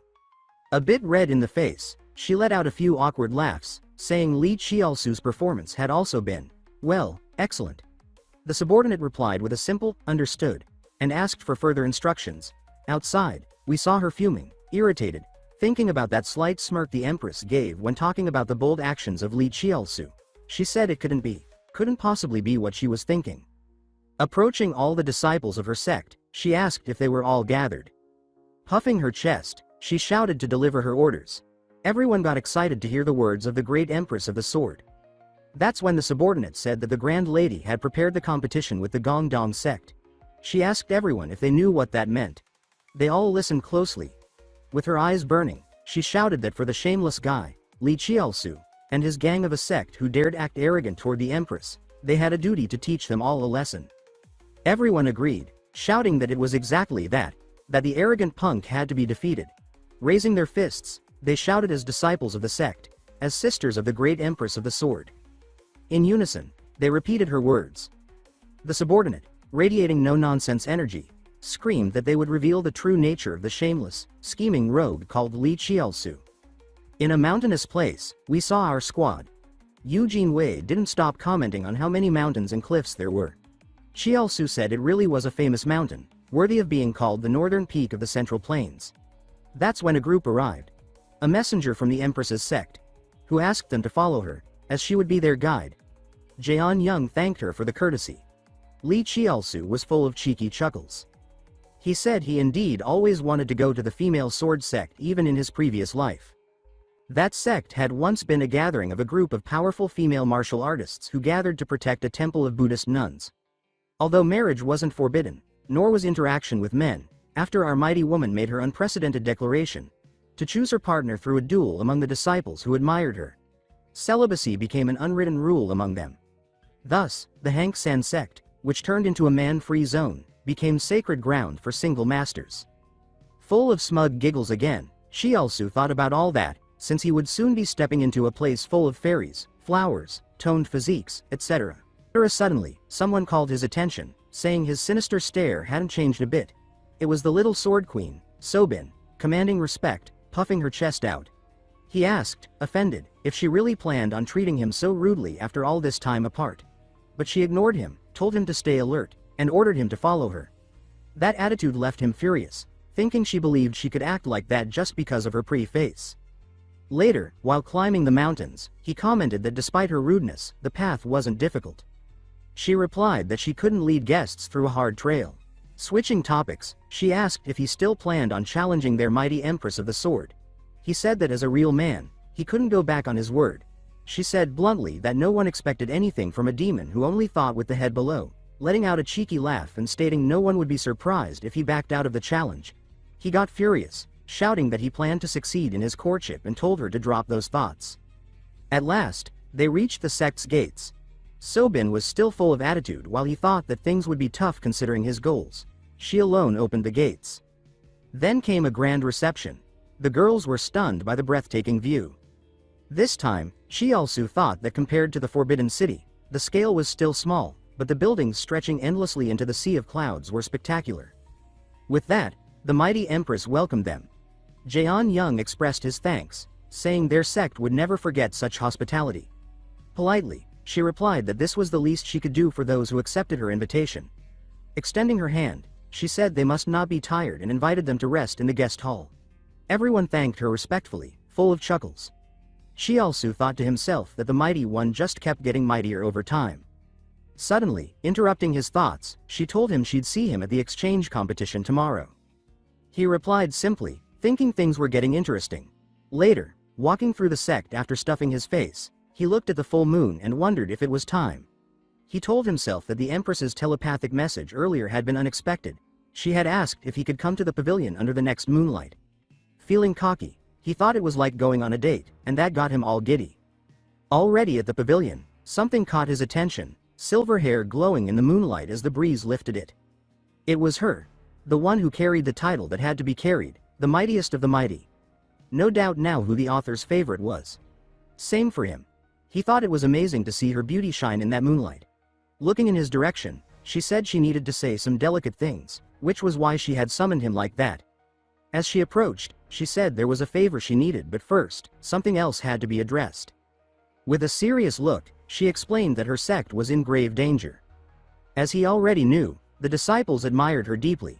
But over the years, that admiration had turned into obsessive fanaticism.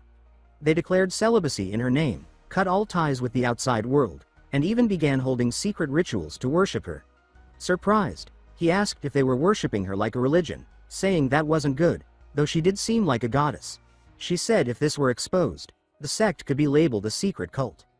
She believed the issue stemmed from the sect's extreme isolation and asked him to show during the exchange that a vast, diverse world still exists. Confident, he replied with a sure thing. She gave a beautiful smile and thanked him. Later, as he walked through the sect, he thought about how he once found it strange in his past life, so closed off from the outside. Now he understood. The memory of Sobin came to his mind and what she said earlier. He muttered softly, thinking her actions made sense now. She was careful with him. Still, the strange phenomena in this sect weren't so simple, especially since they practiced anti-demonic arts. He wondered if these seemingly random events were warnings. Then someone called him out, asking if he wasn't the demon who only thought with his lower head from Gongdong's sect. It was a girl from the sect. Shocked, he noticed her. Curious, he asked what she was doing out so late. She replied she was chasing a kitten and got lost. He offered his hand kindly and said he'd take her back. But she said no. He was lecher. She heard that touching him would bring 10 years of bad luck. He wondered where such absurd rumors came from. Brushing it off, he said he couldn't just leave her there and asked her to follow him. Suddenly, she bolted, catching him off guard. Looking around, he noted she was lost but couldn't have just run off like that. Besides, he sensed something, a spiritual presence. Then, a sound caught his ear. Near his feet, he saw a small hair ornament. Pushing aside the brush, he called for her, saying she dropped it. That's when something drew his gaze. Before him, water droplets sparkled on her toned body under the moonlight. Their eyes met. Then came the scream. She started shouting all kinds of insults at him, saying he really was a demon who only thought with his lower head, and that this was unforgivable. Shocked, he covered his face and yelled it was all a misunderstanding. He had no idea Sobin was there. Just then, other disciples appeared, rushing to her. Furious, she called him a pervert for spying. Then someone stepped in, telling him to stop being ridiculous. It was Changha Sobin, asking if she hadn't caught him, would he have kept watching her body? He apologized again, saying it wasn't like that, but she didn't want to hear it. She said apologies wouldn't fix anything. Pointing at him, she told him to take responsibility, leave the sect, and not join the exchange. He tried saying it was a mistake, that he was following a child. The disciples told him to shut it. There was no child there, and they weren't buying such a lame excuse. That's when something clicked in his mind. Thinking about it now, everything seemed off. Looking at the disciples approaching, he thought that when Sobin screamed, they showed up almost like they were waiting for it. Looking at Sobin, he thought she was demanding he leave the sect like it had all been planned. Putting the pieces together, he got irritated, wondering if they really thought he was that stupid. Sobin shouted again, demanding he take responsibility and go, but he refused. Surprised, she asked what he meant. He smirked slightly, saying she never planned on believing him anyway. Crossing his arms, he said they now had no choice but to settle this the Muram way. The next day, furious, Jaeon Young asked what he had done, if he was really spying on young Empress Sobin during her bath. Smacked upside the head a few times, he said no, that's not what happened. He saw her by accident, it wasn't intentional. Jaeon Young believed him, but said this exchange was meant to build friendship between the sects, and now it was a disaster. Nervous, Chialsu thought it was totally unfair, but there was nothing more he could say. That's when the Mighty One arrived and took everyone's attention. She walked up to Jaeon Young and said she heard about last night's unpleasant incident. He apologized immediately. But she said there was no need, her face was solemn. She said the truth of what happened was still unclear. She thought to herself that she wanted to believe in Sobin from the bottom of her heart. Still, she also knew about the obsessive impulses among her disciples. Sad to doubt them, but just as Chialsu had said, there might be another reason this whole mess happened. After those thoughts, she spoke to Li Chialsu, suggesting they settle things the Muram way. She asked if they could have a duel before the exchange competition to resolve the matter once and for all. Jaeon Young agreed with her. This time, Li Chialsu thanked her sincerely for giving him this opportunity. Hours later, in the arena, the father of Changha, you remember him, commented that it was strange for the Hangsan sect to host such an event. A small monk beside him said it wasn't a big deal, just normal for righteous sects to bond. Either way, the father said that Li Chialsu always stirred up trouble wherever he went, and this time, he was about to duel as the opening act of the exchange competition. The great master from the Shaolin Temple, Wangguk, said that Li Chialsu was just at that lovely age of falling in love. That said, we cut to Sobin standing before Li Chialsu. He raised his sword and said that if he lost this duel, he'd leave the sect, but if he won, she'd help him prove his innocence. She raised her sword back and simply replied that it was all fine by her. Charging straight at him, she shouted that if she could expel him, any conditions would do. A brief exchange of swords began. He had expected that level of strength from her. Still, he had trained tirelessly this past year. Striking back, he pushed her away and quickly dashed toward her again. Another honest clash of blades followed. Wangguk commented that his skills were impressive, while Xiaomu noted that he clearly trained hard this last year. This time, Li Chialsu expanded all his energy, thinking this still wasn't everything he had. He lunged at Sobin with fierce intensity, wearing a focused expression. It worked well, and Sobin thought his movements were hard to predict. Yu Jinwei and Changhe were both surprised by his performance, commenting that he had improved a lot. Li Chialsu kept up the pressure on Sobin, asking where all that confidence of hers had gone. Laughing, he said that if she gave up now, he'd even accept her apology. That only made Sobin more furious. She told him to shut up and stop talking nonsense. Pushing him back with her sword, Li Chialsu was stunned, realizing her attack had gotten stronger. He wondered if she'd been hiding that power all this time. Sobin shouted that the Empress of the Sword was a flower too unreachable for someone like him to desire, and that she had to win this duel. She rushed toward him with everything she had, locking blades with him at full force. Watching her movements, he was surprised. asking himself if that was the supreme technique of the Hang San sect, the sword of the feminine style. But her moves were flashy and slow. He dodged all her strikes and thought maybe that was why they were so easy to avoid. Panting with fatigue, Sobin called him a bastard, and Li Qiaosu called her attention. He said that in battle, you lose the moment you lose focus. Raising his sword, he expanded his inner energy and said this ends now. Charging at her at full speed, his attack exploded with immense energy. And there she was, partly supported on one knee, her expression visible in the aftermath. Finally, Li Qiaosu stood as the winner, and it was announced. Changhe shouted aloud saying he had won. It was a victory worthy of a hero of the Murim world. Yu Jinwei shared in her joy. Qiaosu turned to Sobin and said that it had been a good duel. Sobin, on the other hand, was in disbelief. She told herself this couldn't be true. Li Qiaosu turned and reminded himself to focus on the upcoming event. He thought that this time, it was a truly splendid victory, and he hadn't even gotten excited mid-fight. Suddenly, a sharp headache struck Sobin. Her eyes rolled back, and a voice echoed in her mind, saying she was jealous. The voice pushed her anger further, claiming that bastard would steal her master. It asked if she really planned to just let him go. Suddenly, she stood and shouted that she wouldn't. Clenching her fists, she said she couldn't allow that to happen. Then she called out to Li Qiaosu, catching him off guard as she rushed at him, sword in hand. He asked her to stop, said the duel was over. He wondered if she'd lost her mind. But before he could finish thinking, she struck him with her sword, and a strange energy spread through his body. With a twisted smile, Sobin told him to die. Li Qiaosu fell to the ground. Yu Jinwei ran to him, caught him in her arms, and screamed, asking if he was okay. The crowd questioned whether Sobin had really used a lethal strike after the match had ended. They called it outrageous.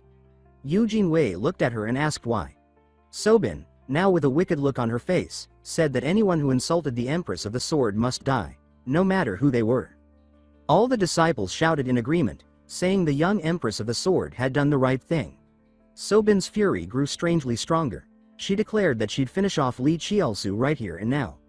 But Yu Jinwei, while releasing her energy, said that if Sobin attacked again, she'd have no choice but to take her life. Then, something unexpected happened. Sobin was struck from behind. It was the Mighty One, who quickly rendered her unconscious. With a serious look on her face, the Empress turned toward the scene. Her disciples asked why she had done that. This was their best chance to eliminate that bastard. Enraged, she screamed for them all to shut up. After a few words, she approached Yu Jinwei and asked if Li Qiaosu was okay. Yu Jinwei held her back and told her not to come closer. That reaction shocked the Empress. She said she was only concerned, but Yu Jinwei didn't want to hear it. She replied that she couldn't let the Hang San sect anywhere near him. Suddenly, someone else spoke up, saying this had turned into a mess. It was none other than our man of the hour, Wanguken, walking toward them. He said that using a lethal technique during a duel was a serious matter.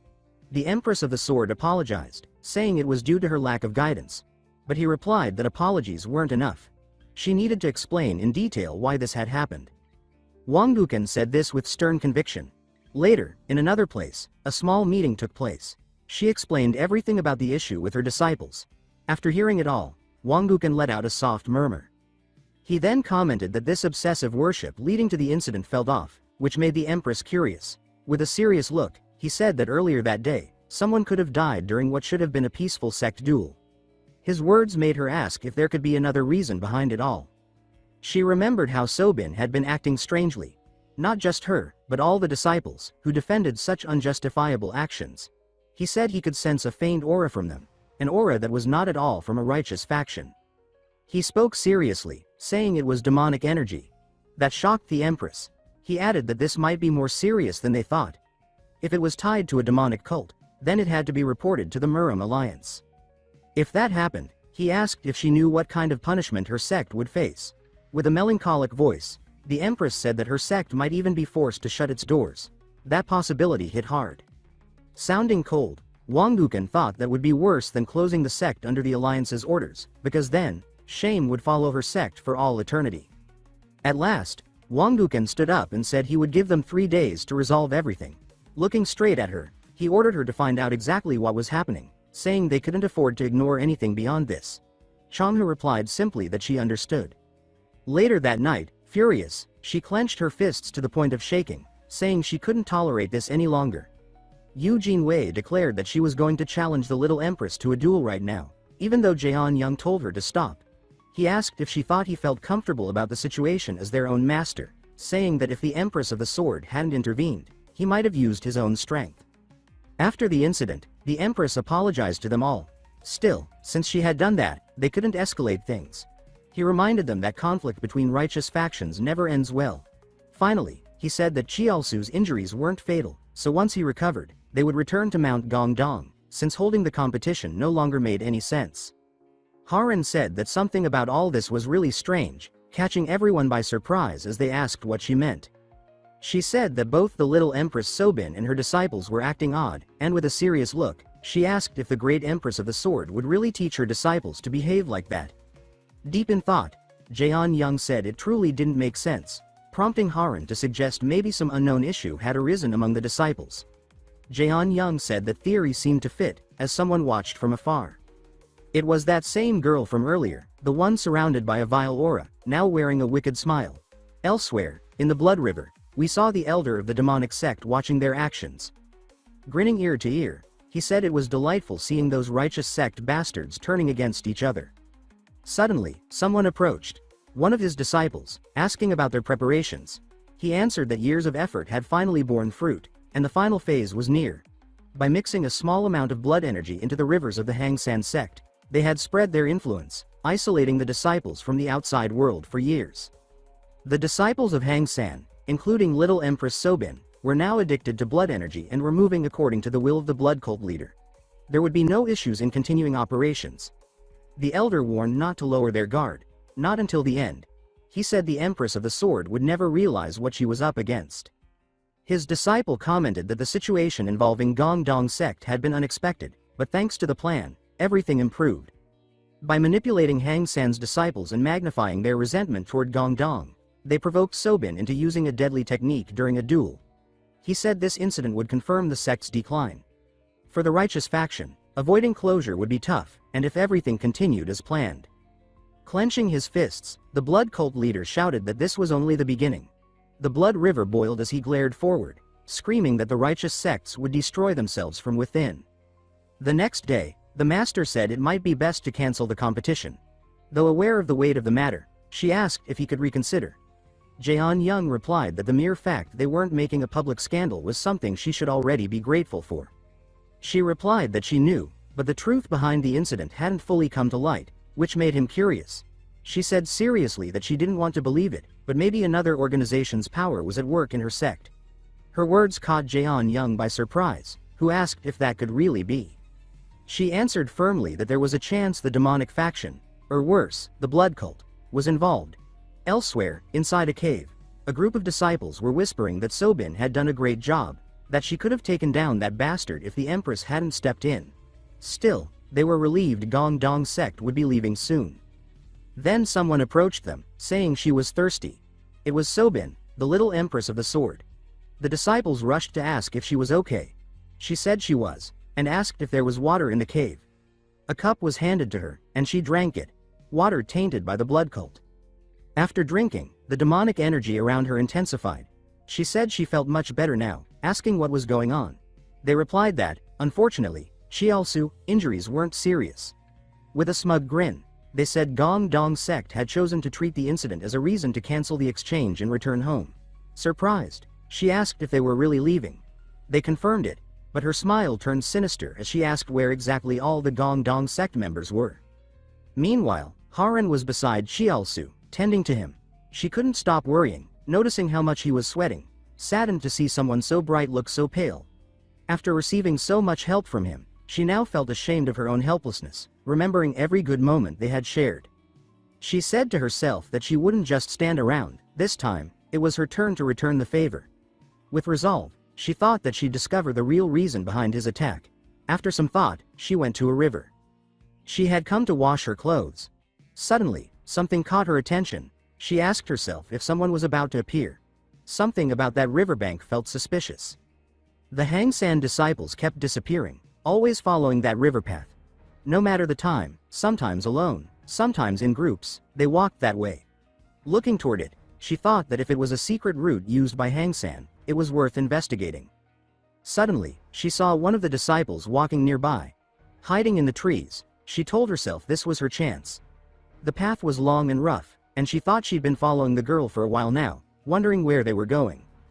As she followed carefully, a blur passed by her. It was a fox, making her wonder where it came from. But she refocused on the disciple, only to realize she had vanished. She told herself she'd lost her. Then someone called her attention, asking what she had lost. Swallowing hard, she wondered when this person had gotten behind her. She hadn't sensed anything. Suddenly, she was attacked and collapsed unconscious. The attacker was none other than the little Empress of the Sword herself, wearing a faintly wicked smile. In the end, the sound of a body being dragged echoed through the forest.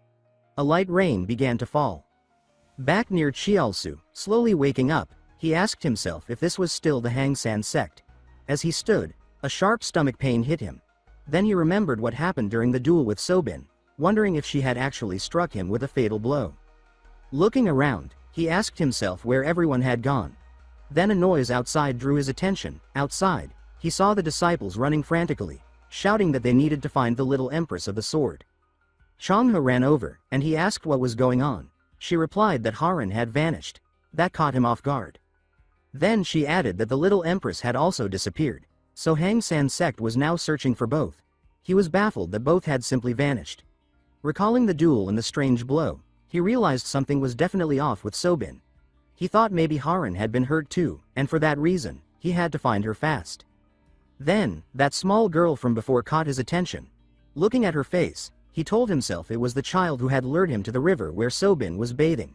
Seeing her sneaking through the forest, he thought that if he followed her, he might find Haran's whereabouts. And so, with that in mind, he took off running. Deep in the woods, he wondered where she'd gone. Looking around, he feared he'd lost her again. But thinking it over, it was hard to believe a child could move so quickly. And for her age, hiding her spiritual presence was impressive. He told himself not to trust his spiritual senses and to find even the faintest trace. Then, a movement in a nearby bush caught his attention. It was that same girl from before. Chialsu smiled, thinking he had found her. He approached and told her to stop. But she ran off. He chased after her, and when he thought he had her, she turned and said he couldn't catch her. Desperate, he asked what the hell she was talking about. Then, the girl leapt off a cliff. He reacted instantly, diving after her and grabbing her arms. The fall was painful. They crashed into a tree. Quickly, he grabbed a branch and sighed with relief, telling himself she was alive. Later, after building a small fire to warm up in the rain, he was caught off guard when the girl said she didn't remember anything that had just happened. Nervously, she said it was true. Desperate, she said she was sure she'd been napping, and suddenly she was here. Chialsu asked what happened that day by the river. Confused, she said this was the first time she was seeing the demon who only thought with his lower head from Gongdong sect. She didn't seem to be lying. Surprised, he thought she truly had no memory. Pulling out something from his clothes, he revealed a hairpin. The girl gasped, saying it was one of hers. He told her it was proof they had met before. He asked if she had been hit or could recall anything. Anything would help. But she was still uneasy, saying she'd been told not to speak with him. He explained that one of his sect's disciples had gone missing that night, his precious younger sister. He said anything she could tell him would help. Uneasy, the girl replied that it was actually part of a secret event held among Hang San sect's disciples. All of them gathered inside a certain cave in the mountain, worshipping the Empress of the Sword while drinking a certain red-colored water. Strangely, drinking that water not only gave them pride as disciples, but also a strong sense of reverence for the Empress, which seemed like a good thing. But from a certain point on, if they stopped drinking that water, an unbearable thirst consumed them. To quench that thirst, they began to drink more and more of the red water, and in recent days, their consciousness would simply shut off, just like it did today. Already within the cave, the little girl admitted that there were things she couldn't remember anymore. Chialsu asked if that was the place where they usually gathered, and the girl confirmed it, pointing toward a river and saying that's where the red water flowed. Hearing that, he walked over to the river and lightly touched it. He was immediately caught off guard, thinking that he remembered seeing this type of energy in his past life. When he once requested the great dharma of reincarnation from the descendants of the blood cult, they had been using this same red water. They asked him to drink it, saying it would strengthen the bond of the spell. This was the same energy he now felt flowing from that water. A realization struck him, recalling how even small amounts, consumed over time, could lead to addiction, just like what was happening to this very girl. And in more severe cases, it was even possible for their bodies to be completely taken over by the bastards of the blood cult. He thought that was seriously bad news. It meant the demonic claws of the blood cult were already gripping the sect of the Great Empress of the Sword. In his previous life, a brutal slaughter occurred within this very sect, known as the annihilation of the righteous faction. The cause of that conflict was the secret cave of the Empress of the Sword, where Hang San's ultimate technique had been hidden. Inside that same cave was a supreme anti-demonic martial art. Once the rumor spread that such a treasure existed inside the cave, the battle among martial artists escalated rapidly. In the chaos, the anti-demonic art was lost. So, in the end, the ones who benefited the most were the bastards of the blood cult. He thought seriously that in his past life, everything that happened had been orchestrated by the blood cult, and now, if the goal remained the same, they would surely try to intensify the conflict among the disciples of the Hang San sect. Looking toward the forest, he felt a growing concern. This could mean that the next targets were going to be disciples of the Gongdong sect. Elsewhere, we saw Changhe Yu Jingwei thinking to herself that she hadn't been able to do anything all this time. She thought she had to find Haran, no matter what. Suddenly, something caught her attention. A mysterious figure appeared, asking what a member of the Gongdong sect was doing there. With a cold aura, Yu Jingwei thought she'd never felt such a chilling energy before. It sent shivers through her entire body. That man told her she didn't need to know anything, raising his hands and saying she was going to lose her life anyway, and that her name would be erased from history. Suddenly, a group of beings surrounded her, demonic beasts. Shocked, she thought to herself. That man shouted that he would finish her right then and there, sending all those zombie-like creatures toward her. After leaving that cave, Chialsu told the little girl not to drink that water anymore and to go back and rest. The girl answered with a big smile, saying she now realized he was a good person, not like the rumors, and that she would tell her sisters. He replied that was great and asked if they could stop spreading those rumors about him, too. With that, they said their goodbyes, and he told her he would find a solution for the red water. Minutes later, near a stream, he said to himself that he now understood Subin's extreme behavior, still stunned that the Hang San sect was being manipulated by the blood cult bastards. Deep in thought, he said that to find Haran, he would need to understand the cult's plan, and his only clue right now was Subin's disappearance. The body of the little Empress of the Sword had been overtaken by the blood cult members, and it would be really helpful if Changhe knew what the blood cult was planning to do now that they controlled her. Then something occurred to him. To unlock the sealed path at the entrance of the Empress's secret cave, the Moon Maiden sword technique was needed. That technique was a martial art passed only to the sect leader and the top disciples of Hang San. And if the bastard from the blood cult had taken over Subin's body, then entering the secret cave of the Empress made perfect sense. Thinking to himself, he concluded that those bastards were setting up a major clash among righteous factions, just like what happened in his past life. And with those thoughts in mind, he went to a certain place, the entrance to that cave. Jaw dropped. He told himself this was insane, because the cave had already been opened. In his past life, it was only discovered and opened 8 years later. As he touched the cut carved into the stone, he couldn't help but think the intruder hadn't been gone for long. That's when someone arrived, asking if it was him. Curious, they asked what he was doing there. She approached and asked if he was okay. He replied that he was.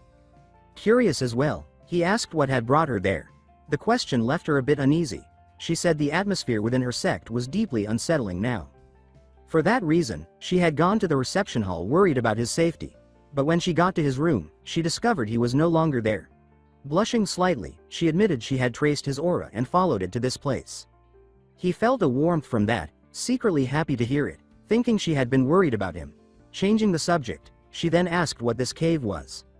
Scratching his head, he struggled to answer. He asked himself how he was going to explain the secret cave of the Empress of the Sword. Still, running into her here and now might have actually been a stroke of luck. Inside that very secret cave, not only was the little Empress of the Sword present, but also the corrupted followers of the blood cult. Nervously, he thought to himself that even for him, handling this alone might be too much. In addition, Li Qiaosu so deeply needed the help of their revered Sword Empress. But the problem was he had to invent a plausible excuse that would explain how he learned all this, while hiding the fact that he had reincarnated. Catching her attention, Sword Empress asked if this cave was the secret Hang San sanctum, and to her surprise he affirmed that yes, it was. She then asked how he, a person from elsewhere, knew the location of this place. saying that until now the secret cave's whereabouts remained unknown and her sect had been seeking it. Our hero stepped closer, raised a finger and said that the story he was about to tell would be a secret just between them. The sudden intimacy made her blush a bit as she said she understood. No matter what he said, she would swear by the name of her sect that she would take this conversation to her grave. Then out of nowhere, without hesitation, he declared that he was the successor of the Sword Emperor Hong Yuan, the Mugoki master. His words left Sword Empress stunned and speechless. He claimed to be the founding master of the Muram Alliance. She replied that yes, that was correct. He explained he had inherited the martial arts from Mugoki's remaining thoughts left behind in Hongwan Cave, where Eugene Wei discovered the Gongdong sect's manuscripts. So technically he hadn't lied up to that point. He continued. As she already knew, the Sword Emperor and the first leader of Hang San sect, Baek Ji-su, had been close comrades. Over 300 years ago, during the Great Panyang Lake battle, they joined forces to slay the Blood Emperor and the leaders of the Blood Cult. Afterwards, Baek Ji-su traveled the world seeking the lost supreme anti-demonic art of Hang San sect, and the divine sword technique Shin Ryong vanished. After she retrieved that treasure, she was ambushed by remnants of the Blood Cult who secretly followed her. Mortally wounded and near death, she created the secret cave of the Sword Empress and shared its location only with her closest friend, Sword Emperor Hong Yuan. So she told him, as her successor, that he could locate the secret cave, and thus he had come here. All these revelations shocked Sword Empress, leaving her in disbelief. Meanwhile, he played the part of proud advantage seeker, thinking a man should seize a truth-laden position. He reflected that in official and unofficial historical accounts, there had been suggestions that the Sword Emperor and Baek Ji-su were lovers, and perhaps that was why he omitted some details and lied about the romantic angle. Not because it wasn't rumored, but because it was only a rumor. Sword Empress thanked him, saying that thanks to him she now knew the location of the Sword Empress's secret cave, and she had no way to repay him. Changing topics, he asked about traces of the sword technique inside. He suggested that perhaps only the disappeared Sword Empress had triggered the cave's entrance mechanism using the Moon Maiden sword technique, and then entered. Confused, Sword Empress asked how Sobin had known this place. He responded, saying it must have been the work of the Blood Cult, and urged her to hurry and enter before something worse occurred. Inside the cave, they walked until they reached a crater. He said to Sword Empress that the passage was sealed. She observed that it was a cliff. Peering into the abyss, he concluded the secret cave must be underground. Sword Empress replied that the drop looked dangerous, but there was no other choice. He would have to jump in. They looked down. He realized it was much deeper than he thought and he couldn't see the bottom. Suddenly his vision clarified. The depths of the cavern suddenly loomed close. At that moment Sword Empress channeled her energy and shouted that it was dangerous. She swooped down, caught him midair, and carried him in her arms. She protected him from falling. Worried, she asked if he was okay while he reacted as a helpless princess, shouting, "Kya!" In his thoughts. He told her he was fine, letting her cling to him anxiously, asking him to calm down or he would just fall again. Then she looked toward the exit and expressed a desire to bring him to a safe place, and he only needed to rely on her strength to get there. At this point, the humbling realization struck him. Having a strong fairy like her carry him was one great perks. He got carried in her arms and begged his little soldier not to rise. But he would. His little soldier stood proud and asked how he was, if he was all right. The appearance of little Chialsu was, at this point, inevitable, causing her to stare, wide-eyed. The Sword Empress turned completely red in the face, and in a panic, hurled him far away with a loud, mortified shout. Underwater, still reeling from the embarrassment, the young man reflected that even though his yang energy was highly developed, that in itself was a bit of a problem. Feeling humiliated, he apologized to the Sword Empress, but neither of them could manage eye contact. Too flustered to face each other, the Sword Empress simply turned and began walking ahead, telling him to hurry up and leaving him behind as he laughed nervously, on the edge of losing his mind. He thought he was going crazy. There was no getting up from a situation like that. Sure, having all this testosterone might seem great, but right now, it was a problem. Looking toward the Sword Empress, he thought the rumors about him were already strange, but now she'd probably think he was a total creep. She, on the other hand, was stunned. Even though it was the first time she had ever seen yang energy in such a raw, pure state. If you catch the drift. It was a lot. Covering her mouth with her hand, she considered that, yes, he was young, but clearly, he was also a very healthy young man, if you know what she meant. She gave a playful twist to Lee De-sung's tail, drawing his attention and signaling for him to move forward. "Fine," she replied calmly, as if nothing had happened. In another part of the cave, the mood still awkward between them, the path narrowed, leaving them with no choice but to walk close, shoulder to shoulder. Blushing, he kept thinking she had always been beautiful, but now, the image of the Sword Empress soaked and dripping wouldn't leave his mind. It was driving him insane. The Sword Empress snapped him out of it, saying there was a problem up ahead. She pointed to a bridge that once connected to the far side of the cave. She explained that it had been cut, and they couldn't move forward that way anymore. Looking over at him, she said she could probably reach the other side using her movement technique. Lifting her hand, she admitted it was a bit awkward, but asked if he could hold onto her. Li Qiaosu stroked his chin and said that if this was the only way, then they had no choice. Internally, he admitted to himself that this was amazing. Honestly, there was no other way to describe it. This situation was way too good. Once again, the scene unfolded of this lucky bastard living the dream, while the Sword Empress channeled her energy and asked him to hang on. And yes, at that moment, he felt like leaping from a Dakar rally car straight into a fantasy. As she activated her double dash technique, straight out of a video game, he admitted to himself that exploring this secret cave was turning out to be way more enjoyable than expected. But when he glanced down at his giant warrior, he reminded himself that he couldn't let that situation repeat itself. And for that reason, he closed his eyes and decided it was time to calm himself down, by quietly singing the national anthem in his head. At last, they made it to the other side. Li Qiaosu called out to Sword Empress and said there was a strange smell coming from that side. Sword Empress, surprised, sniffed the air and noted that it was the scent of blood. She remarked that this didn't feel like a simple situation. Then, they both noticed a trail of blood nearby. Li Qiaosu said that if there was this much blood around, something like a ritual must have taken place. Sword Empress pointed him toward the bridge cables, asking him to take a look. She showed him how the cross-section had been torn apart, explaining that it was the mark of undead techniques from a blood cult, the same kind she had seen among the records of her sect. That confirmed her suspicion that the blood cult was indeed present. Sword Empress, now sweating, said she thought all of them had vanished. Li Qiaosu replied that if they were using zombie techniques, they must have prepared thoroughly. He added that the situation was far more serious than expected, and for that reason, they needed to stay extremely alert from now on. Meanwhile, somewhere else, a zombie was lurking. That same creature lunged at Eugene Wei. She thought to herself that its skin was too tough, her sword couldn't pierce it. So she gathered her energy and shouted whether he could handle this now, striking the zombie with a massive blow to the head. The impact hurled it across the field, slamming it hard into the ground. The cult member behind the attack laughed, saying that she fought with brute force. He channeled his energy into his hand and questioned how long she would be able to last. Then all of his zombies charged at Eugene Wei. She dodged, leaping back from their attacks. But in that moment, one of them grabbed her foot. Off balance, she fell, slamming her head into the ground. The man commented that he had heard she had the celestial martial body, but wondered if that was all she could do. He said it was truly disappointing, and ordered all of his zombies to tear her apart. And so they did, launching themselves toward her all at once. Seeing them close in, Eugene Wei admitted to herself that nothing she tried was working. Shaking, she wondered if it would all end here. But then images flashed in her mind, of Li Qiaosu, of her master, of her junior sister Haran, of Changhe.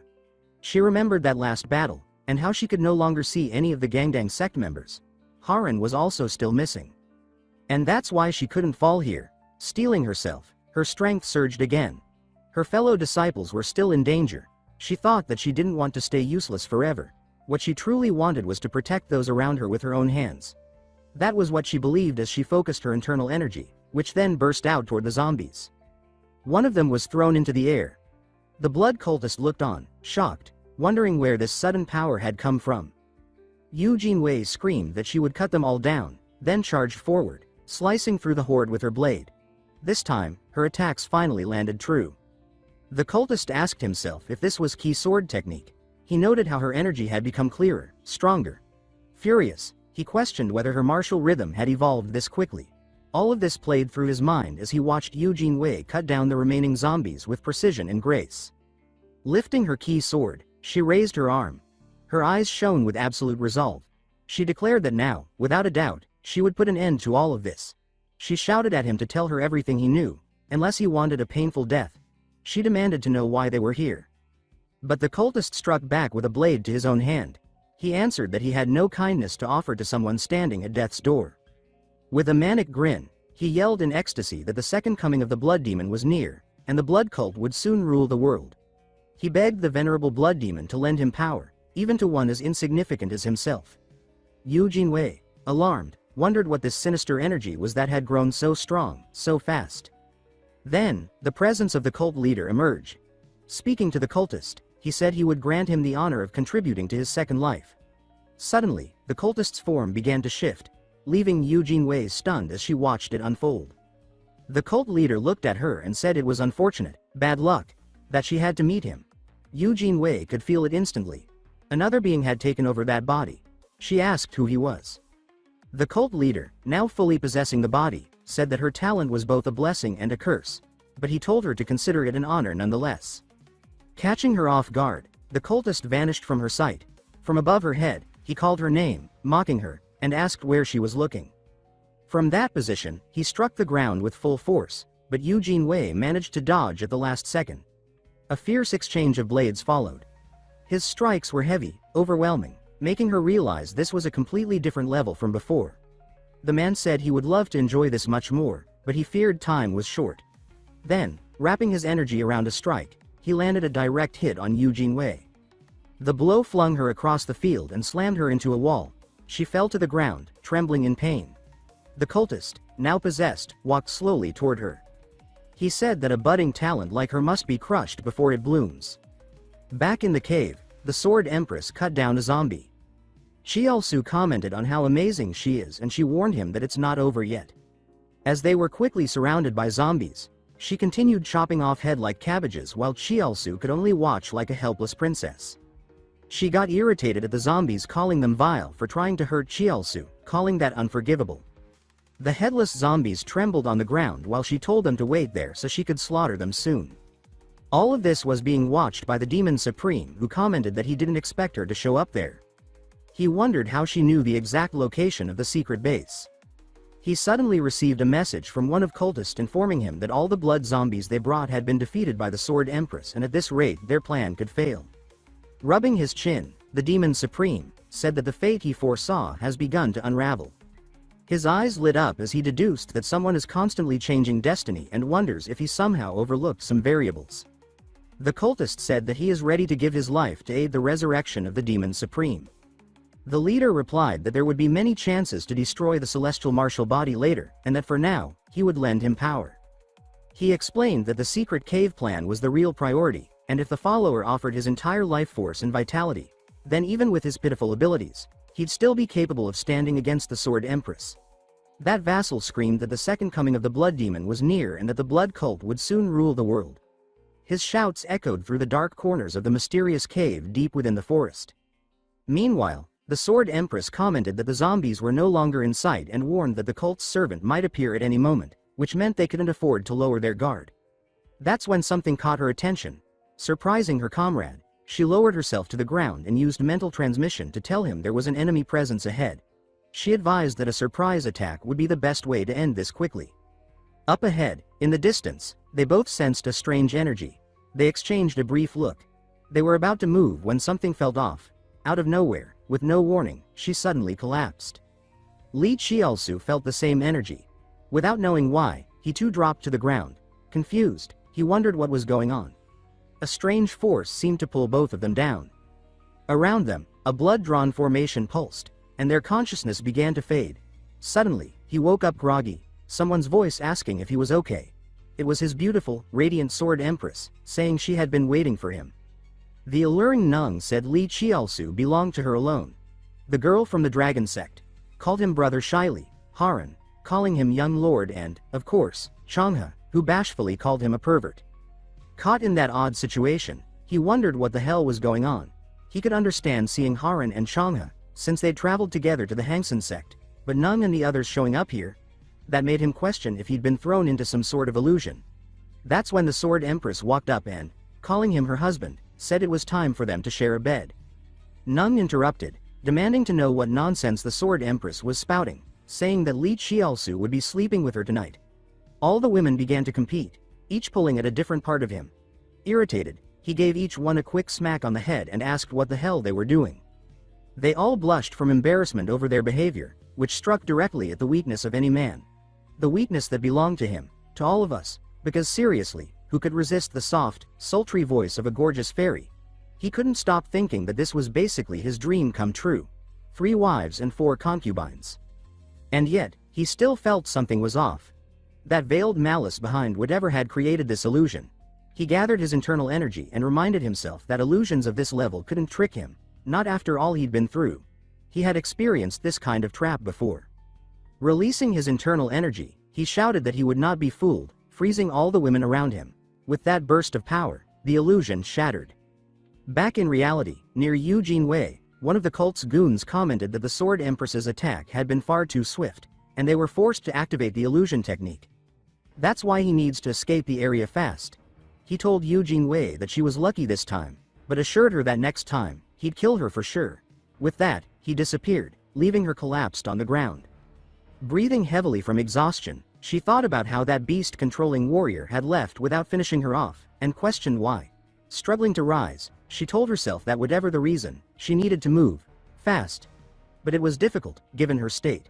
She realized that taking such a heavy internal injury from just one palm strike had been unexpected, yet she had to act. She had to find Haran. But before she could finish that thought, she collapsed again. Just as her vision began to fade, she saw figures approaching. They were calling her name. It was her sect master, along with the female sect's disciples. He shouted for her to get a hold of herself. Meanwhile, Li Qiaosu and the Sword Empress were still within the illusionary barrier. Then, Li Qiaosu awakened. With effort, he stood, cursing the blood cult for daring to use such a despicable technique. That's when he noticed his dream wife lying motionless. He rushed to her, asking if she was all right. Seeing that she remained unconscious, he realized that the illusion had been so powerful that even she, a master at the mystical realm, had fallen victim. As he approached, he thought that the only way to wake her would be to use his spiritual elixir. Pulling the pill out, he muttered that he never expected it would come in handy like this. It was the spiritual elixir left behind for him, and now, he'd use it to restore the Sword Empress's key, offering the elixir to her. To his surprise, even while unconscious, she mumbled from beneath him, asking her husband to wait just a moment. Blushing, he wondered what kind of dream she was having, but decided it didn't matter now. He told himself to stay calm, and that calming her was part of what he had to do. Once she received the elixir, beloved the Sword Empress slowly woke up. Still disoriented, she asked where she was. Qiaosu answered that they had been caught inside a blood cult illusion barrier, and he had to use an elixir to wake her. A little embarrassed, she got to her feet and asked if he was okay, and apologized for dragging him into the mess. Time was running out for them, and they had no choice but to hurry. As they moved forward, they noted how the scent of blood was getting stronger. That's when he muttered that the mastermind behind all of this would likely show up soon. Just then, something caught Qiaosu's attention. He quickly called over the lady, pointing out the small sword queen and their Haran, both lying unconscious on the ground. They rushed toward them. The lady checked Sobin's condition and told Li Qiaosu that, thankfully, the internal injuries weren't severe. Sobin slowly regained consciousness, clearly disoriented. The lady asked her if she was all right, which only left her more confused, unsure why she was even there. The Sword Empress stepped in and asked how Sobin knew the location of the Sword Empress's secret cave and why she had brought Haran along. Shocked, Sobin questioned herself, wondering if she had really done all that. As they talked, Li Qiaosu thought that she must have lost her memory. He realized it was the same condition affecting the girls whose bodies had been taken over by the blood cult. He called out to the Sword Empress and explained that while investigating the strange behavior of the Rumsun sect's disciples, he had discovered something. When she asked what it was, he revealed that the blood cult had cast a spell on the sect's water source, causing its members to lose their minds. He said that once they lost reason, the cult could manipulate them and take control of their bodies. Outraged, the Sword Empress cursed the cult, throwing every insult she could think of. Li Qiaosu then said their first priority was to get the girls to safety. But just then, a voice interrupted, demanding to know who had given them permission to leave. A member of the blood cult stepped out, saying he hadn't expected her to break through the illusion and make it this far. The Sword Empress yelled, asking if he was one of the cult. At that moment, she used her ability to speak telepathically with Li Qiaosu, telling him that instead of fighting, they should retreat and focus on protecting the girls. The cultist snapped his fingers and asked mockingly if they really thought they could escape. A second figure arrived. The same one who had fought Eugene Wei earlier. He said he had given up killing the celestial martial body to deal with this. That mention made Li Qiaosu wonder who he meant. Was it possible that Eugene Wei had fought him? The cultist clapped his hands together and shouted that he would end their lives right here. In an instant, a swarm of undead rose up around them. Qiaosu, now cold with dread, muttered that there were far too many. The Sword Empress said she would handle the zombies, then asked if Li Qiaosu could break through and create an escape route. He turned to Sobin and asked if she could manage. She said she was feeling better. Handing Haran over to her, he explained that he'd draw the zombies' attention and she should use the opening to flee. Facing the swarm, he reminded himself that his martial skills couldn't overpower them all, but if that was the case, then... Slashing his own hand, he sprinted forward, using his light footwork techniques. He thought his blood scent would draw them in and help clear a path. Trusting his movement techniques, he darted between the undead. Sobin watched him, amazed at how fast he had opened the way. She told herself she had to move now. But just then, a cult member appeared before her, asking where she thought she was going and saying that trick wouldn't work. Sensing the end, she whispered that this might be it for her. But then, in a flash, a blade sliced through the cultist's hand. It was the Sword Empress, shouting that those filthy hands had no right to touch her disciple. With her energy flaring and her eyes burning with fury, she declared that every last one of them would regret picking a fight with the Hang San sect. Standing before Sword Empress's blade, the cultist stumbled, coughing out laughter. He said that she was clearly no ordinary person. Just as expected from the Sword Empress. Still, he claimed none of it mattered anymore. His eyes gleamed with dark malice as he said her efforts meant nothing. Sword Empress commented that despite losing an arm, he still dared to act arrogantly. She called it pathetic. The cultist raised his remaining hand and summoned his inner energy, saying it was perfect. There was blood everywhere for him to work with. As he chanted, the zombies rose again. He pointed at Sword Empress and roared that the real battle started now. She told herself these demonic beasts were incredibly stubborn, but that didn't matter. She leapt forward, blade drawn, shouting that she would wipe out every last one of them. Her comrade watched and thought she was immensely strong. Her sword technique was razor sharp. He smiled to himself, confident that with her power, she could easily deal with these cult members. He called out, asking her to conserve her strength and bait all the zombies into one focused strike. And just like that, he used his own blood to draw all the undead toward him. He called out the signal to Sword Empress, who took the chance and tore through them all with deadly precision. Excited, he shouted that she was incredible. She brushed it off, saying not at all. But the deeper they went into the cave, the lighter she felt. He wondered aloud if that had to do with Baek Chul Su's influence. She answered that this place held deep importance to the Hang San sect. She looked at him and explained that this was why she had to kill everyone who tainted this sacred ground. The cultist admitted that her abilities were stronger than he had expected. Taking his severed hand, he said that was exactly why he was giving her this glorious chance to face him. The Sword Empress asked if he was serious, when he was only a barbarian with pitiful strength. The man charged and shouted that soon enough, she'd understand how weak she truly was. But before he could finish speaking, a hand came out of nowhere, another cult member, grabbing him firmly. He claimed this was their chance to witness true power. In front of that chaotic scene, both of them were stunned. She shouted, demanding to know what the hell was going on. The cultist howled that, for the sake of the venerable blood demon's second coming, he was ready to offer his life. Without hesitation, he drove his blade into his own body. Qiaosu, trembling and drenched in cold sweat, asked aloud if he had just taken his own life. Then the bald one began screaming in ecstasy, saying he was honored beyond words. His eyes burned with high-level bloody energy. He declared he too would gladly sacrifice himself. And that's when the signs of the transformation started. His legs thickened, horns burst from his skull, and claws grew from his fingers, and just like that, he became that thing. Sword Empress commented that his body became grotesque.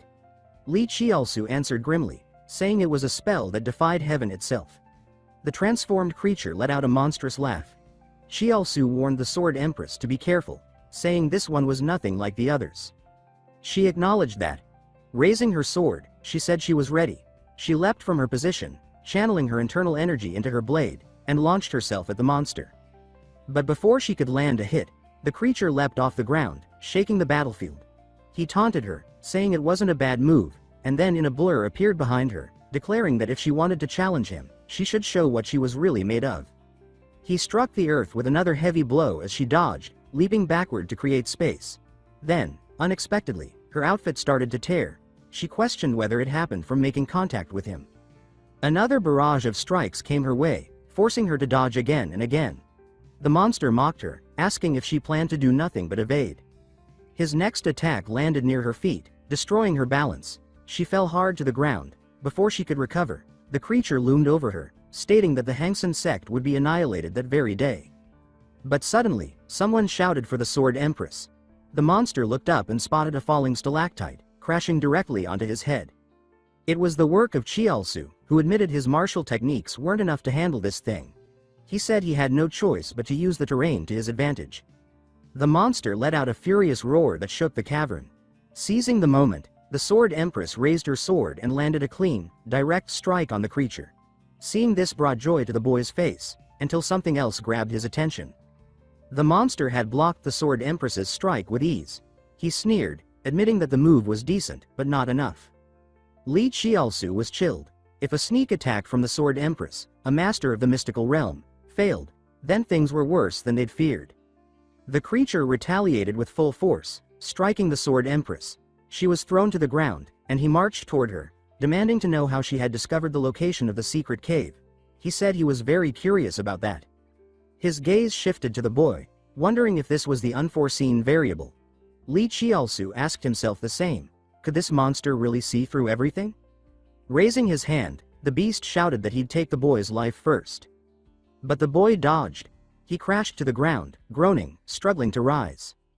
Before he could react again, the monster charged at him. Sword Empress, summoning her last strength, dashed to intercept. She cried out his name as she threw herself in front of the blow.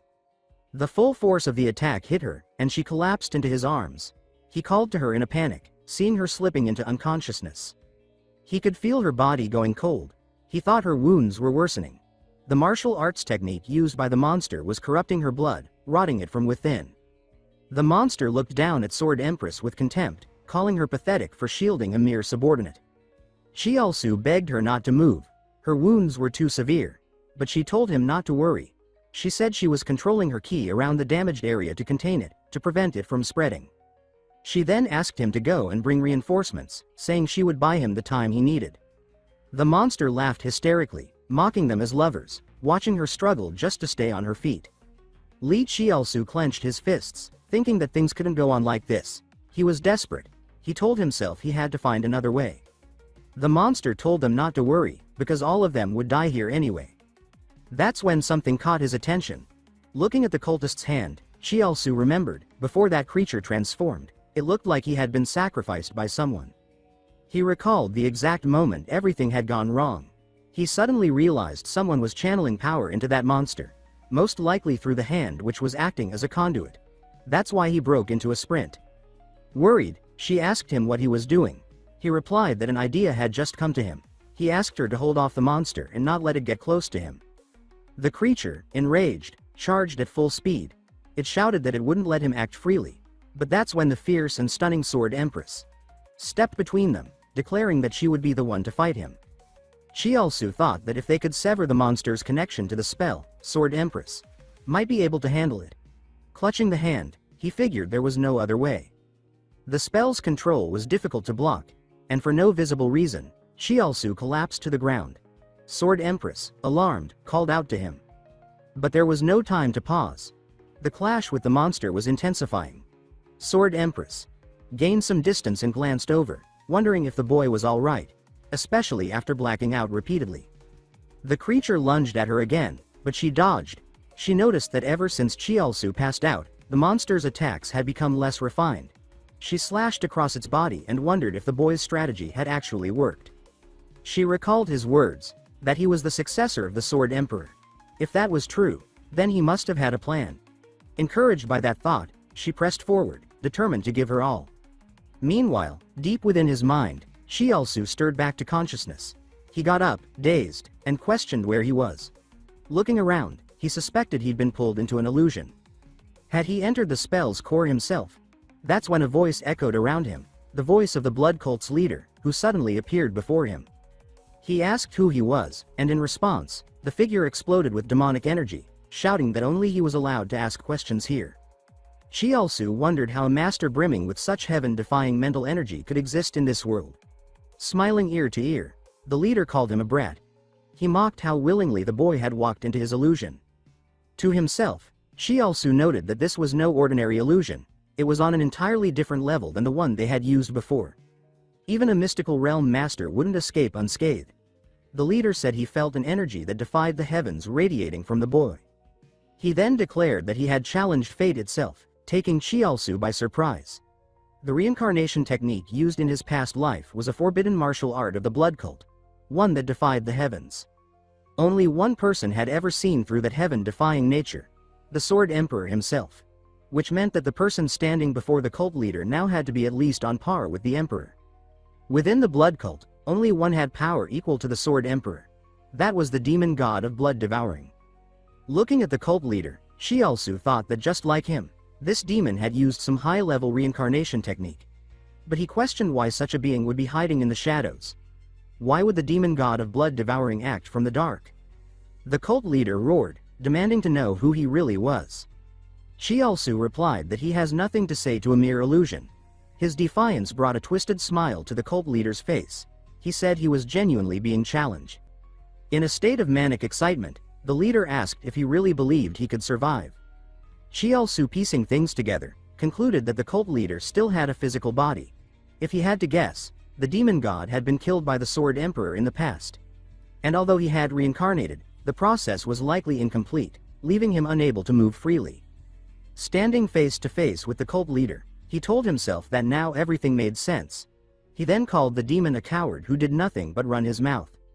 With a grin stretching ear to ear, the cultist asked if they should have a real fight then. Li Chialsu noted that his opponent's aura was terrifying, clearly a master of life and death itself. But in a battle of minds, it wasn't impossible. He could also draw from his past life. Catching the cultist off guard, Li Chialsu's hair began to grow. His usual form faded away. In its place stood the greatest master of the imperial palace, the flamboyant and deadly eunuch, Li Chialsu. Graceful and fierce, the twink invited the cult leader to fight him if he had the guts. He challenged him to prove he was a real man. Enraged, the cult leader shouted that Li Chialsu was now neither man nor woman. He shouted, asking what kind of freak this even was.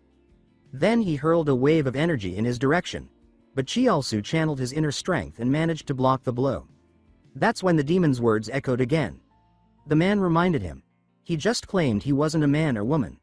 Then he asked if his corneas had flipped inside out after reincarnating. He was furious. Visibly. Completely unhinged. He screamed that of course he was a man, and that the wretch standing before him was now dead. Chialsu suddenly cast his gaze downward. He already sensed it, that hollow void pressing against his spirit. The demon supreme, radiating murderous intent, remarked that the aura he felt could only belong to the Qianhua manual, then asked if Chialsu was a lackey of Princess Taping. Chialsu coldly answered that it was none of his concern, his irritation rising. Even though he reminded himself this was only a spiritual realm, his patience had worn thin. He glared ahead, seething. Why force him back into this form? Without hesitation, Chialsu unleashed his power and warned that the demon supreme had best be prepared to die. At once, glaciers erupted across the battlefield. The demon supreme widened his eyes in disbelief, stunned that such sorcery, reserved for masters of the mystic realm, could be wielded so freely. Chialsu ground his teeth and muttered that he would annihilate this filthy blood sect scum. Excitement surged through the demon supreme as he exclaimed that Chialsu was no ordinary foe and declared that they should settle life and death in one decisive battle. He charged forward with vicious speed. Their clash shook the void. The demon supreme struck violently while remarking in astonishment that a master of such caliber had hidden within the palace without his knowledge. He admitted the surprise, but boasted that Chialsu's strength was still insufficient. With a single blow, he sent Chialsu flying backward. Chialsu crashed hard, coughing repeatedly and thinking bitterly that just one strike had left his insides rotting. Truly, this enemy was worthy of the title blood-eating demon. The demon supreme sneered and asked if this was Chialsu's full power. Chialsu clenched his jaw, calculating rapidly. In this spiritual realm he could release his pre-sword strength without limit, yet his opponent, merely an incomplete form born of sorcery, still wielded terrifying might. The Demon Supreme continued to mock him, declaring that a mere eunuch dared to stand in the way of his grand cause and would not be allowed to run wild any longer. Chiaozu snapped back in fury, demanding what he had just been called. The Demon Supreme smirked, saying he had only spoken the truth.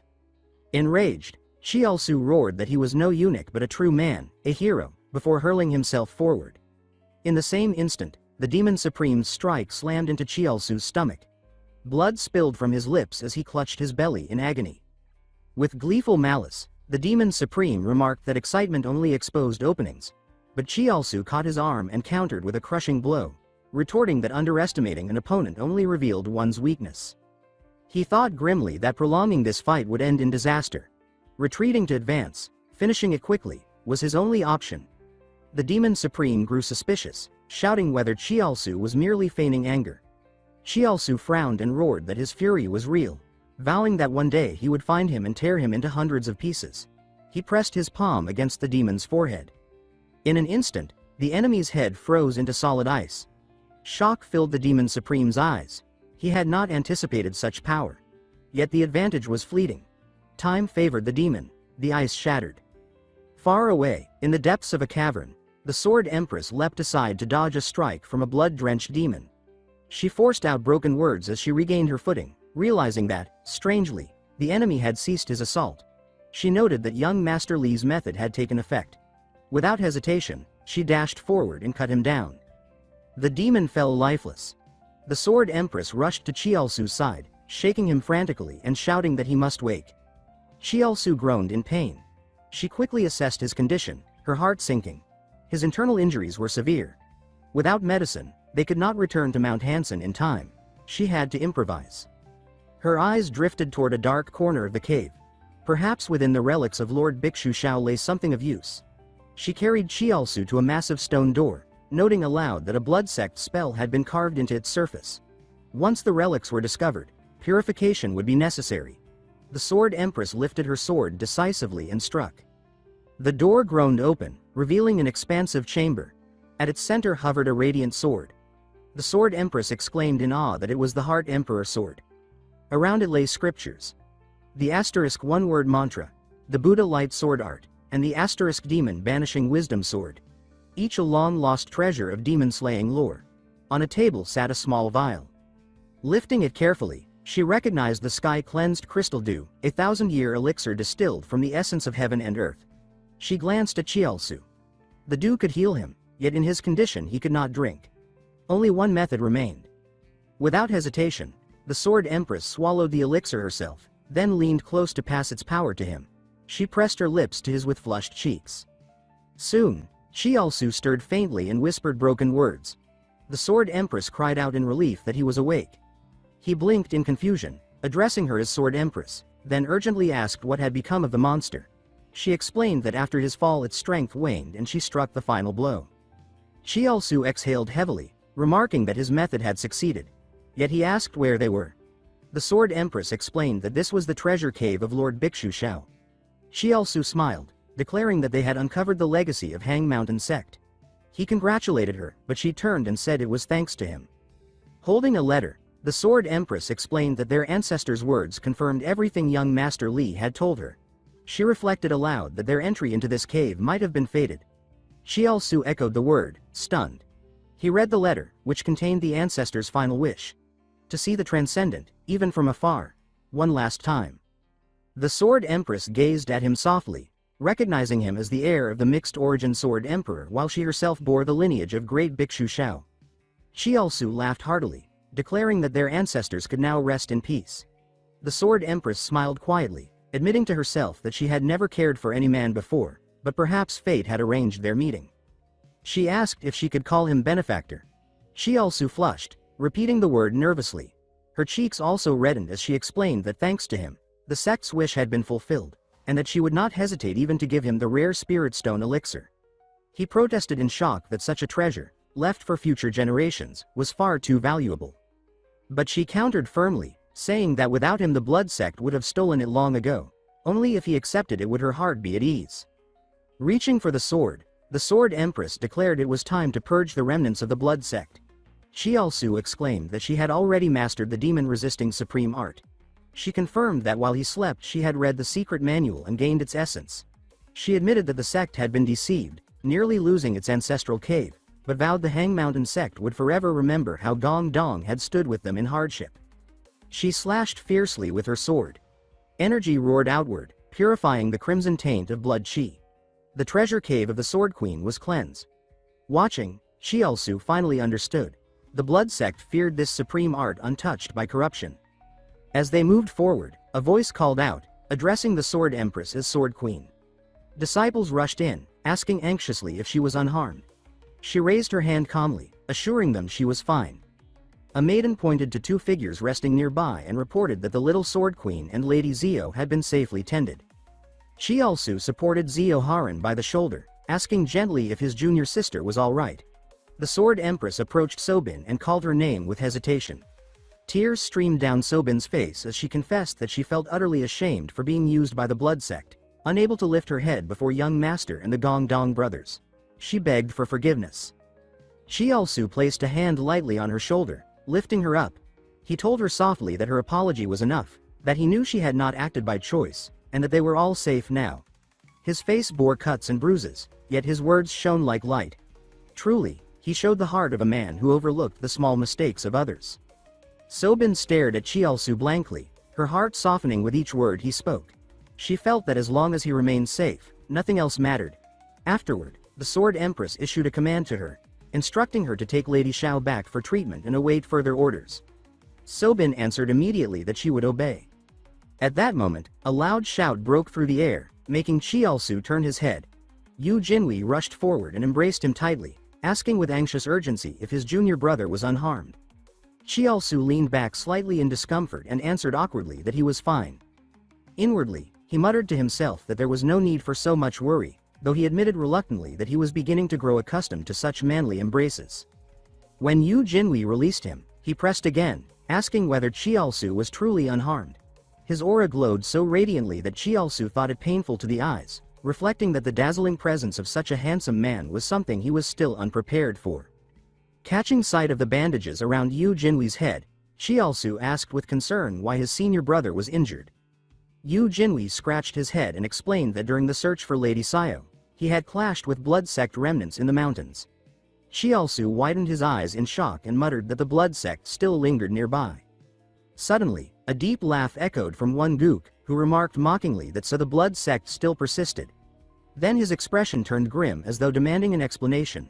The Sword Empress bowed respectfully and asked permission to recount everything. The group gathered within a house, where the Sword Empress explained the full chain of events. After hearing the story, Jian Yang declared that so it was. The disciples had been forced into battle with the blood sect because of these circumstances. The Sword Empress's voice softened with guilt as she apologized once more, bowing her head lower and confessing that their failure to uncover hidden threats within the sect had left the Gongdong disciples gravely wounded.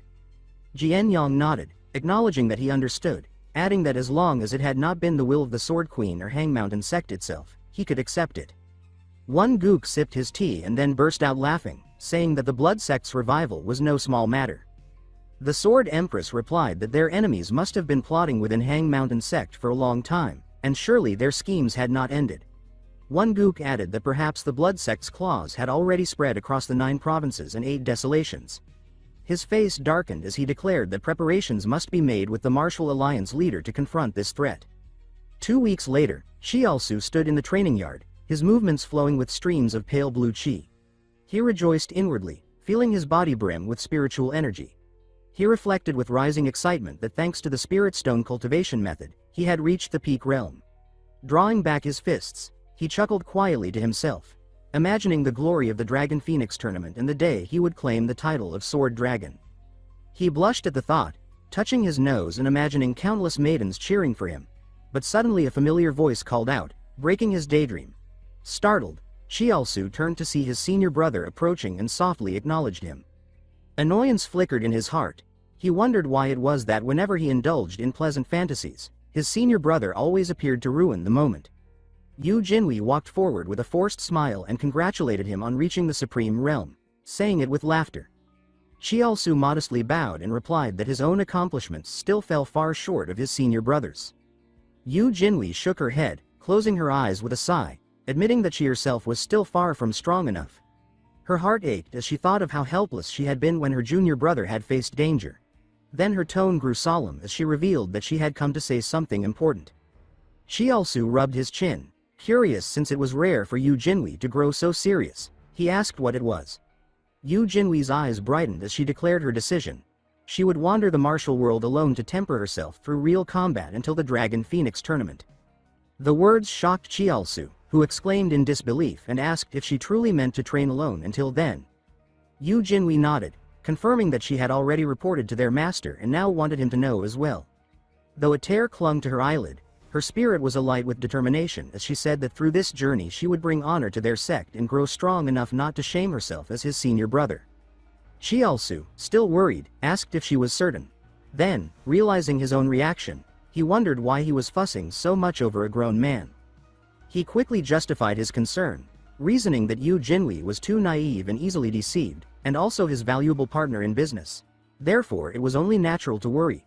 Collecting himself, he clasped her hands and said that the martial world was ruthless, urging to accompany her. But Yu Jinwei gripped his hands firmly and refused, saying it was time she stood on her own. Chiaosu sighed and reminded her that if she had decided, he would respect it, but if danger arose, she must send word. Yu Jinwei smiled and nodded, thanking him. She shifted her feet and said it was time already. As she walked away, head bowed, she murmured that the cremation ceremony of the former sword maiden would soon begin. The scene shifted to the gathering. A crowd stood solemnly before a great fire. The Sword Empress bowed with clasped hands, praying for the departed to reincarnate into eternal bliss. Chiaosu watched quietly, reflecting that in his past life Bhikshu Shao's cremation had not carried this dignity but instead had been drowned in bloodshed among the righteous sects. Now, what stood before him was a solemn memorial. He looked down at his own hand and muttered whether fate had already shifted, wondering if it was he himself who had changed it. Ash scattered with the wind across his palm, stirring a thought that since the blood-sacrificed demon god had been confirmed, his destiny must change with it. He clenched his fists, silently vowing to become stronger. His gaze shifted to the Sword Empress with her eyes closed in prayer, then to Xiaoman Chenga, and finally to Miss Shu, promising in his heart to protect the women by his side and become a true man. The fire's heat seared his skin, igniting the flames of his determination. He murmured that he must rise beyond his past life, to the level of a peerless master. That night, beneath the moon and stars, lanterns flickered with their own light. In a pavilion, a eunuch reported to Princess Taepyeong about the meeting between Gongdong sect and Hang Mountain sect. He said that the Sword Empress's secret cave had been found and the long-lost techniques and sacred artifacts restored. In response, a clear, cheerful laugh rang out, startling him. She smiled faintly and remarked with amusement that no one would have expected Hang Mountain sect's legacy to be reclaimed now. The eunuch bowed and added that traces of the blood sect had also been discovered. Without turning, she ordered him to step down, praising his efforts. Elsewhere in Shanxi, a sly man sneered at Chiaosu, mocking that the young master looked pitiful. Chiaosu, irritated, told him to speak plainly and say what he had come for. Dropping his mocking tone, the man reported gravely on the matter Chiaosu had entrusted him with, investigating eunuch Zhang Aihian's movements. He said that he had been investigating for some time, but word had spread that Zhang Aihian had already hanged himself. Before his death, he had left a confession admitting to abducting children, castrating them, and selling them to the palace as eunuchs. Chiaosu's eyes stared blankly into the fire as he muttered at the news.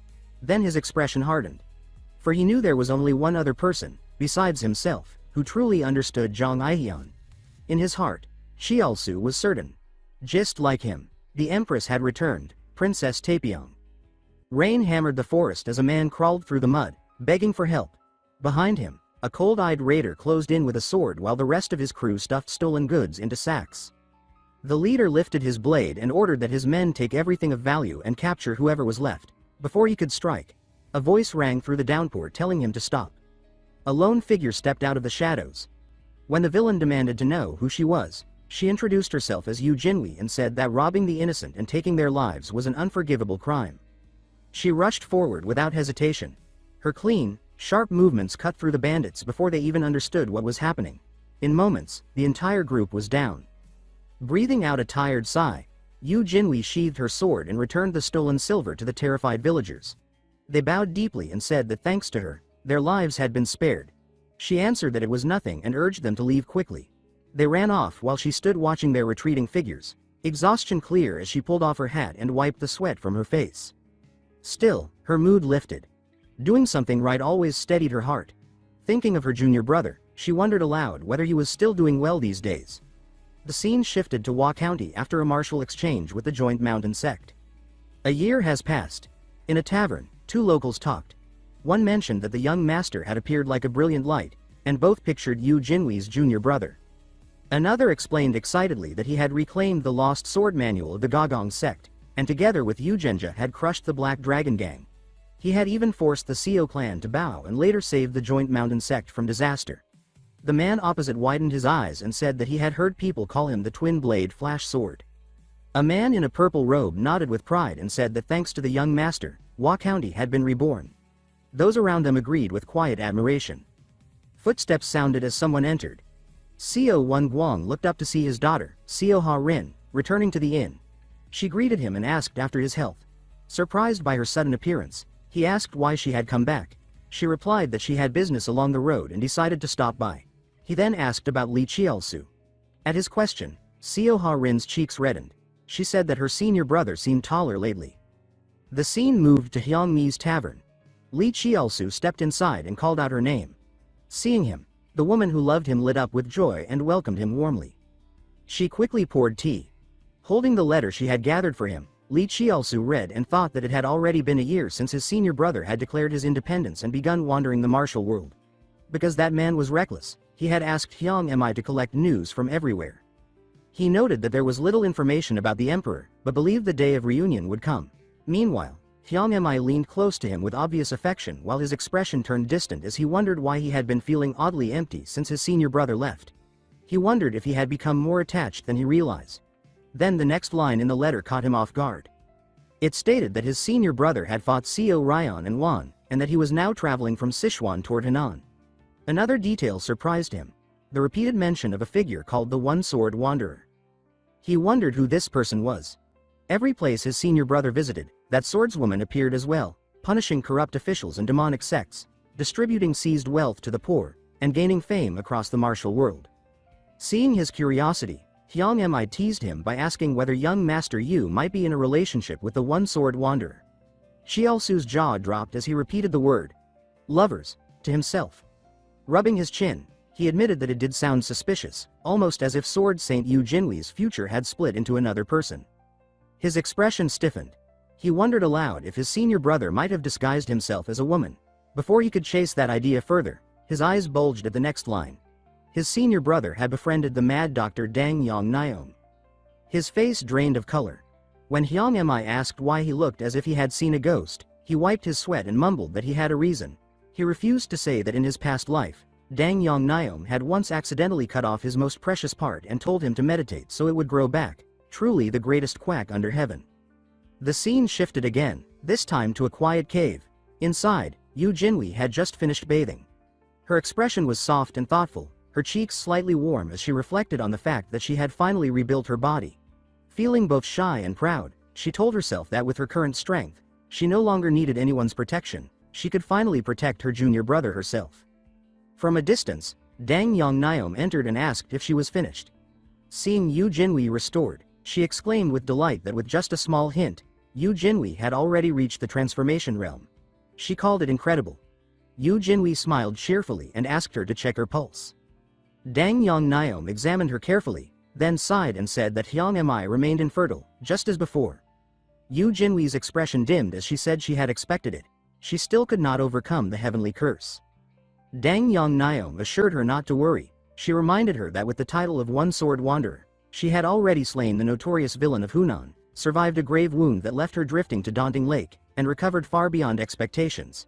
She added with a wink that there was always a solution, especially with the top physician in the land at her side. Yu Jinhui thanked her softly. Dang Yang Naom laughed and said there was no need for gratitude, explaining that she had only joined because she wanted to study Yu Jinhui's heavenly martial body, and that traveling together felt natural. She then mentioned that she had heard Yu Jinhui had no further destinations in mind. She suggested heading to Shaolin. since the Dragon Phoenix assembly would soon begin. She added mischievously that Yu Jinwei might meet the person she secretly admired if she hurried. Yu Jinwei flushed and quickly insisted that it was not like that. She said it was only because her senior brother would be there. Dang Yang Niom chuckled and said she understood, then suggested they depart for Shaolin at once. Back at Jumo Pavilion, Li Qiaosu finished reading all the information gathered so far and frowned. He muttered that his senior brother was getting close to that quack Dang Yang Niom again. Although he found the man infuriating, he admitted to himself that the doctor had an eye for talent. Seeing his growing interest, Hyang Mi suggested that if both the Gongdong hero and the mad doctor were heading toward Mount Song in Hunan, they must be going to the Dragon Phoenix assembly. Hearing that, Li Qiaosu smiled with satisfaction, gently touched her cheek, and told her that her intelligence work was exceptionally useful today. With a warm look, he added that the Dragon Phoenix assembly was about to begin. He told her that the journey might be long, and that while he was away, he would entrust Hua County to her care. Hearing this, Nangwal Hyang's eyes shone as she promised to follow his command without fail. Then Li Qiaosu set off. From the upper floor, Nangwal Hyang watched his silhouette shrink along the road, longing softening her gaze.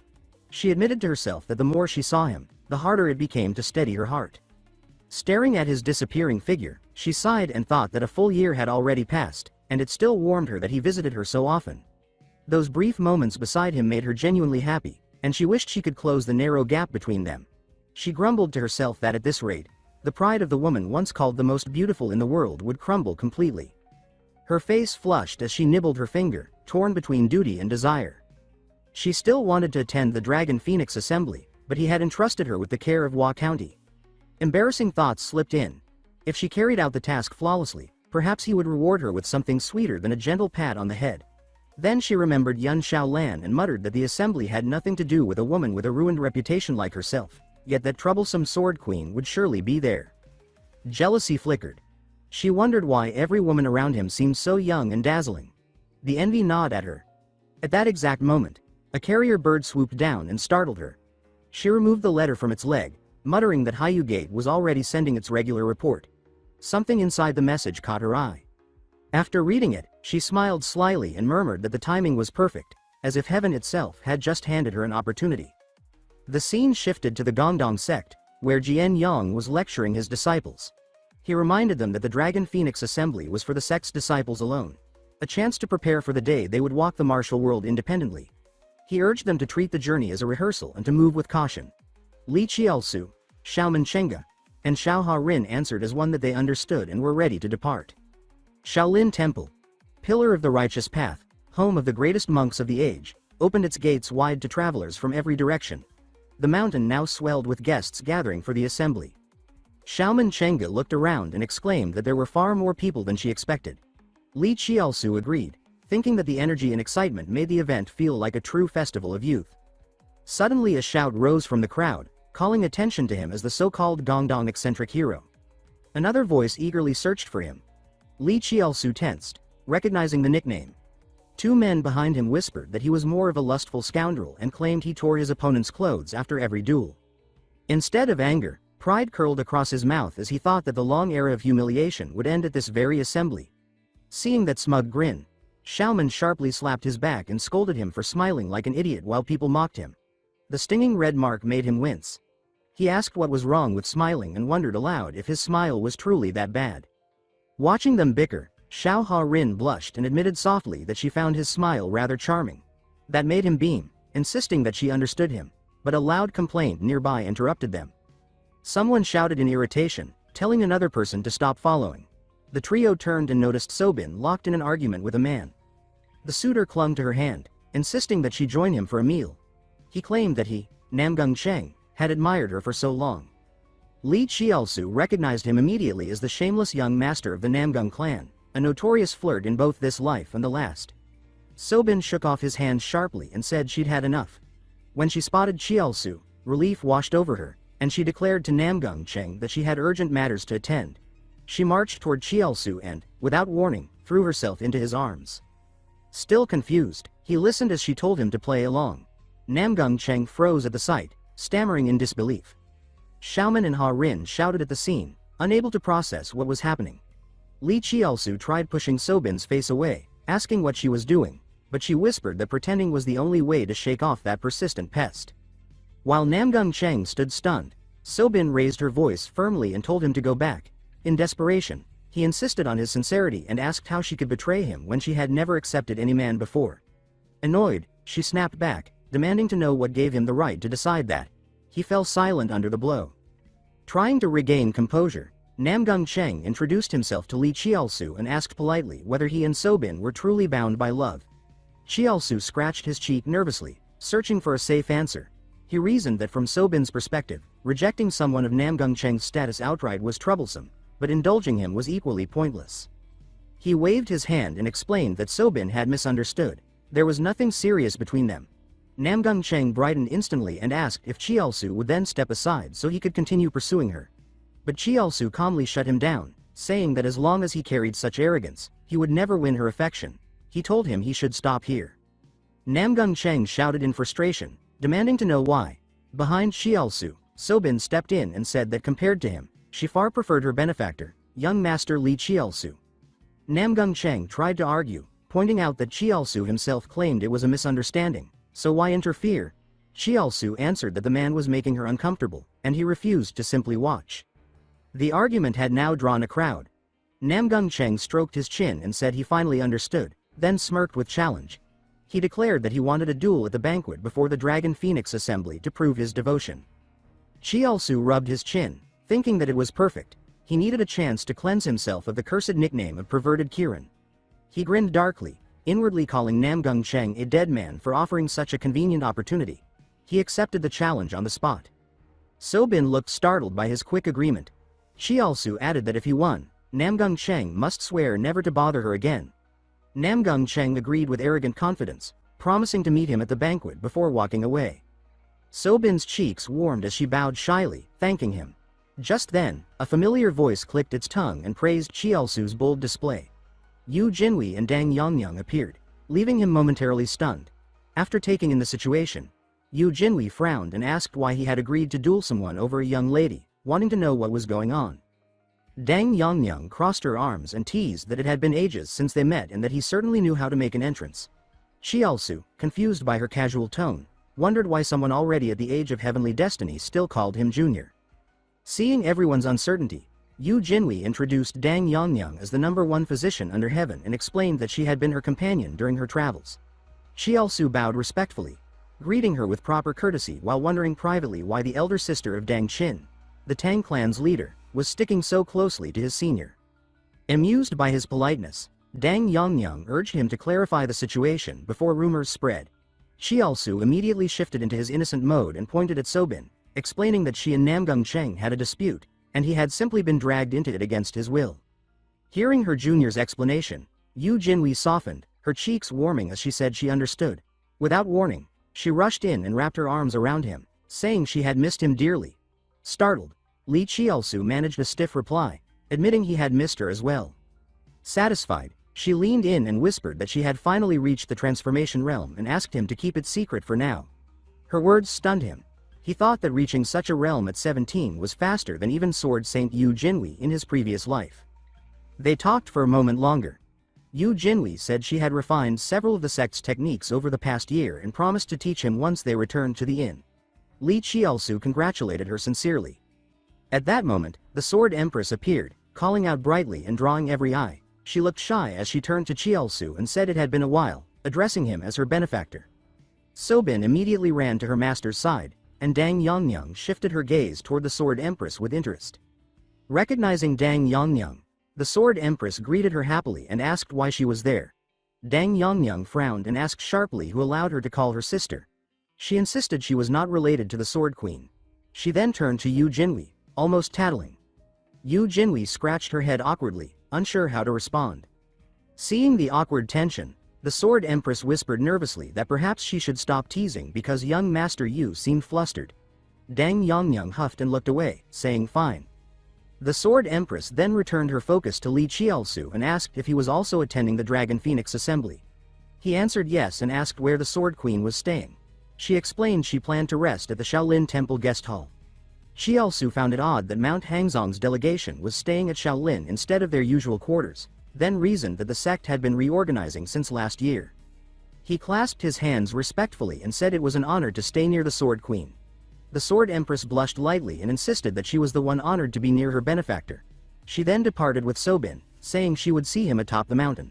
Xiaosu agreed. The scene shifted to Shaolin Temple's guest hall, where countless martial artists gathered to register. When their turn came, a senior monk greeted them politely and asked where they came from. Bowing, Li Xiaosu introduced himself and his companions as disciples of the Gongdong sect. The monk stood in surprise, saying the abbot had instructed them to report immediately once the two young heroes of Gongdong sect arrived. Xiaosu blinked, wondering if he had heard correctly. Soon another monk appeared announcing that the Grand Master wished to meet them. Xiaosu turned to Yu Jinhui, telling her that Grandmaster Wanjik wanted to see them both. He remembered that in his past life, he had never met the great monk, who later handed over the title of foremost righteous master to Sword Saint Yu Jinhui before retiring into seclusion. They were led into a quiet cave where a monk announced their arrival. A deep voice invited them in. Yu Jinhui, visibly uneasy, asked her junior to hold her hand. Xiaosu sighed inwardly, feeling as though she really did see him as a child, but he obeyed. A faint light guided them to where a solemn high monk sat beside a tea table. He introduced himself calmly and invited them to sit. Both disciples bowed deeply. Yu Jinhui introduced herself with full respect, praising him as a guiding torch of the righteous path. Xiaosu followed with his name. The monk chuckled gently and said such grand titles meant little to him. He urged them to sit. As he poured tea, he explained that he had grown and picked the leaves himself and hoped the taste suited them. Yu Jinhui asked why he had summoned them. The monk replied that he wished to repay a debt owed to the Gongdong sect from 10 years ago. He then placed an old, worn book on the table. Yu Jinhui lifted it with shock. It was the primordial Wanji manual, though only half remained. Grandmaster Wanjik explained that when he reached the Gongdong sect a decade earlier, the demonic cult had already slaughtered everyone and plundered everything, leaving only this manual behind as if heaven had intervened. As Xiaosu looked at the scripture, he recalled that before the death of Bixian, the master of the current sect leader, a pact had been made with Grandmaster Wanjik. The manual would be kept safe by him until the sect regained its strength. Wanjik continued, saying he now believed the sect was strong enough to reclaim the art. He wished to return what he had safeguarded and finally settle the debt that had weighed on him. Yu Jinhui bowed deeply in gratitude. Xiaosu silently celebrated. Even if only half the manual remained, he believed his senior would fully restore it. Then he wondered why he himself had been summoned as well, if the matter concerned the sect alone. Once the formalities were done, Wanjik politely asked Yu Jinhui to step outside, saying he had private matters to discuss with Xiaosu. She looked confused at the request. The monk reassured her, saying it concerned the Sword Queen and that he merely wished to exchange a few words with the young master. Still uneasy, she agreed and stepped out, but sent Xiaosu a discreet voice transmission telling him to call her instantly if anything happened. Xiaosu sighed but found her concerns strangely comforting. Once she was gone, Wanjik spoke. He said the Sword Queen had told him that Xiaosu helped purge the blood cult from the Hangsheng sect. Xiaosu's expression stiffened. He forced a humble response, saying he had only lent minor help. The Grand Master lowered his teacup with a soft laugh and asked what Xiaosu's true identity was. The question struck him like lightning. Wanjik added that through his heaven-earth perception, he could see clearly that an aura defying the heavens clung to Xiaosu's very soul. He closed his eyes, voice resonant, and urged him to speak honestly. Then Grandmaster Wanjik opened his eyes, his gaze sharp as a blade, and asked once more who he truly was. He added that the Heaven and Earth Society was an esoteric group of masters unconcerned with righteousness or wickedness. They hide in the shadows of the Zhonghu and rise only when the blood cult threatens the world. Li Qiaosu understood why the monk was wary. He himself carried an aura that defied heaven, and Wanjik was not only the Orthodox world's foremost master but also the hidden leader of the Heaven and Earth Society. With that in mind, Qiaosu finally answered aloud, saying he was the successor of the Heaven-merging Sword Emperor. Wanjik frowned at that, repeating the title with disbelief and accusing him of arrogance for looking down on an old monk while carrying such an anti-heaven aura. Qiaosu's heart jolted. He realized with dread that he might have stepped into Vashui Vachung, the monk's mental world. Thanks to Wanchuk's heaven-piercing perception, he had peered into Qiaosu's past life and dragged him into a realm where thoughts themselves could be destroyed. Qiaosu muttered inwardly that he had not expected to witness this dangerous spiritual technique here. Wanchuk examined him gravely and said he now understood. Qiaosu truly possessed a power that defied the heavens. Something in Qiaosu hardened.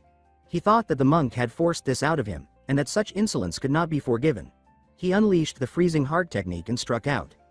Wanchik snorted and raised a hand, dismissing the attack as mere trickery. He countered with the divine finger sound, a legendary Buddhist art. Xiaosu felt tension race down his spine. He realized this monk had reached a realm even higher than his own had been in his previous lifetime, one of the 9-stage unified platforms. He had no choice but to retaliate. He struck again with Yin Ice Annihilation. Wanchuk's roar met the attack head-on. The two forces collided and burst apart, the shockwave throwing Xiaosu across the mental plane. Blood dripped from his hand as he cursed, lamenting that he hadn't even experienced proper worldly pleasures yet before dealing with this stubborn monk. Wanchik pressed him again, demanding he reveal his true identity. Another attack flew toward him. Xiaosu gritted his teeth, knowing his soul would shatter at this rate. He had to do something. In that moment, fragments of an ancient mantra surfaced, the one hidden inside him since the Emperor's blessing. He realized it belonged to the Hanyuan Vyu Wadao, the supreme art of the heaven-merging Sword Emperor. The world shifted. The Sword Emperor's image appeared before him, telling him that now he finally understood. Even Wanchik recoiled in shock at the apparition. A brilliant golden radiance surged forth as the Emperor stepped ahead of Xiaosu to block the incoming strike. He taunted him lightly, then urged him to watch closely. Two streams of yin-yang energy burst out, clashing with Wanchuk's force. The resulting backlash forced both Xiaosu and the monk to spit blood. Only then did Wanchik concede. He said the claim was true. Xiaosu really was the Sword Emperor's successor. Ashamed, he admitted he had been rude and offered an apology. Xiaosu answered coldly, asking whether the monk thought such a simple apology could settle things. Wanchik scratched his cheek awkwardly, realizing he needed to offer compensation. He suggested a great pill and 3 minor pills. Xiaosu evaluated the offer. A great pill was a peerless treasure that fortified vitality, and minor pills each restored inner strength. Valuable, but not enough. The resentment that Wanchuk's suspicion had stirred in him weighed heavily. He acted wounded, insisting that what the monk had done had left a scar no medicine could truly heal. He even lamented dramatically that such emotional trauma could disrupt his inner force and harm his future cultivation. Wanchik listened to this shameless plea with a blank expression, covered in metaphorical spittle, then sighed that he genuinely pitied him. He asked what more Xiaosu wanted. Xiaosu demanded another great pill and a formal alliance between Shaolin and the Gongdong sect.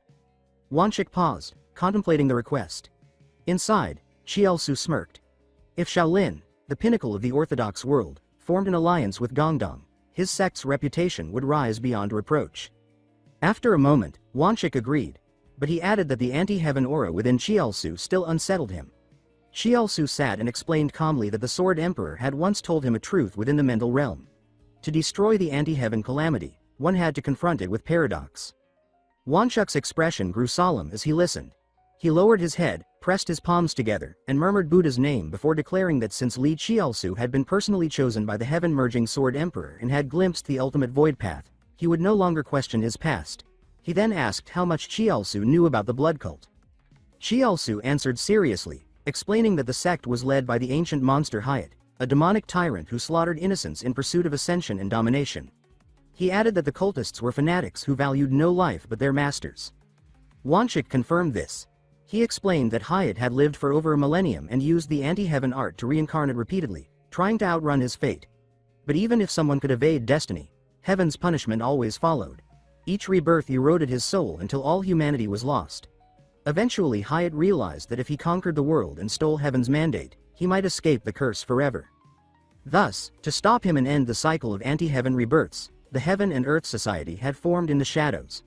Wanchik said the only way to counter the blood demon's contradiction was with another contradiction, an anti-heaven soul capable of mastering immortal arts. Only someone who could carry both within one body could accomplish this, and he said that person was Xiaosu. The revelation struck Xiaosu deeply. He had understood the concept before but never truly accepted it. He realized he walked both the anti-heaven path and the immortal way, and therefore he alone could reconcile the paradox. Heaven, in its strange logic, had allowed him to defy fate. Wanchik congratulated him gently on reaching enlightenment. Just then a frustrated voice drifted from outside, complaining about the suffocating atmosphere and declaring she would enter whether Wanchik liked it or not.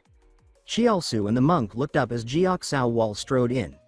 Xiaosu was bewildered. He hadn't expected her here. Not long ago, at Guanhua Pavilion, Jiak Sao Wall had rejoiced after receiving a summons from the Hao clan. She'd muttered that it had been ages since the Heaven and Earth Society last called her, and she took it as a sign of luck, eager to attend the long Phoenix branch meeting. Now she appeared before them, as impatient as ever. Wanchik teasingly remarked on her personality, while she snapped that monks were simply slow. Chialsu recalled that the society did not distinguish orthodox from unorthodox. Anyone capable could join. That explained her presence. However, his own goal remained unchanged. Protect his emperor and realm, cut down the blood demon himself, and eventually live as a hero with glory, and a romantic entourage fit for his ambitions. If the Heaven and Earth Society could be used along the way, all the better. Jiok Sao Wall then asked Wanchik how Chialsu's test had gone. Chialsu inwardly scoffed at her attempt to hide her secondary identity. Wanchik poured tea and announced that Chialsu had passed. Jiok Sao Wall doubted it and demanded to know how. Wanchik simply said the details were a secret he had sworn to carry to his grave, which only irritated her further. She said she did not trust Chialsu yet and would conduct her own test. Chialsu replied casually, mentioning an elder sister he knew, sword successor Yan Yang, and asked if Jiok Sao Wall knew her. She flushed instantly and claimed ignorance. Chialsu mentally snorted at her poor lies. He then asked what her test was. Jiok Sao Wall straightened, adopting a soft, almost teasing demeanor, and asked if he knew who she truly was. He stared blankly, internally noting that someone who lied this much didn't deserve flowery respect. He responded coolly, asking why it mattered. Her face twisted, but she declared proudly that she was Radiant Sovereign Jiok Sao Wall, head of the Unorthodox Alliance and supreme leader of the Hao clan. Chialsu immediately saluted respectfully. She then explained her test. He simply had to hold her gaze and not look away. Chialsu thought that no matter how many glances he took, her beauty remained overwhelming, almost dangerously so. After touching up her hair, she asked what he thought of her looks, urging honesty. He calmly answered that she truly deserved to be called the greatest beauty under heaven.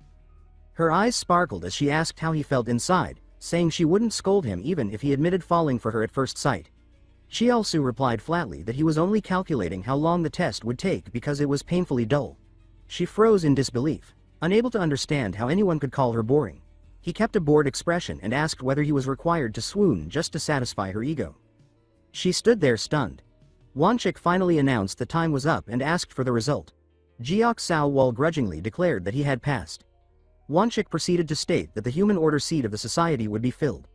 With the Heavenly and Earth Order Masters already recognizing him, Chialsu was now officially part of the Heaven and Earth Society. Chialsu expressed his thanks. Inwardly he noted that the titles were clearly divided into Heaven, Earth, and Human. So the human seat likely belonged to the unorthodox side. Wanchik then placed several items onto the table and handed Chialsu one last object. Chialsu picked it up, puzzled to be given a whistle. Wanchik explained that it was a token proving membership. At the crowded Long Phoenix gathering, if he found himself in danger or surrounded by suspicious individuals, he was to break it. Chialsu accepted and put it away. As he rose to leave, Jiok Sao Wall sulked silently, still wounded by his blunt words. Wanchik tried to soothe her, remarking that he had never seen her so unsettled.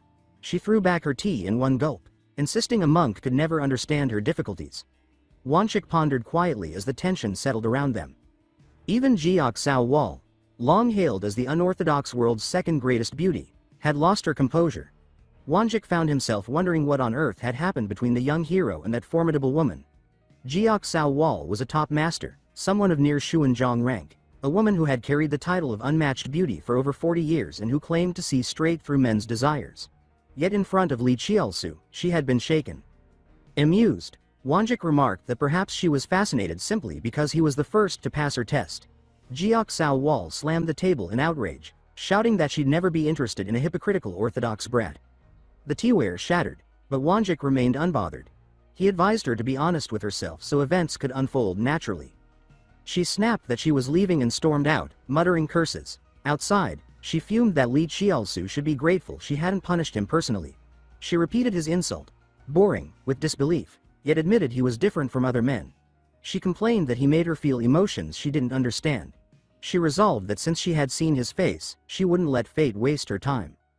Inside the cave, Wanchik watched her go, strangely moved. He wondered aloud if that might truly be love. Then he reminded himself that an important guest was arriving. A royal carriage approached. The embroidery made it unmistakable, someone from the imperial clan. Princess Yuanhua descended with a bright smile, asking if the old monk was still well. Outside, Yu Jinhui spotted Li Qiaosu and hurried toward him, saying she had worried because he'd been gone so long. She asked if anything had happened. Qiaosu replied that thanks to Master Wanjuk's guidance, he had gained new insight. She pulled him into a warm hug and celebrated that his realm had deepened. Her scent brushed against him, and for a moment he felt disoriented. Then he pushed her away quickly, scolding himself, reminding himself that externally she was male and he needed to stay alert. Trying to distract himself, he announced the good news that Shaolin and the Gongdong sect would form an alliance, and that Wanjuk would give them 2 large perfect pills and 3 small ones. Yu Jinhui's face lit up. She admitted she had been afraid he might be punished. He assured her it was only a misunderstanding. She grabbed his hand and pulled him along, saying it was getting late and they should head back. They walked hand in hand through the crowded temple grounds. Suddenly, a voice slipped into Qiaosu's ear, calling for the young hero of the Gongdong sect. He recognized it as the soundless transmission used by the Eastern Workshop. The voice added that Her Highness the Princess wished to see him at the Great Hero Hall. Qiaosu sighed inwardly. Royal visits to temples were ordinary. Perhaps the workshop simply wanted to summon him. Yu Jinhui noticed his hesitation and asked what was wrong. Qiaosu said he had left something at the Dama cave and told her to return first. She wanted to follow, but he refused and disappeared into the crowd. At the Great Hero Hall, he paused at the doors, heart stirring. Behind them waited someone dear to this body. He remembered childhood, shared meals, shared struggles. Even when his body had lacked male attributes, she had treated him as family. It was the first time he had known true belonging, something he never had in his modern world life. A gentle voice called from inside, inviting him in. He stepped through the doorway and knelt, introducing himself formally. Princess Yuanhua turned, recognized him instantly, and rushed into his arms. She said she had missed him terribly. He embraced her in return, half teasing, half sincere. As they spoke, he thought privately that the rumors Nangwal Hyang spread must have been silenced by the emperor. Yuanhua confirmed that she had handled them to ease his burden. She asked if his life with the Gongdong sect was stable, if his restored male body had regained strength, and, embarrassingly, whether he had enjoyed the pleasures he once longed for. Qiaosu answered that he had not. She was surprised and asked why. He replied gently that he was not of age and that true closeness required more than physical impulse. It demanded 2 souls in harmony. Yuanhua's eyes widened with sudden understanding, repeating the idea of souls blending. Qiaosu then asked why she had undergone the great rebirth rite. She explained that after he disappeared, she waited decades for him to return. Then one day calamity struck. The heavens fell, the earth split, and countless died. When she realized the world was ending and there was nothing she could do, she performed the rite out of desperation to meet him again. She insisted such devastation must never occur again. Qiaosu held her to comfort her. She trembled with joy in his arms, saying she missed the way he held her, and that he had always been her lord, sometimes like a parent, sometimes like a senior brother, sometimes like a master. She confessed inwardly that she loved him deeply but said aloud that her current body was still too young to express everything. Her strange behavior made him ask what she was trying to say. She quickly denied having anything to confess, secretly vowing to grow into a stunning beauty one day and declare openly that she loved him more than anyone and would never leave him, not even in death. They eventually stepped outside. She said she would stay at Shaolin until the Long Phoenix Sub-Association concluded and might enter the main rounds. Qiaosu agreed, adding that he too would participate and would train harder to win for her sake. The princess silently repeated his intention to dedicate victory to her and felt warmth bloom inside. Before leaving, she handed him a gift, the core pill of the 10,000-year fire vase. Qiaosu was startled by how valuable it was. She laughed brightly and said she eagerly awaited his performance. At dawn, Yun Xiaolan appeared in the square, causing a stir. People whispered excitedly as the famed swordswoman passed. Yun Xiaolan glanced around, thinking longingly of Master Yun, wishing she could see him again. Just one more glimpse, but he is nowhere to be seen. A sudden voice rang in her head like a love-sick maiden, longing to see him, which caused her to pause walking beside her. Sobin sensed something off and asked if she was all right. Yun Xiaolan jolted, pretending nothing was wrong, and hurried toward the lodging hall. Her face burned as she thought, horrified, if the strange and shameless longing voice in her head had truly been her own. Sobin hurried over again and asked what was wrong. Yun Xiaolan gave no reply, her gaze unfocused as her thoughts drifted. All she wanted was to see Yun Gong again. She questioned what this strange, rising feeling truly was as the lustful voice within her stirred once more. She admitted to herself that Yun Gong was undeniably handsome and felt the urge to look at him longer. She tried to steady her mind, reminding herself to remain rational and dignified as a sect master. Yet the memory of his growth from a boyish youth into a refined young man with a noble bearing continued to unsettle her.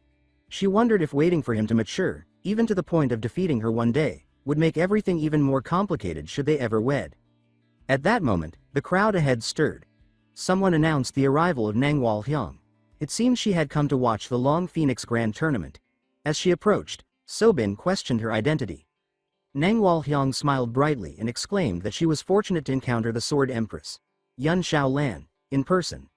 Yun Xiaolan bristled inwardly, irritated by the courtesan who always lingered around Lord Yun. She found Nangwal Hyang's beauty and youthful charm especially grating. After a pause, Yun Xiaolan remarked that she had mistaken her for a stranger and now realized she was Dim Kai Nong, Gamsuk's top courtesan, and asked why she was at Shaolin Temple. Nangwal Hyang replied casually that she had come to offer incense and pray. Inwardly, she mocked the Sword Empress for growing arrogant after a single public challenge and wondered whose beauty truly deserved admiration. Yun Xiaolan questioned whether praying was truly her only reason. Nangwal Hyang answered sweetly that she had also heard Li Qiaosu would participate in the tournament and wanted to watch him perform. Yun Xiaolan's expression soured at the way she referred to him as Li brother. Nangwal Hyang deliberately emphasized that term again, deepening the provocation. Yun Xiaolan's face darkened as she demanded to know what relationship Nangwal Hyang had with Lord Yun. Seeing her reaction, Nangwal Hyang grew even more pleased and feigned confusion, suggesting it was odd for Lady Yun to pry into private matters. She privately sneered, suspecting that the famed Sword Empress might truly be falling for a young man. She reasoned that Yun Xiaolan's past remarks were already a silent challenge, especially with the duel still undecided. Yun Xiaolan clenched her fist and told herself that her bond with Lord Yun was nothing more than gratitude and duty. Her transcendent cultivation, her position as Hengshan's leader, and her title as Sword Empress all felt like heavy burdens. Sobin watched her master anxiously, sensing that her heart had shifted toward the young noble. Even so, Sobin could not tolerate a courtesan openly mocking her master. Sobin stepped forward and declared that even if her master said nothing, she would not stay silent, as she too admired Li Qiaosu. She criticized Nangwal Hyang for casually calling the man she admired brother while disregarding propriety. Nangwal Hyang froze, caught off guard. The crowd fell into stunned silence, shocked by such a bold confession in public. Whispers spread that during the last Hengshan clash, Li Qiaosu and Sobin had grown close, and perhaps his duel with Namgung Qing was for her sake.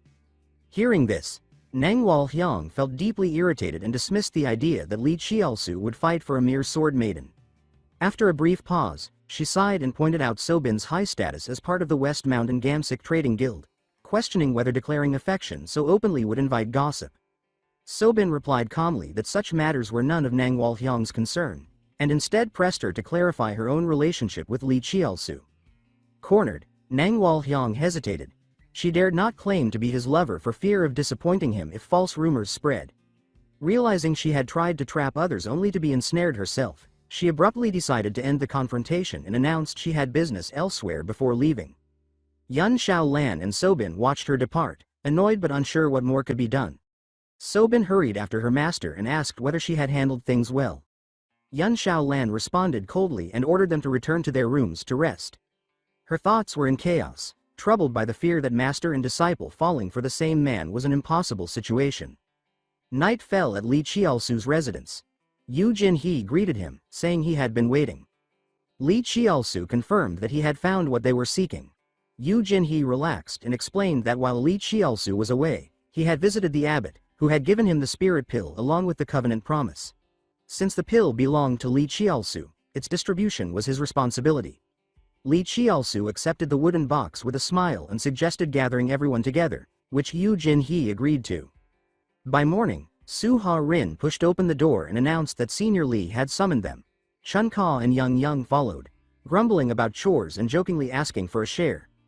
Li Qiaosu handed out sweet candies, puzzling Yang Yang, who wondered if she was being treated like a child. Once everyone was seated, Li Qiaosu presented the wooden box and thanked them for coming. He explained that the spirit pills had been granted to him and that he intended to give one to each of them. He stated that Yu Jinhe had already reached the transcendent realm after using Amitabha sacred water, so a minor restorative pill to heal severe injuries suited him best. Yu Jinhe accepted it cheerfully. Li Qiaosu then offered another pill to Qing Ha, explaining that as a noble lady familiar with elixirs, the minor pill was appropriate for her. Qing Ha questioned why such a precious item was wasted on her, calling him foolish. Li Qiaosu scolded her, reminding her she was his personal handmaiden and that giving it to her was his duty. Embarrassed, Qing Ha flushed and retorted that he would regret it later. Turning to Oha Ren, Li Qiaosu explained that she needed to unblock the Ren and secondary meridians, so she should take the major restorative pill. He instructed her to call for him when she took it, as someone would need to guard and guide her vital qi. Oha Ren blushed deeply and asked if she could take it immediately. Li Qiaosu was surprised, and Yu Jinhe jumped up, warning that men and women should avoid intimate contact and questioning how such a technique could be performed casually. Oha Ren replied firmly that Yu Jinhe was also a man, and since outsiders could not be trusted with such an important process, only Li Qiaosu could assist her. She reminded them that Li Qiaosu had promised to help refine the spirit elixir and requested his aid with the Trugang Guayul. In her heart, she reflected that the great restorative pill was a priceless Shaolin treasure, one that could drive even blood siblings to violence, yet Li Qiaosu had given it to her without hesitation. She resolved to devote herself fully to him, not merely as a junior sister but as a woman, mindful that she was of marrying age. She took his arm and urged him to fulfill his promise and perform the Trugang Guayul with her. Li Qiaosu glanced at the box and realized only one great restorative pill remained. After a moment's thought, he decided that the final pill would be offered to their master. Once the pills were handed out, everyone was told to return to their rooms to rest. He added that junior sister should follow him. Yu Jinhe sighed inwardly, thinking that once again he had yielded his own share, just as he had done before at Guangjing Dantang with the sacred Amitabha water. He thought that junior brother always put others first, and he told himself that he should do something in return, yet now his feelings had changed. He admitted to himself that he also wanted to lean on him as a woman, not as a disciple of a sect leader but simply as a woman.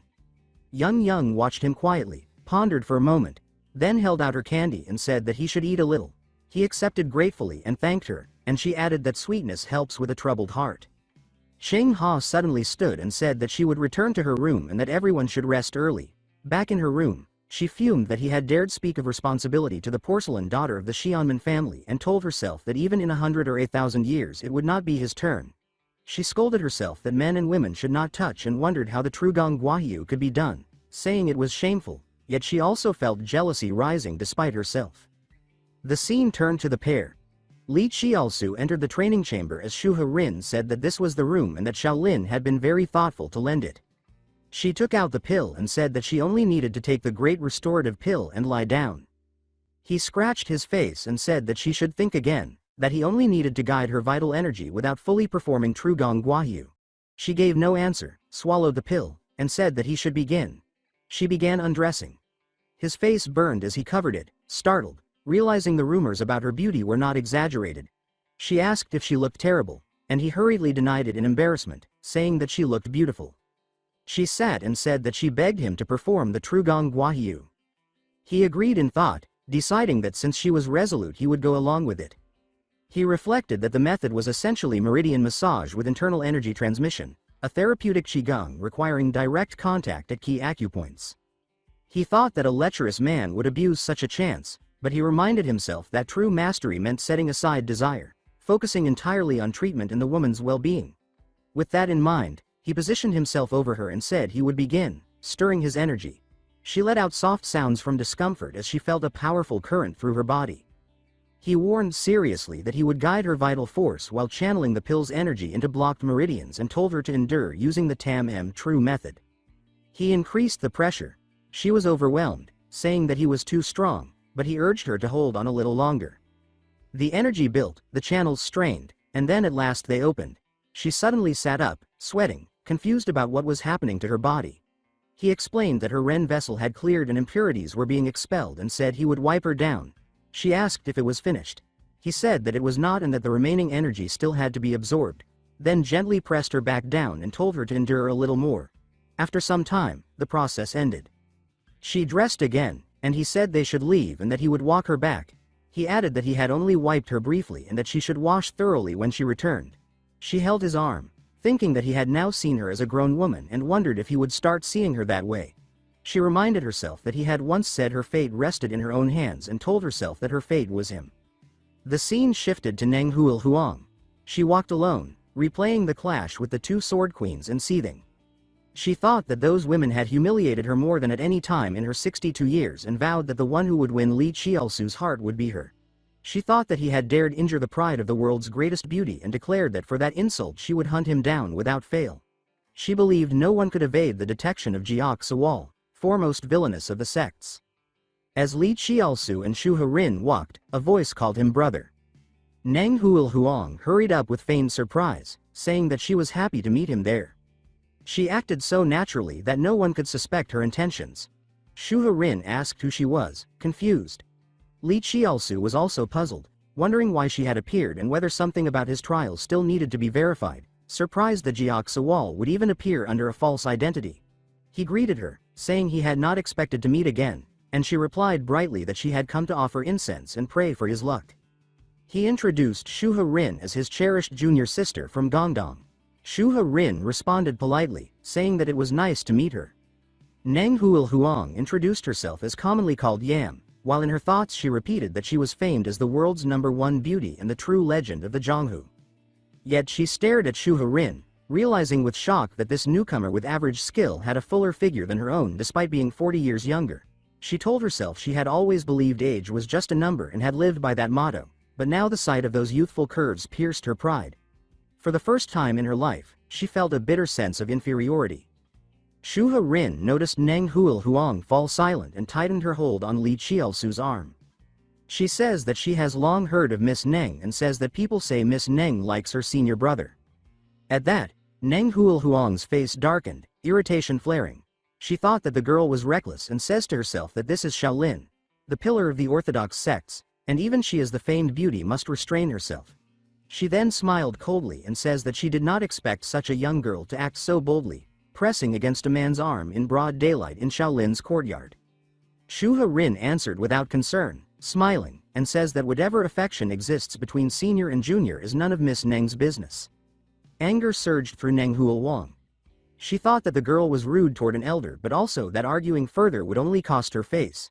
She recognized in Shu Herin the same unshakable gaze she had seen in the Dharma cave and told herself that, no matter how striking the girl looked, she was still only a passing role.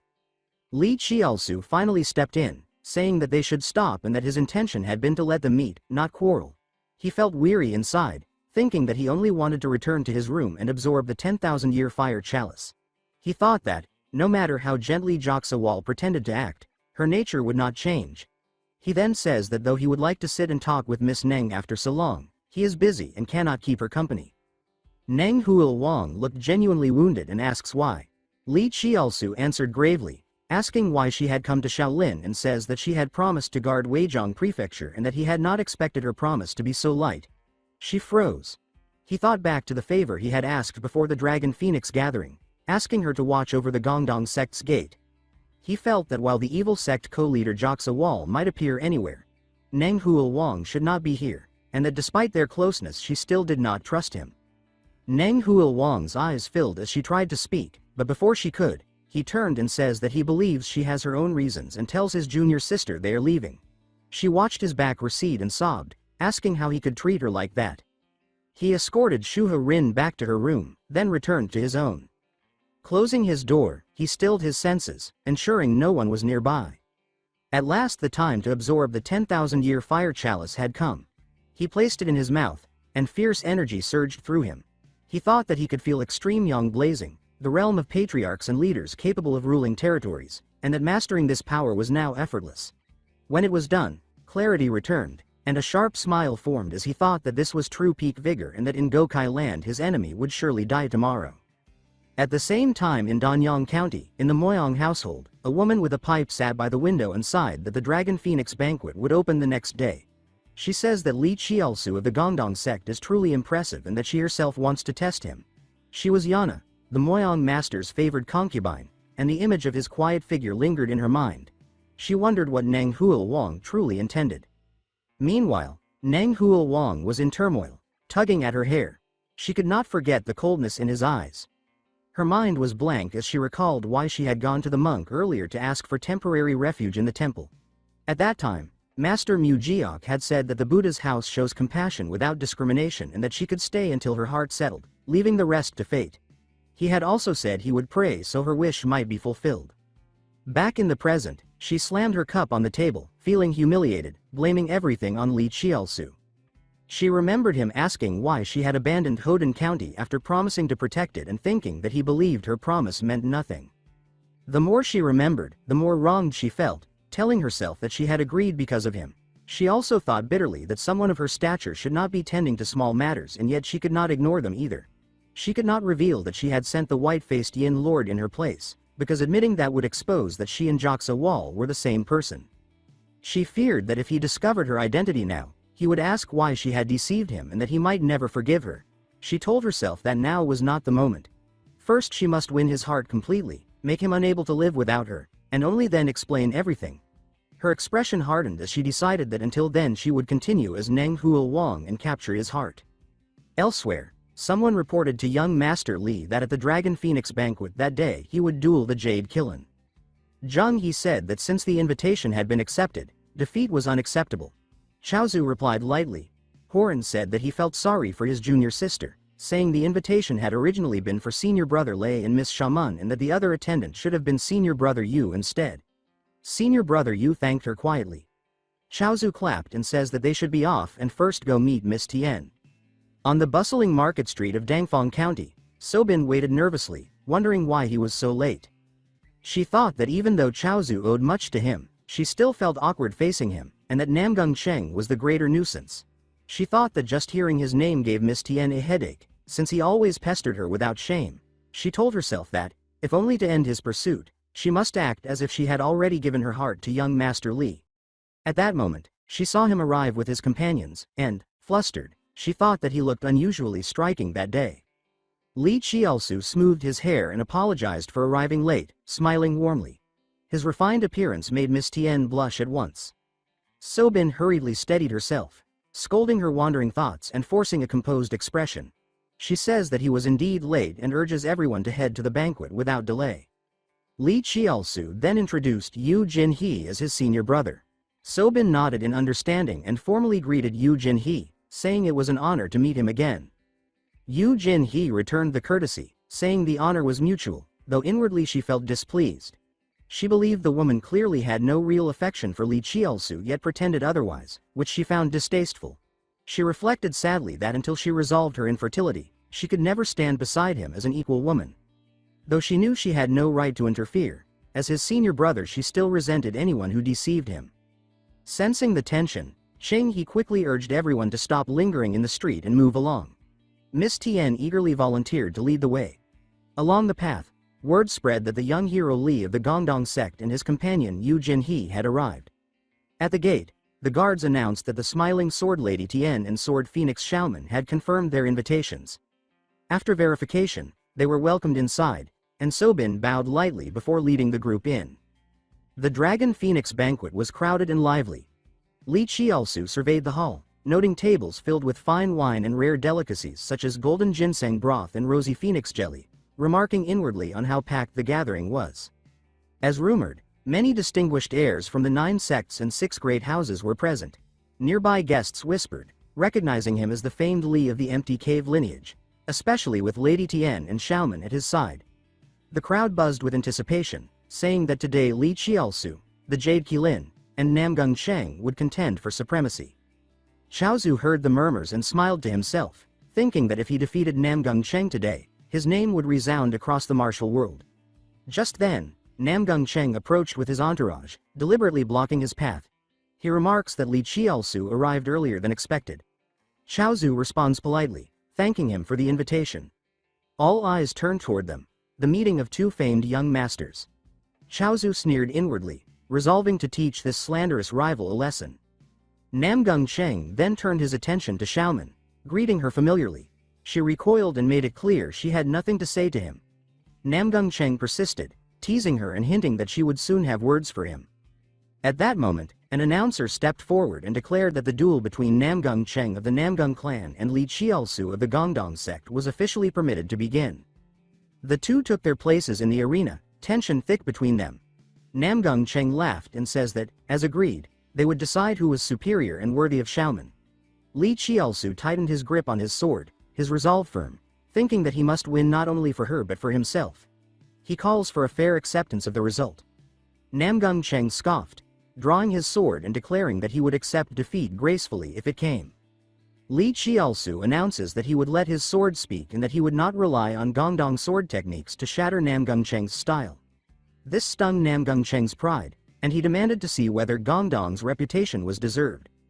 With that, Li Qiaosu lunged forward. Namgung Cheng surged to meet him, and their blades collided with a loud clang, igniting the battle. The crowd erupted, following every exchange. After a fierce flurry, both retreated. Namgung Cheng frowned, sensing something amiss. The technique felt lighter and stranger than the empty cave methods he knew. Li Qiaosu attacked again with a sharp, ruthless slash that forced Namgung Cheng back, his body trembling from the impact. Namgung Cheng, shaken, questioned whether Li Qiaosu had used his full strength. Li Qiaosu answered ambiguously, further enraging him.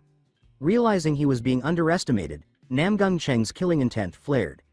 Li Qiaosu inwardly mocked him, thinking that his opponent was finally growing restless. Namgung Cheng unleashed the endless sky sword, sending a streak of blue sword chi tearing through the air. Li Qiaosu remained calm, recognizing the move's power. He knew that unleashing his full strength would easily crush Namgung Cheng, but he could not reveal his true realm. With chaos already brewing in the Central Plains, he decided to win using only pinnacle-level skill and Gongdong techniques. He charged forward head-on. The swords collided again with explosive force, shockwaves rippling outward. Namgung Cheng was stunned that his ultimate art had been countered so cleanly. He realized Li Qiaosu had been probing him all along. Both fighters surged forward, exchanging rapid strikes. Namgung Cheng struggled to keep up, teeth clenched as he endured the relentless assault. Overwhelmed, Namgung Cheng was driven back, stabbing his sword into the ground to steady himself. He was incredulous that he, a Namgung master, could be pushed so far. Doubt crept in as he wondered if his opponent was hiding a higher realm. Refusing to yield, he launched himself forward again. The clash resumed with unbroken ferocity. Sparks flew, steel rang, and suddenly a thin cut appeared on Namgung Cheng's cheek. He froze, finally understanding that Li Qiaosu's cultivation far exceeded his own and that he had yet to reveal his full strength. Cornered, Namgung Cheng abandoned restraint, pouring everything into his attacks, his pride as a genius refusing defeat. Li Qiaosu felt heat surge through his arm and knew the moment of decision had arrived. Namgung Cheng raised his sword, gathering vast sword chi for a finishing strike. The crowd trembled as they recognized the king's sword form, one of the greatest techniques under heaven. Clearing his mind of all distractions, Namgung Cheng focused solely on the life and death battle before him, determined to decide everything with this final blow. Seeing his opponent finally go all out, Li Qiaosu sneered inwardly and wondered if Namgung Cheng had lost his reason. He felt fortunate for having absorbed the 10,000-year transforming fire core pill, which had hardened his body to an extraordinary degree. He decided to stop defending altogether. The countermeasure was ready, and he intended to turn a single spark into a storm. He surged forward, sword blazing, determined to end the duel.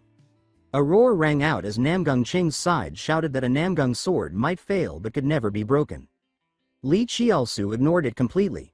He shouted back, questioning who truly deserved to be called a brother, and swung his blade without hesitation. In that instant, a memory surfaced.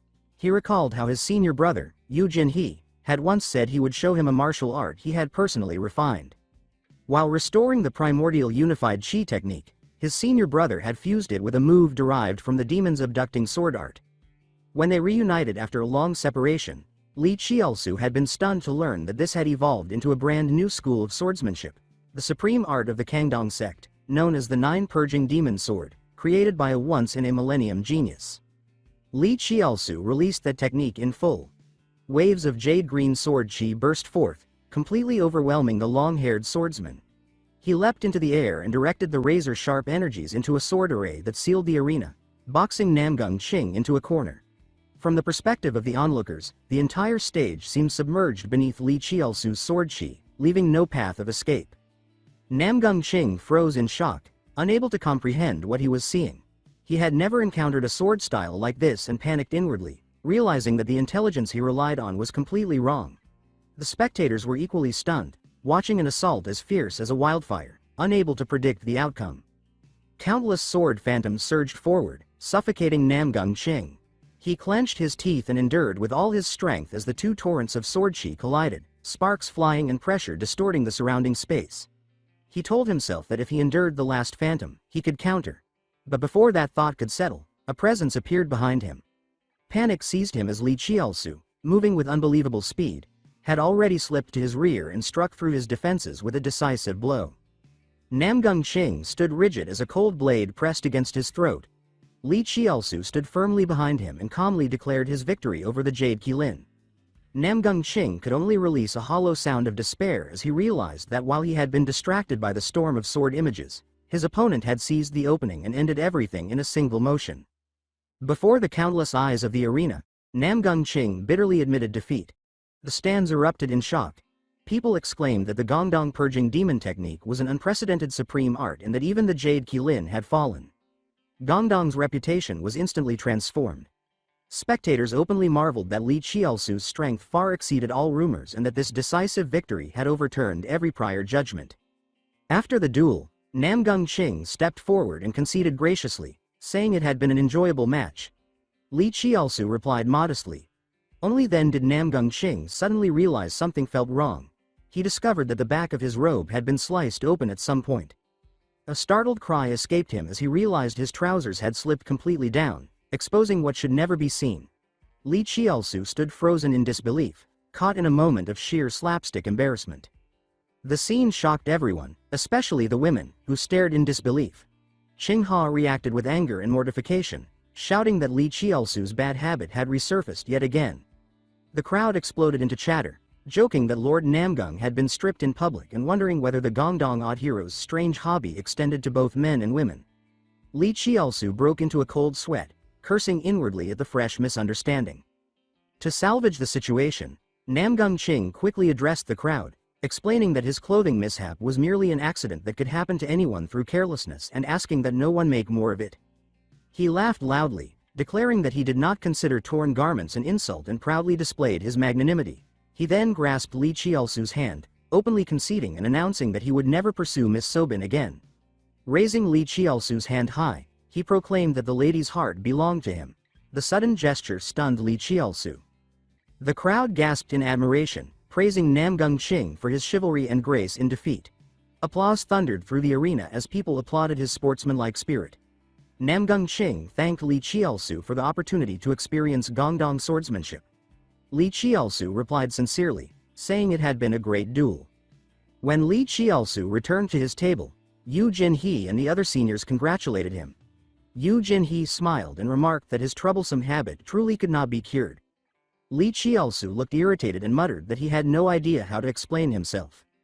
Meanwhile, Qinghua leaned toward Sobin and quietly remarked that Li Qiaosu had kept his promise to her. Seeing Sobin's troubled expression, Li Qiaosu asked why she seemed unhappy after his effort. Sobin stepped closer, her face filled with embarrassment and concern, and said that he did not need to go so far and that she was truly fine. Li Qiaosu was stunned, not understanding her mixed gratitude and guilt. Sobin then confessed bashfully that she had used him to escape an awkward situation and asked why he had still done so much for her. Li Qiaosu smiled gently and explained that he had acted simply because she said she disliked Namgung Ching. His straightforward sincerity made Sobin's heart skip. He scratched his head and added casually that a real man helping a beauty in trouble was only natural and not worth overthinking. Overwhelmed, Sobin stood abruptly, saying she needed some air. She bowed once more in thanks and hurried away.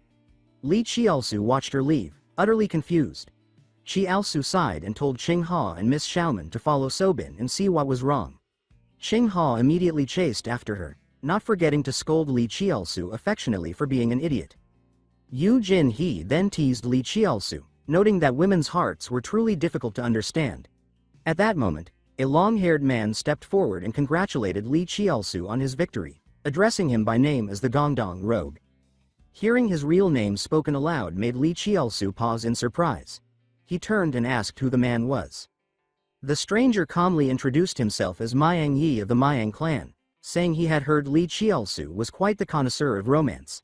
He stepped closer, smiled meaningfully, and asked whether Li Qiaosu might be interested in the Serene Tea Assembly. Li Qiaosu found himself face to face with his greatest enemy, Miang Yi, the eldest son of the Miang clan. Memories from a past life surged forth. This was the man who had manipulated the righteous martial world, driven him to ruin, and hunted him relentlessly through schemes and deceit. It was Miang Yi who had provoked the Namgung clan, Qingcheng sect, and Dem Thuong sect to join forces and ambush Yu Jinhe on his way to compete for the title of greatest under heaven. Returning to the present, Li Qiaosu saw Miang Yi approach with the same calm, inscrutable expression as ever.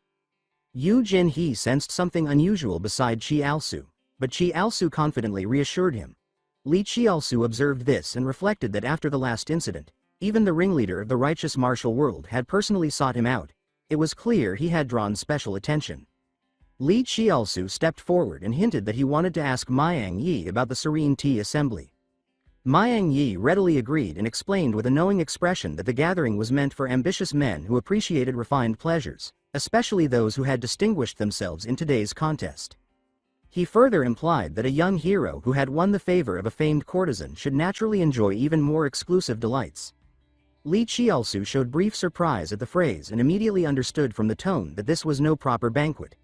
He recalled that in his previous life, the Serene Tea Assembly had been tied to a major incident. Though suspicious, Li Qiaosu accepted with interest, as such gatherings suited his tastes. Miang Yi handed him an invitation and added that the event would take place after the Yan Long Phoenix banquet and that only male-female pairs would be admitted. After that, Miang Yi departed. Li Qiaosu studied the invitation in silence. Yu Jinhe asked with concern if he was all right, while Qiaosu insisted nothing was wrong. Li Qiaosu then asked his senior brother for a favor, saying there was something important he needed help with. Elsewhere, Sobin wandered aimlessly, her thoughts tangled around Li Qiaosu. She knew he was foolish and that she had used him, yet he still risked everything to protect her. She blamed herself for always dragging him into trouble and could not understand why he treated her so well. Sitting down heavily, she felt conflicted. She disliked how effortlessly he defeated every enemy, because it made her feel unable to escape the situation. More troubling still was that Li Qiaosu was the only one who had moved their master's heart and had even openly proposed marriage. Sobin tried to convince herself that her racing heart was only anger toward someone trying to steal their master. Just then, Zheng Yi approached anxiously after noticing her pale expression. He explained that Li Qiaosu had asked him to check on her, saying she did not need to come in person. Only then did Sobin realize that Li Qiaosu truly worried about her. On the way back, her thoughts would not settle. Each time she thought of him, her emotions grew more chaotic, yet she could not deny a growing truth. The Li Qiaosu of today was dazzling, and her heart fluttered despite herself. At the Yan Long Phoenix banquet, celebrations officially resumed. Li Qiaosu and his companions took their seats. Soon after, Sobin and Zheng He arrived. Li Qiaosu cheerfully beckoned them over, playing the gracious host. At the table, Namgung Qing urged Qiaosu to drink, but Qiaosu declined, explaining his poor tolerance. Namgung Qing laughed and said tea would do just as well. Li Qiaosu wondered privately why Namgung Qing addressed him with such familiarity. The reason was simple. Namgung Qing had acknowledged him as a true man of honor. Li Qiaosu then asked whether Namgung Qing had also received an invitation to the Qing Dam gathering. Namgung Qing laughed loudly, remarking that it seemed Li Qiaosu was also included, since only men of taste belonged there. He then paused, realizing he had spoken too freely. Li Qiaosu asked why Namgung Qing seemed to discourage him from going. Namgung Qing admitted that although he could not fully explain it, he also sensed something amiss about that place. Still, he assured Li Qiaosu it was nothing to worry about. He enthusiastically promised that when the Namgung household hosted a banquet in the future, Li Qiaosu must attend. Li Qiaosu readily agreed. Afterward, Li Qiaosu pulled Yu Jinhe aside to speak privately. Yu Jinhe asked if it concerned the favor mentioned earlier, and Li Qiaosu confirmed it. He reminded him that the Serene Tea Assembly required a male-female pair and revealed that he had already chosen his companion. Yu Jinhe himself, disguised as a woman. Memories flooded Li Qiaosu's mind. In his previous life, the Qing Dam gathering had been far more than a drinking party. It had turned into a den of depravity filled with aphrodisiacs, hosted by Miang Yi and supplied by Madame Zhu, a concubine of the Miang family head. With the Hanxian sect nearing destruction by the blood cult, Li Qiaosu could not allow such trade to continue unchecked. Back in the present, Yu Jinhee admitted that he too distrusted Miang Yi's invitation. Li Qiaosu then explained that he needed urgent help. Yu Jinhee blushed but immediately agreed, saying he would do anything. Li Qiaosu suddenly asked whether the wandering swordsman identity was actually his. Yu Jinhee was shocked and flushed deeply, fearing his disguise had been exposed. Li Qiaosu explained calmly that after his senior began traveling alone, he had quietly investigated out of concern. Li Qiaosu pointed out that Yu Jinhee had deliberately hidden his whereabouts and disguised himself as a woman. Yu Jinhee admitted this, saying he had followed his junior's advice and created that false identity. Li Qiaosu praised him and said this made matters much easier. He explained that the Serene Tea Assembly was full of shady dealings and that refusing an invitation would be rude. He said he could not bring his junior sister, nor trouble outsiders like Miss Zimin or Senior Duong. He stated sincerely that aside from his senior brother, there was no one else he trusted. Those words stunned Yu Jinhee. His heart raced as he thought that his junior truly needed him. He recalled that he had created the false identity partly for safety, but also for a selfish reason: to one day walk proudly beside his junior as a woman. He then agreed firmly, saying that if it was his junior's request, he would do it. Elsewhere, Xinghua asked in surprise after hearing that Li Qiaosu would return later. Li Qiaosu instructed everyone to head back to the inn first and announced that he had received an invitation to the Serene Tea Assembly. Before leaving, he reminded Sobin to be careful on her way back. Sobin replied awkwardly that they no longer needed to pretend to be lovers. Li Qiaosu turned and left, and the girls watched him go, silently wishing him well. Yu Jinhee observed from afar, thinking the time for preparation was shorter than expected. As night fell, lanterns lit the streets, heralding a lively festival evening. Li Qiaosu waited alone, muttering that his senior brother was late, though he reasoned that preparing a disguise would take time. Suddenly, hurried footsteps echoed over the cobblestones, drawing closer as the surrounding crowd stirred. A shout rose from the crowd as someone pointed ahead and says that it is the One-Sword Wanderer. Hearing the name, Li Qiaosu turned, startled. A graceful figure in women's dress ran toward him, bright and lively, calling him junior brother. It was Yu Jinhee in the guise of the One-Sword Wanderer. Smiling shyly, she asks if she is late. Li Qiaosu was stunned, unable to reconcile this elegant woman with the muscular senior brother he knew, blinking in disbelief and wondering where that former figure had gone. Overcome, he bent closer and asks what was wrong with himself for reacting like this. Under the temple eaves another presence drew all eyes. Nangwal Hyang, Zamsu's most celebrated courtesan, appeared, her beauty dazzling as always. She had come, she says inwardly, to offer incense and pray, believing that sincere devotion toward the one she loved was the most beautiful offering. She thought any man with spirit should recognize her charm, yet winning the stone-faced Li Qiaosu felt strangely difficult. She decided perhaps she was not suited for playful pursuit and turned away, reminding herself that praying for her brother's success at the Long Phoenix gathering was her duty. She suddenly stopped, recognizing a familiar aura. She silently names the woman as the Sword Fairy of Hangshan and realizes it is Un Sol Lan, leader of the Hangshan sect. She wondered why she was here. Light footsteps approached. Un Sol Lan, white-haired and serene in flowing robes, appeared holding a pink lotus, otherworldly in bearing. Nangwal Hyang smiled politely and pays respects, though a faint displeasure pricked her.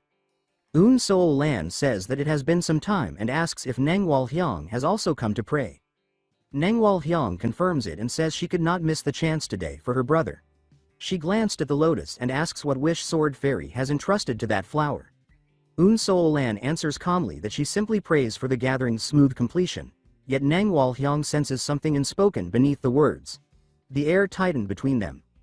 Un Sol Lan resolved not to be drawn into Nangwal Hyang's teasing.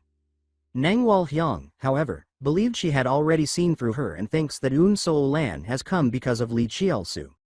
She remarks lightly that her own flower is for the world and suggests Un Sol Lan entrust her feelings to it instead. Stunned by the boldness, Un Sol Lan felt insulted.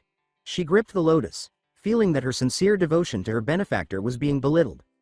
Shaken, she prayed inwardly for forgiveness for her jealousy and small-mindedness, then chose plain speech. With composure she says that Nangwal Hyang should stop trying to entice her benefactor. Nangwal Hyang laughed, saying she seduces no one and is only admiring in a proper way, then turned toward the altar as if to resume prayer, adding with feigned hurt that Sword Fairy had twisted her innocence. She added that someone unrelated to her brother had no right to interfere. The words pierced Eun Sol-lan. She repeated inwardly that there was no relation and felt a sharp ache. Nang Wal-hyung pressed on, asking what their relationship truly was and implying that the famed sword fairy of the orthodox path might harbor feelings for a man 30 years younger. She turned away with a victorious smile, certain she had struck the deepest nerve. Eun Sol-lan stood stunned, the hidden truth laid bare. Nang Wal-hyung continued that in the orthodox world reputation meant life itself, so even a renowned sword fairy could not admit affection for a much younger junior. Eun Sol-lan felt a pang of envy at Nang Wal-hyung's youth and freedom, able to pursue love openly while she could not. A memory surfaced. A child's voice calling Sword Fairy and Li Chielsu's bright gaze when he had said he would challenge her once grown. She remembered asking shyly to call him benefactor and felt that sweetness warm her.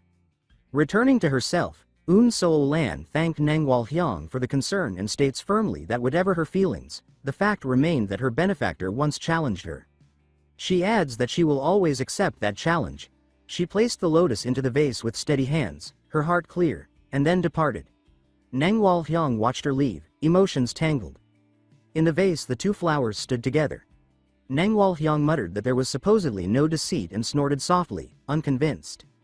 On her way back, Nang Wal-hyung's words echoed in Eun Sol-lan's mind, especially the question about loving someone 30 years younger. Eun Sol-lan sighed and admits to herself that perhaps she can no longer deny it. Meanwhile, in Tangfu County, another scene unfolded. Madame Ju, concubine of the Mayang household head, held a small vial, her eyes gleaming with calculation. Hearing the door, she turned provocatively and asks if the eldest young master had arrived. Myongju confirmed it. She asks whether the invitation had been delivered to the Gongdong rogue as instructed and, on hearing it had, drew the subordinate closer with pleased reward and orders him to bring Li Chielsu to her. He obeyed eagerly. Alone, she savored her plan, imagining turning a man like him into her plaything and believing her beauty had already carried her far. She decided she had not yet played enough. Night brightened Tangfu's streets. Blue-haired Yu Jinhee hurried toward Li Chielsu, apologizing breathlessly for the delay. He laughed that he had not waited long and says he had been distracted by the night market.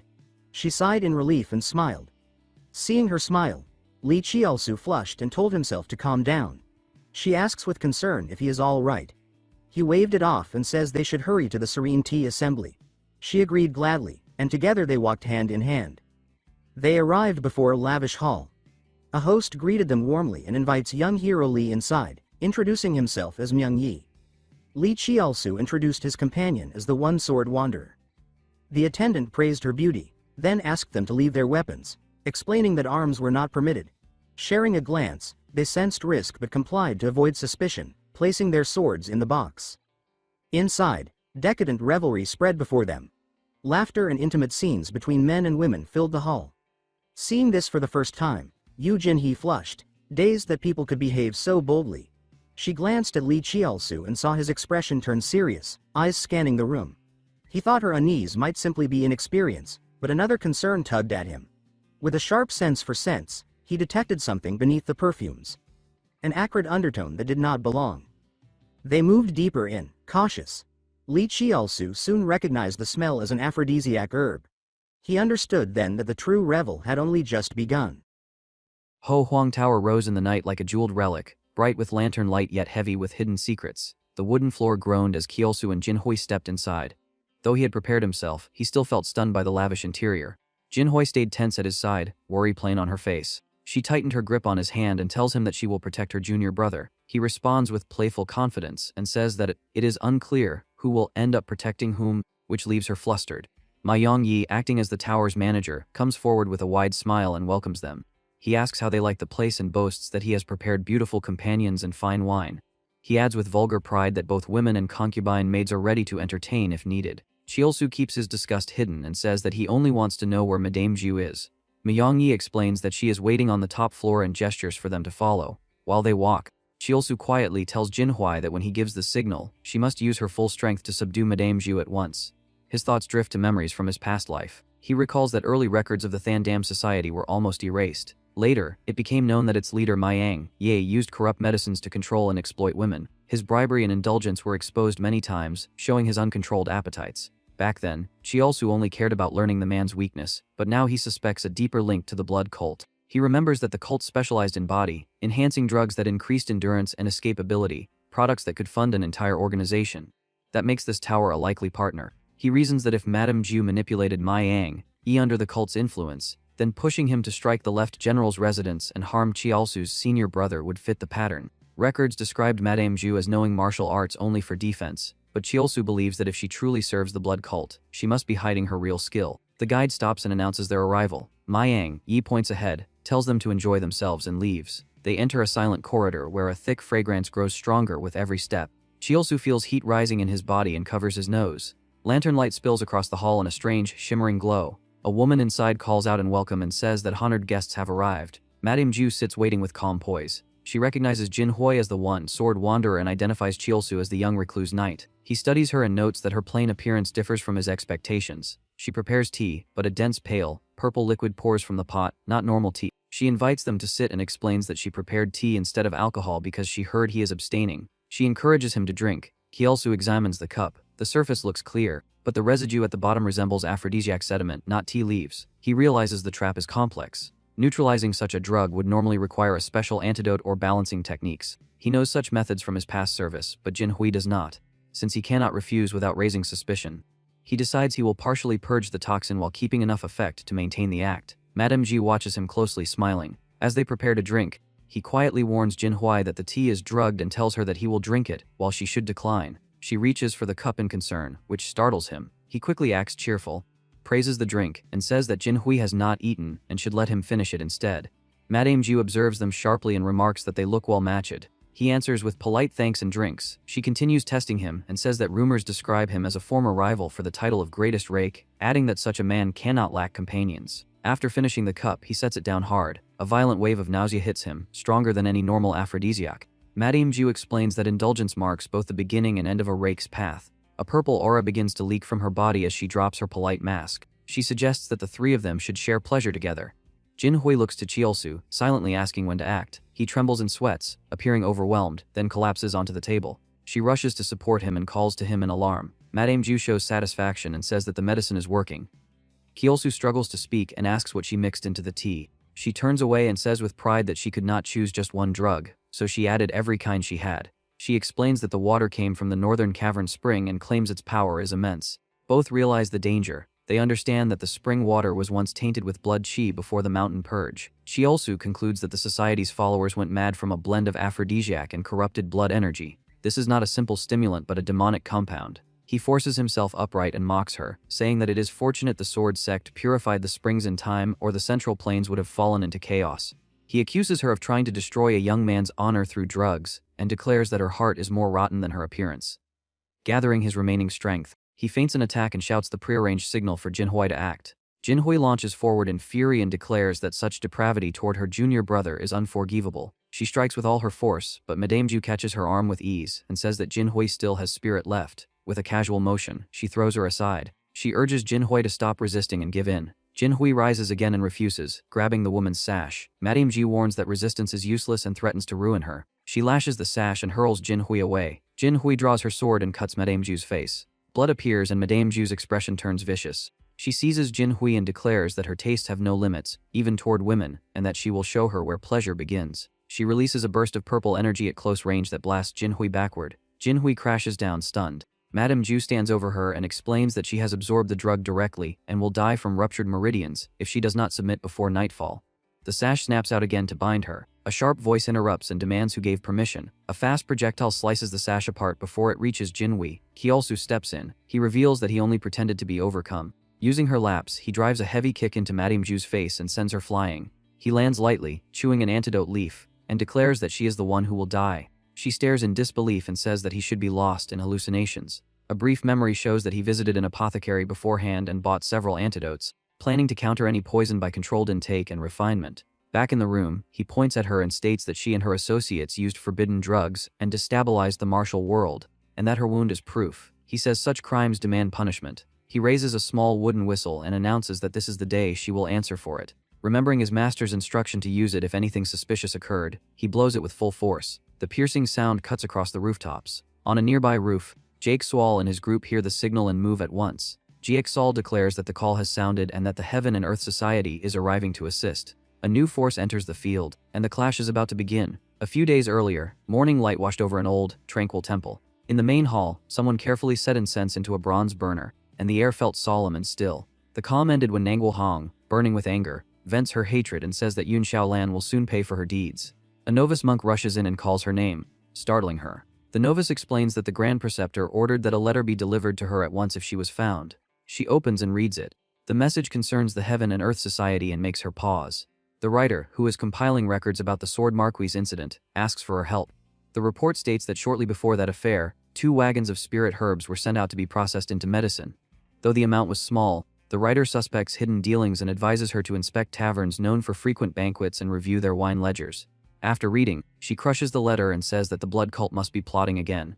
Back in the present, Chiolsu faces Madame Zhu and declares that she used forbidden arts and drugs to disturb the martial world. He presents a vial as proof and says her crimes are exposed and judgment is due. Madame Zhu collapses as the medicine reacts inside her. She looks up at him in disbelief and rage. A violent purple aura erupts from her body. She screams, her eyes turning pale, and her form swells into a monstrous shape. Despite the agony, she signals that she is not afraid. Seeing the danger rise, Chiolsu grabs Jinhui's hand and tells her they must retreat at once. The transformed Madame Zhu roars and lunges after them.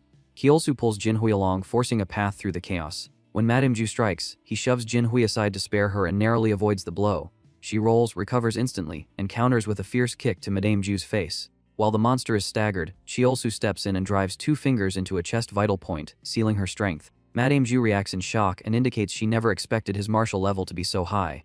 Chiolsu confirms that she is subdued and says her life will be spared for questioning about the Heaven and Earth Society. At that moment, Jinhui shows distress. Her breathing turns ragged. She clutches herself in pain and falls. Chiolsu turns back in alarm. She reaches him and explains that he was struck by Chengxuan poison at close range and says it is extremely hard to resist. She urges him to detoxify quickly, yet she is also flushed and overheated from the drug's effect. His ki turns unstable. He notes that she has endured the toxin with impressive will. He produces a pill and explains that he prepared it to help her stay clear-headed.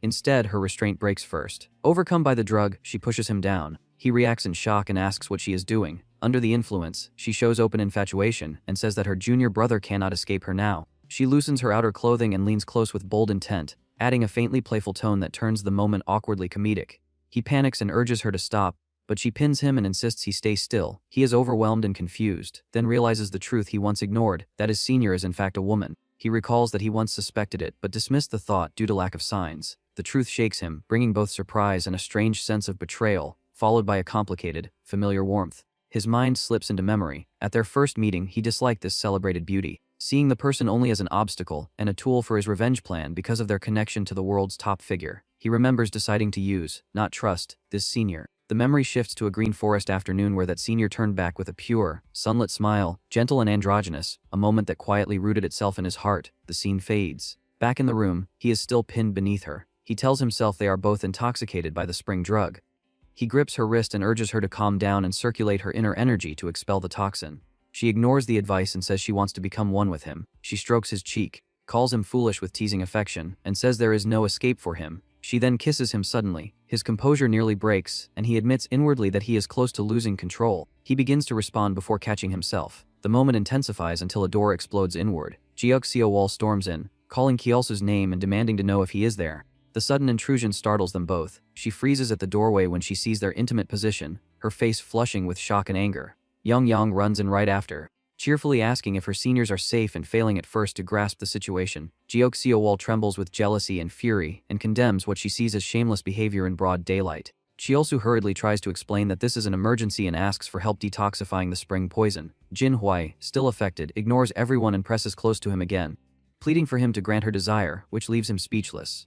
She kisses him once more despite the audience, throwing the room into chaos. He grips her collar and begs her to stop, but she answers with a sly smile. Jiuxiu's presence irritates Jinhui, who wonders if the newcomer harbors feelings for the junior brother. Jiuxiu, meanwhile, regrets rushing and yet insists to herself that she came out of concern, not jealousy. Her anger redirects toward Jinhui, whom she judges as the true instigator, fueled by envy. She imagines Jinhui as a predatory seductress and fumes that an older woman dares chase someone so much younger. She denounces Jinhui as indecent and unworthy. Jinhui responds with open mockery and challenges her idea of propriety. Chiolsu notices with surprise that Jinhui is already using her inner energy to purge the aphrodisiac without his aid.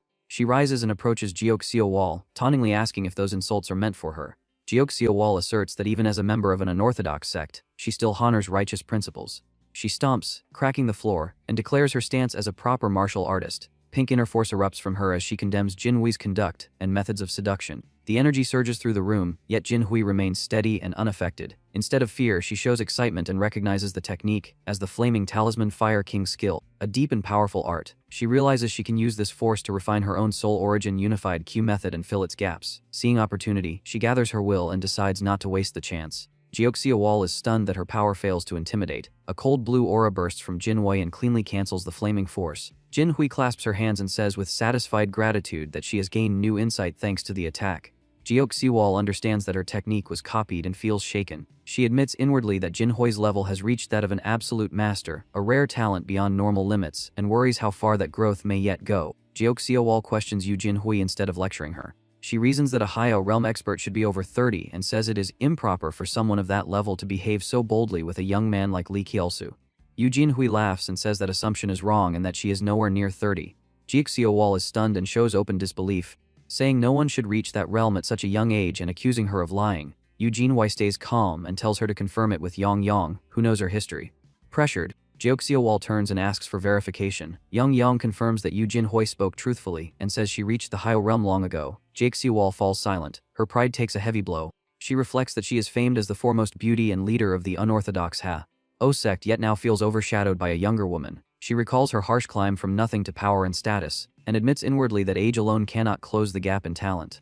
Yu Jinhui then introduces herself formally as a disciple of the Gongdung sect and declares that Li Qielsu promised to take her as his life partner. Jeoxio Wall erupts in anger and says Yu Jinhui has no right to claim such a title. Caught between them, Li Qielsu feels overwhelmed. He thinks that the earlier stage provocation went too far and regrets telling Yu Jinhui to push the claim. He steps in and says that personal disputes should wait because the crisis comes first. Yang Yang points out the core problem and says a tightly guarded place should not have banned aphrodisiacs circulating. She proposes seizing all drugs as evidence and reporting to martial authorities. Li Qielsu is surprised and realizes she is acting on behalf of the Heaven-Earth Society. He recalls that this group usually avoids cooperation except against the blood cult and notes how unusual this joint action is. Jeoxio Wall still burns over the life partner claim and wants clarity. Li Qielsu apologizes gently and says the misunderstanding came from the drug's influence and reckless words. He asks her to forgive the shock. His calm tone softens her mood, and she says she will overlook it this time. He then asks Yang Yang to detain Madame Qi and collect proof. Jeoxio Wall orders her people to assist. Li Qielsu looks at Madame Qi and says that from lust drugs to love incense, many demonic substances were used here. Yang Yang says she did not expect Madame Qi to be tied to the blood cult. Madame Qi panics and insists she only arranged banquets. Yang Yang rejects the excuse and strikes with silver needles, locking pressure points. Madame Qi screams as purple demonic chi bursts out and her body withers into a grotesque form. Yang Yang points to her altered eyes and says they match the blood technique of the Mountain Blood sect, asking how she can still deny it. Madame Qi gives up denial and argues that she merely gave willing guests pleasure. She rants that so-called righteous men are hypocrites full of desire. Li Qielsu counters that mutual affection between men and women is natural, but schemes that twist it into pure lust are the real crime. He crushes the aphrodisiac vial and says pleasure without sincerity has no worth, and that her fall today is deserved. Afterward, he asks Yang Yang how the case will be handled. She explains that once evidence goes to the Martial Alliance, the Moyam noble house will be watched, the conspirators jailed, and any confirmed blood cult links shared with the Heaven-Earth Society. Participants in the brothel feast will lose their lung-fying assembly qualifications. Li Qielsu quietly feels satisfied that several rivals are removed, making victory more likely. The narration notes that both orthodox and unorthodox paths contain good and evil alike. Elsewhere under a hazy moon, a red cloaked figure sits and says Madame Qi has failed and the plan to corrupt young hairs through lust has collapsed. The figure considers a harsher new scheme for the demon cult and vows the next move will succeed. On a frozen peak, an ancient complex stands in the snow. A hidden observer notes that Gong Deng's recovery has improved since abandoning the demon sword technique. In a grand palace, the heavenly demon sits in thought. He wonders if Mount Hang can be saved and focuses on Lejan Hayoi, chief disciple of the Empty Movement sect and bearer of the heavenly martial body. He says that restoring the demon sword technique without that person would be nearly impossible. His subordinate Lu Deba kneels below, confused and afraid. The heavenly demon toys with a slip of paper and wonders if someone with that body type can finally relieve his boredom. Hearing his master show interest terrifies Lu Deba, who remembers that the heavenly demon defeated the previous ruler and reached the supreme demonic throne alone, breaking into the mysterious realm at 30. Lu Deba trembles at the thought that such a being is now intrigued by a newcomer. He accidentally drops the intelligence report about Lejan Hayoi. The heavenly demon gives a brief order to spread word that he will personally wait for that person. The scene returns to Lee Shielsu and Yu Jinhui as they depart. He asks about her condition. She says she expelled the aphrodisiac with inner energy and tells him not to worry. Embarrassed, he explains that the earlier intimacy came from the drug, not his true intent, yet the memory still unsettles him. He awkwardly wonders if he must now address her differently. She signals that she does not mind. She then says she has completed the primordial chaos single Q technique thanks to insight gained from the clash with the Red Knight. He asks about it, and she explains that the encounter helped her refine the method and its mantra. As they walk through the quiet night streets, he says the technique will become the core art of their school and plans to memorize it. He admires that it does not require rare sun or moon ki, making it more accessible, and reflects that this shows the gift of a heavenly martial body. Yu Jinhui suddenly stops and admits she hid that she is a woman and apologizes. He is surprised but says it is acceptable and even sensible for reputation's sake. He asks if others in the sect know. She says their master already knows, but some outsiders were not told, and she will personally explain to another junior sister. He agrees. As they continue, her thoughts remain conflicted. She still thinks of him as her junior brother yet loves him. She believes she cannot bear children and therefore cannot be his proper spouse, but she still wishes to stay by his side no matter the form of the relationship. In another pavilion under a fading moon, Jiok Seowal vents her anger and says she did not remain at Shaolin merely to manage logistics and vows that one day she will bring down the supreme god monk. After calming herself, she admits the blood sect threat must be stopped, but her heart resists. She changes her appearance into Nang Wol and decides that her immediate goal is to win Lee Kielsu's whole heart. Thinking of Yu Jinhui, she admits that meeting her has shaken her entire world. Wolyang jolts when she notices someone outside the pavilion door. She quickly steadies herself, puts on a smile, and says that she has been expecting this visit. Yoon Seo-lan steps in and says it has been a long time. Wolyang answers that Seo-lan would not come without a serious reason and says she will skip empty greetings. She immediately proposes an alliance. Seo-lan reacts with suspicion and points out that Wolyang insulted her not long ago, yet now speaks of cooperation, which feels absurd and dangerous. Wolyang explains that she recently visited a market and happened to see young hero Lee walking with the one, sword wanderer, Yu Jinhui. She praises Yu Jinhui as shockingly beautiful, even comparable to Jiok Seowal, and watches for a reaction. Seo-lan's temper snaps. She jerks back into her chair furious. Wolyang presses harder and says Yu Jinhui openly boasts that Lee Chielsu treats her as his destined mate. Seo-lan turns cold inside, wondering if Elder Law truly introduced her benefactor to someone else. Wolyang adds that if Seo-lan doubts it, she should verify it herself and return. Seo-lan storms out, leaving Wolyang alone with her own tangled thoughts. As Seo-lan darts across the night, she insists to herself that she refuses to believe it, yet her panic betrays her. While running, she replays memories with her benefactor and convinces herself there were real feelings between them, so betrayal makes no sense. Driven by that certainty, she speeds up, determined to see the truth with her own eyes. A few voices carry through the night and jolt her. She regains focus, scans from above, and finds her target. Below, it really is Yu Jinhui with her benefactor, but they are headed somewhere other than the inn. Yu Jinhui senses the gaze and calmly lifts her eyes. She recognizes Seo-lan at once and thinks it is unexpected to meet the Sword Empress here. Seo-lan realizes she has been spotted and feels a flash of shock. She also recognizes that Yu Jinhui is not merely a famous prodigy but a true transformation realm expert. Through voice transmission, Seo-lan informs Yu Jinhui that she will accept the role of guest disciple at Gongding sect, following young Master Lu's arrangement. Even as she delivers the message, Seo-lan feels ashamed and angry, thinking it shameless that a master of that level would hide her age and cling to the benefactor.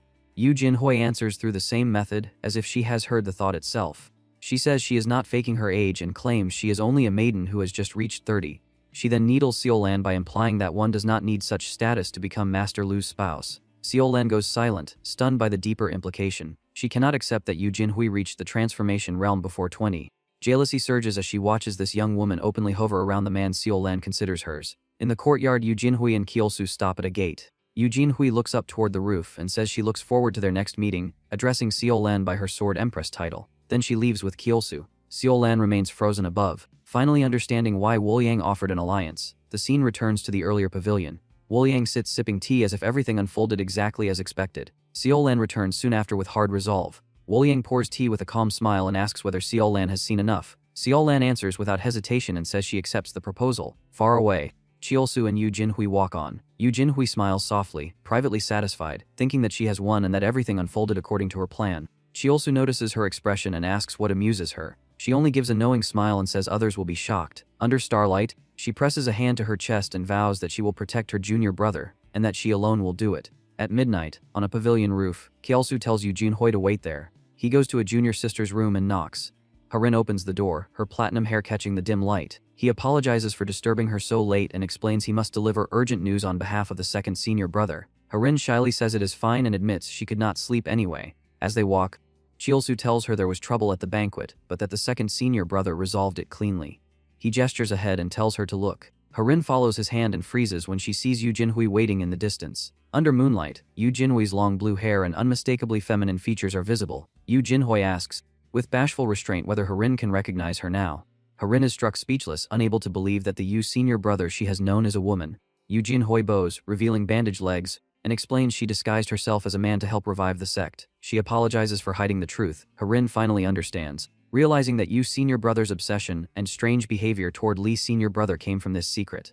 Though flustered, she thinks that perhaps this clears up what never made sense, and she recognizes how heavy a burden Yu senior brother carried alone for so long. Yu Jinhui says she revealed the secret because she trusts Harin. Harin smiles warmly and says that Yu senior brother will always be Yu senior brother to her, and that there is no need for guilt. Yu Jinhui's eyes fill with tears. She hugs Harin tightly, releasing days of strain. In her arms, Harin thinks that a terrifying rival has appeared, yet they are still family, and she will not surrender her feelings. She also realizes that, in an odd way, both she and Yu senior brother now stand as Li senior brother's partners. The next day, a large arena swells with noise as an important event draws crowds. Fighters whisper that most orthodox heirs were eliminated due to the spring medicine scandal. Because of that purge, Li Chiolsu of Gongdong sect advances without fighting the preliminaries and enters the main rounds directly.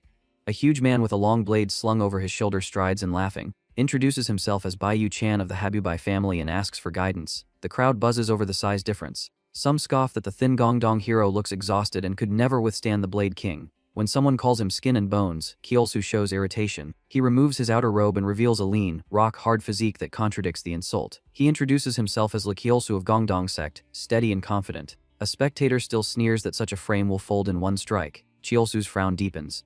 Bai Yu Chan acts smug and says that no refinement or charm can compare to the body he was born with. Just before the bout begins, an announcement rings out that the princess has arrived. The stands erupt. Many assume her presence proves Chiolsu's fame. The princess enters in noble yellow robes and takes her seat. Blade Emperor Yam Dunning, leader of the martial world, rises to greet her and notes the royal family's attention.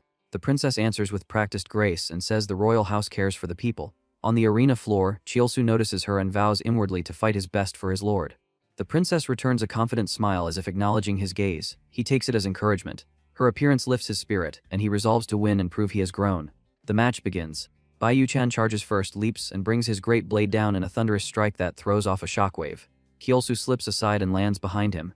He smirks and says he only draws his sword for those who can recognize its worth, implying Bai Yu Chan is not worthy. The arrogance enrages Bai Yu Chan and stuns the audience, who believe refusing a sword against a supreme blade user is courting defeat. In the stands, Junghee covers her mouth, anxious and confused by Chiolsu's provocation. Jinhui sits beside her and reassures her that the junior has the ability to win. Xiaolan, however, looks thrilled, understanding the message behind Chiolsu's words and silently admiring how fearless he is. Above them, the princess watches and thinks about the women connected to her lord. She considers Yu Jinhui the most outstanding among them, and notes how different Yu Jinhui's temperament is from the previous life. She remembers that after her lord died in that past, the martial world fell into chaos and Yu Jinhui used both the eastern and western workshops to reach her. The princess recalls that version of Yu Jinhui as cold and almost inhuman, kneeling alone like a monster who did not understand hearts. She believes that without sect master Jianyang's upbringing, Yu Jinhui might have become a slaughtering star. Returning her focus to the arena, she decides the greatest variable in this life is Li Chiolsu. She also realizes that in the previous life there was no one sword wanderer, and that it was her lord who turned the sword saint into a woman in this life. She sets the thoughts aside and chooses to watch her lord's display. On the arena, Chiolsu settles into his stance and heat seems to radiate from him. Bai Yu Chan roars, furious that Chiolsu dares face the Habubai blade arts barehanded. He gathers inner power and launches again, unleashing a fierce technique, the Five Tigers Breaking Gate Blade. It slashes closing around Chiolsu like steel jaws. Chiolsu stays calm. He thrusts out a hand and stops the blade with a scorching palm. Bai Yu Chan is horrified, unable to grasp how a single hand can halt his weapon. Chiolsu thinks that this is the palm art he cultivated for years, meant to open doors like a signature. Bai Yu Chan, panicking, wonders if it is the legendary empty, hand-seizing, white technique. Chiolsu uses the opening, spins in, and strikes before Bai Yu Chan can reset. Bai Yu Chan cries out and stumbles.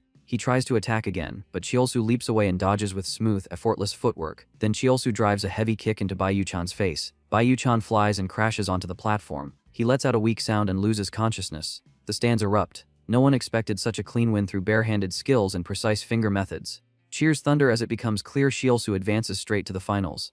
As the noise swells, another figure steps onto the arena. A youthful hero in pink praises Chiolsu's skill, introduces himself as Qianbai Tian of Manhwa, and humbly mentions his nickname Sword Dragon. From the ground, Bai Yu-chan finally understands what Chiolsu meant about worthiness and admits the duel was truly something to witness. Qianbai Tian clasps his hands and formally asks that in the final, young master Li draw his sword and display it. Chiolsu smiles at his coming opponent, draws his blade, and says Qianbai Tian's fame has traveled far. He adds that today will be the last time that name stands above his.